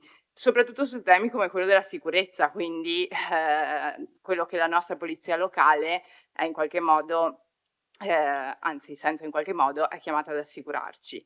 È evidente che i servizi di polizia locale sono assicurati in un campo di rispetto di norme più generali, però è vero che quello che è la sensibilità politica, le finalità politiche possono comunque muovere gli indirizzi con cui secondo me questi servizi vengono attuati. Si può chiaramente andare da una modalità più attenta a quello che è la prevenzione, l'attenzione al contesto sociale che lo causa e anche nel andare ad approfondire quali sono magari le cause per rimuoverle di alcuni problemi o comportamenti che riteniamo non adeguati. Per contro, altre modalità forse di politiche o idee possono invece pensare che la sicurezza si assicuri in una maniera un po' più repressiva, mostrando i muscoli senza andare a capire e effettivamente andare ad agire sulle cause. Quindi, ripeto, per me non è stato semplice capire quale fosse la scelta giusta in questo contesto. È evidente che, come giustamente diceva la sindaca, il tempo è stato anche breve per riflettere e quindi, ripeto, anche per me è fondamentale assicurare la continuità del servizio e quindi la proroga secondo me è inevitabile, però per me è veramente fondamentale per il rispetto di quelli che sono la nostra sensibilità, ma secondo me anche i principi in base a cui la nostra amministrazione si muove e che dichiara, che usiamo il tempo che questa proroga ci concede per fare una riflessione che sia seria nel merito, per valutare se è possibile continuare con questa collaborazione e quali siano le modalità, in qualche modo le premesse e le garanzie anche politiche sotto cui questa nuova collaborazione potrà o eventualmente nascerà. Nel frattempo, un'altra delle cose che sicuramente mi ha convinto che questa sia la scelta corretta è che so e confido che anche nel tempo di questa proroga, mentre capiremo quali sono per noi appunto i requisiti necessari, la nostra forza di polizia locale continuerà ad applicare quella che è la sua professionalità, quella che è la sua sensibilità e che quindi in ogni caso avremo un servizio equilibrato, rispettoso e attento al contesto e alle situazioni in cui opera. Grazie, volevo condividere questa riflessione. Grazie, consigliere Bortolotto.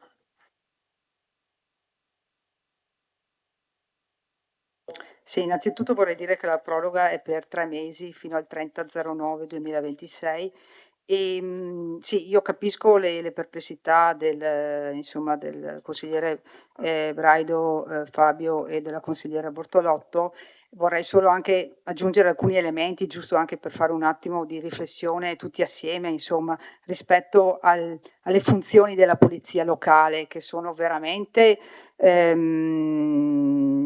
attinenti a quelle che sono le normative nazionali. Voglio dire, la polizia locale ha una certa autonomia, ok? E risponde a quelle che sono le leggi dello Stato e le normative nazionali.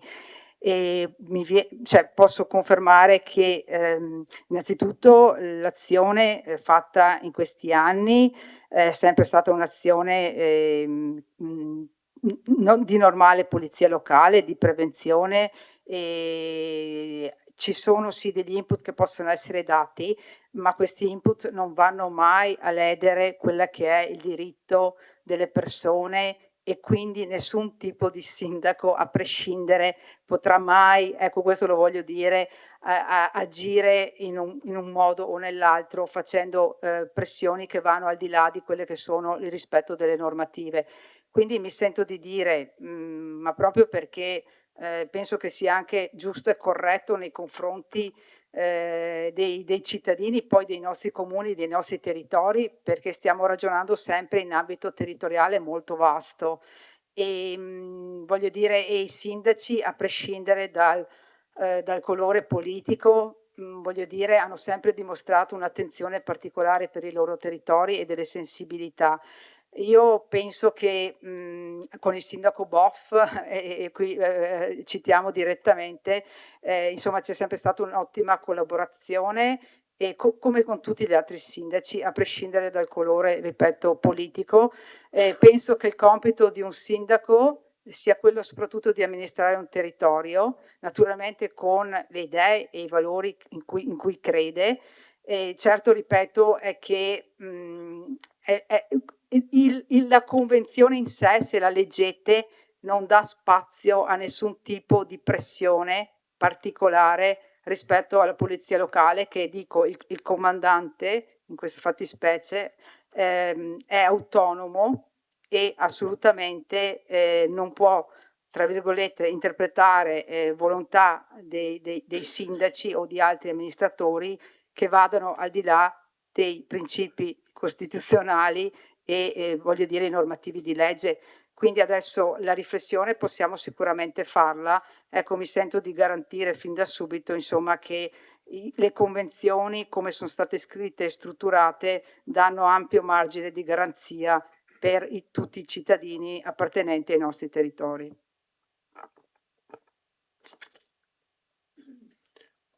Grazie. Una replica di Giovanni Braido. No, un intervento. Non è una replica. Un intervento, no. Un raro intervento. Un raro intervento. Raro.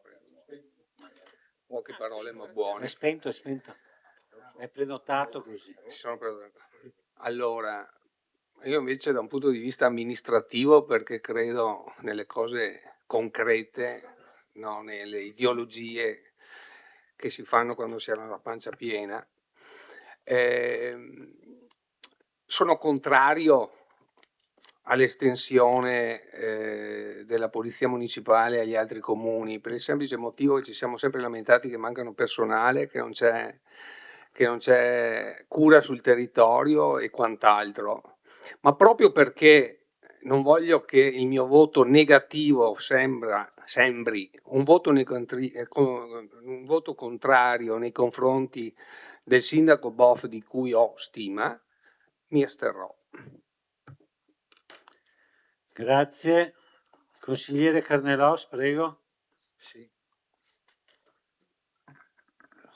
Mi aggancio a alcune espressioni del sindaco, idee e valori.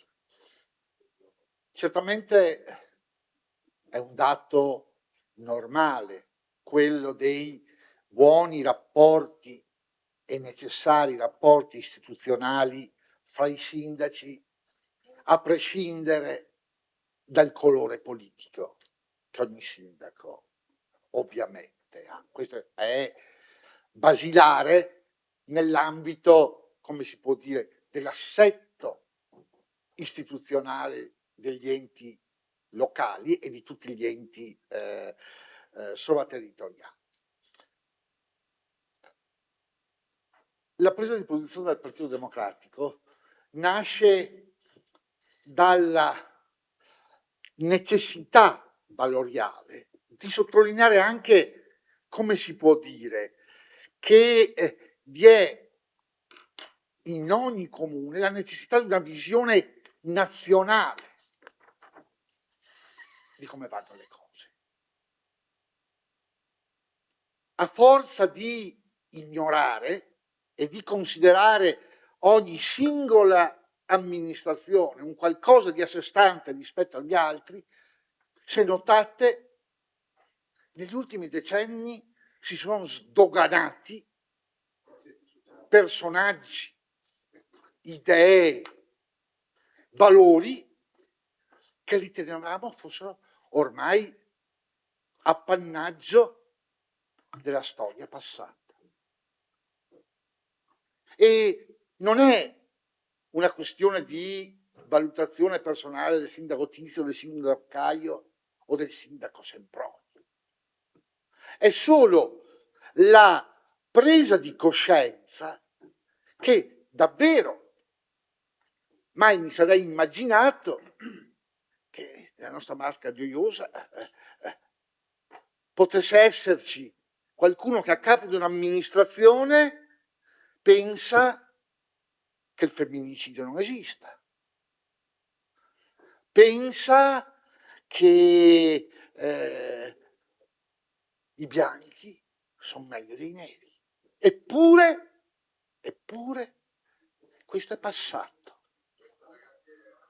Questo non fa, come si può dire, più accapponare la pelle. Ed è indubbio che da un punto di vista strettamente, come si può dire, operativo, il fatto che vi sia una collaborazione fra enti è importante. Però davvero resto esterrefatto il pensiero che la polizia locale possa, non lo so, pensare che il sindaco pensa così, beh, normale, insomma, è, come si può dire, un cartellino giallo, quello che il partito ha dato. Va detto anche che probabilmente è una rara avis, probabilmente è un qualcosa di estemporaneo, perché guardandoci, l'ho detto già qualche altra volta, in questa aula dei partiti nazionali ci sono rimasti noi e Tommaso Toffoli. E questo avviene non solo da noi, ma in linea generale. Siamo diventati delle monadi oscillanti. E allora ecco anche proprio un significato di carattere politico questa presa di posizione. Attenzione, attenzione. E ovviamente nella convenzione, se questo sarà l'orientamento dell'amministrazione, metteremo qualche puntino, qualche termine essenziale che caratterizzi. La sicurezza non è neutra, ha un contenuto. Deve esserci in ogni momento, è vero, le leggi sono rispettate, devono essere rispettate, ma sappiamo come se non c'è una tensione valoriale, le norme possono essere come la chewing gum, dove le tiri vanno. E ora ecco che il presidio di un'amministrazione democratica, e ovviamente si capisce del termine costituzionale del termine, che in questo nostro paese, in tante parti, ormai è considerata, come si può dire, vecchiume. No. No. E credo che molti di noi, no, 1 o 2 mesi fa, mai avrebbero pensato che in queste prealpi che hanno conosciuto la Resistenza, in queste prealpi che hanno visto e che sanno cos'è la privazione della libertà, a capo una di queste amministrazioni, potesse andarsi qualcuno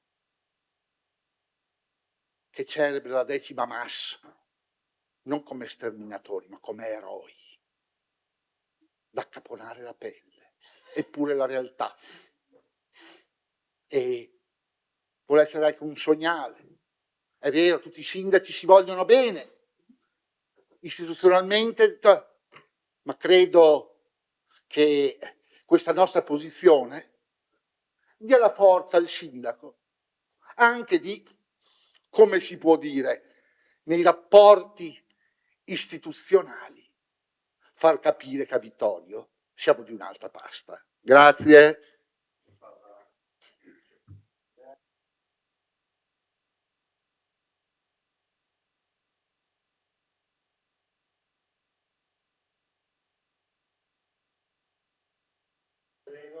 Sì, se non c'è nessun altro che voleva intervenire. Volevo fare solo una precisazione, anche perché non mi vengano attribuite cose che non ho detto e che nemmeno penso. Io non sono arrivata assolutamente a pensare che potessero essere esercitate delle pressioni sulla forza di polizia o cose di questo genere, ma io credo che comunque la politica e le politiche si concretizzino anche solo con le scelte. E visto che la nostra polizia locale non può essere ovunque, anche solo indicazioni di quali sono gli interventi a cui dare priorità è comunque una scelta politica e che viene influenzata da quelle che sono le priorità e il pensiero politico di chi queste indicazioni le dà. Quindi semplicemente questo, non volevo dire che nessuno pensa di uscire dalle norme o che vuole fare pressioni sulla polizia locale, assolutamente. L'altra cosa, io non metto in dubbio le intenzioni e la collaboratività del sindaco Boff, non ho motivo di pensarlo, assolutamente, però io mi posso basare solamente su quello che lui dichiara pubblicamente o le idee che sostiene pubblicamente. Quindi, basandomi su quello, io sento una sensibilità completamente diversa che secondo me si concretizza in scelte e linee guida che potrebbero essere molto diverse, perché hanno degli obiettivi e degli intendimenti diversi da quelli che secondo me in realtà caratterizzano un'amministrazione di centrosinistra o un'amministrazione che ha i valori che noi abbiamo dichiarato di avere, le finalità e le modalità di scelta che noi abbiamo dichiarato di avere. Quindi semplicemente su questo io penso che dovremmo prenderci il tempo di riflettere, scegliere insieme quali sono le priorità e quali sono gli obiettivi e come vogliamo politicamente suggerire l'indirizzo della nostra forza di polizia. Grazie.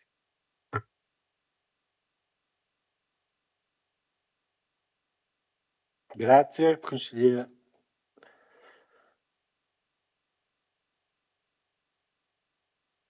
Mi sembra che abbiamo esaurito le prenotazioni e quindi gli interventi, quindi posso dichiarare chiusa la... Avevo interpretato il suo gesto. Sì. Posso considerare chiusa la discussione e non so se ci sono dichiarazioni di voto. Prego, consigliere Posocco. Va bene, ho assistito un po' a qualcosa che non fa parte della mia mentalità, cioè etichettare una persona a seconda di dove sta politicamente, quando il Gianangelo Boff era Gianangelo Boff quando era della Lega, lo sarà se sarà la Vannazzi, lo sarà se diventerà del Partito Democratico, non lo so. Io da persona libera non etichetto le persone in base a seconda di che partito, a che partito appartiene. Tra l'altro, i valori dove erano quando Gianangelo Boff ha fatto la campagna elettorale per questa amministrazione, in quanto amico mio e molto amico del collega D'Arè, che andava in giro perché al ballottaggio votassero tutti per voi, ma lì Gianangelo Boff andava bene. Entrando nel merito, io voterò contrario a questa proroga, semplicemente perché è un periodo che adesso tempo libero ne ho molto di più di prima e mi permetto di andare in giro anche a correre, frequento molto i laghi di Revine e siccome ce l'ho anche su con la proroga che avete fatto ad Abaco, il servizio che è stato prorogato e poi la convenzione Abaco, io vedo i nostri vigili che durante il periodo primaverile, estivo e autunnale vanno semplicemente a controllare a Tarso e Revine se uno ha pagato o no il parcheggio. E quindi vedere la nostra polizia municipale che è lì, che fa quello che fa la signorina o il signore di Abaco qua in centro o a Serravalle nei parcheggi blu, a me non fa. E quindi è un suggerimento che nella prossima convenzione che ci dovrà essere, un vigile faccia il vigile, quindi controlli il territorio, non faccia il riscossore per dei comuni a cui che vengono pagati dei parcheggi perché quelle zone sono tanto frequentate da molti turisti. Ecco, quindi il mio voto sarà contrario.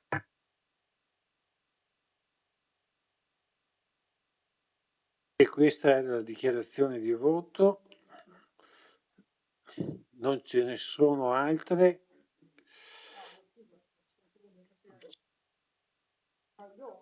Vengo giusto perché io penso sia doveroso innanzitutto ringraziare tutti gli agenti di polizia locale e il corpo di polizia locale intercomunale di Vittorio Tarzo e Revine Lago e per l'azione che stanno portando avanti in generale. Io voglio dire, li sto seguendo passo dopo passo, giorno dopo giorno e assolutamente stanno facendo il massimo per la salute.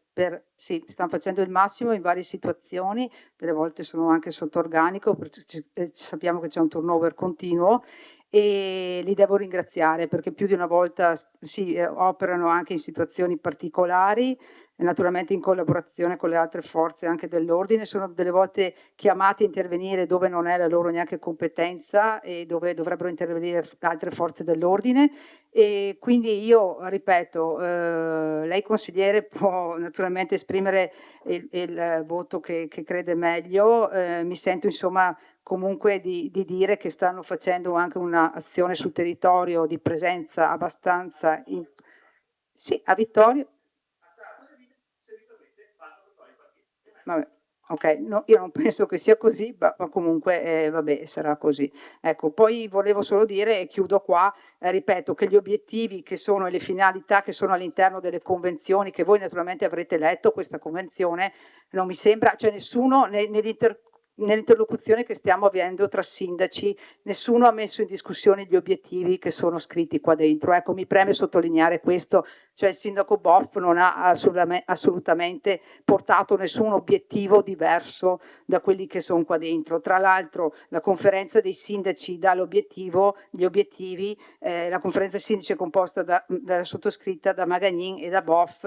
E io penso, ripeto, che in una situazione, un territorio come quello di Treviso e del Vittoriese, anche su altre tipologie di convenzioni che abbiamo con altri comuni di diverso colore politico, insomma, sia sempre stato salvaguardato quello che è il buon senso, i valori, ripeto, costituzionali e di responsabilità che ogni sindaco ha. Poi, ripeto, tutto è discutibile naturalmente e ci aggiorniamo rispetto a questo, ecco, grazie.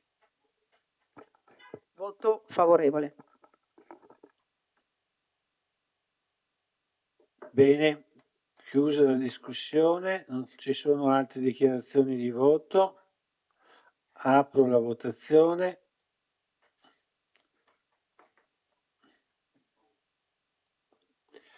Prego, votate.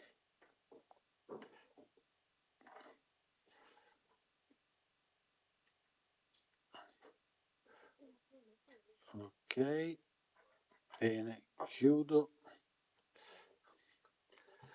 Allora, delibera approvata con 11 favorevoli, 2 contrari e 2 astenuti. Adesso votiamo l'immediata esecutività.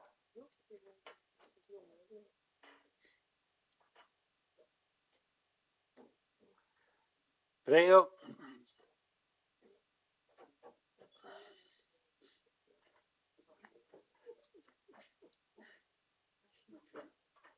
Approvata, favorevoli 11, contrari 2, astenuti 2.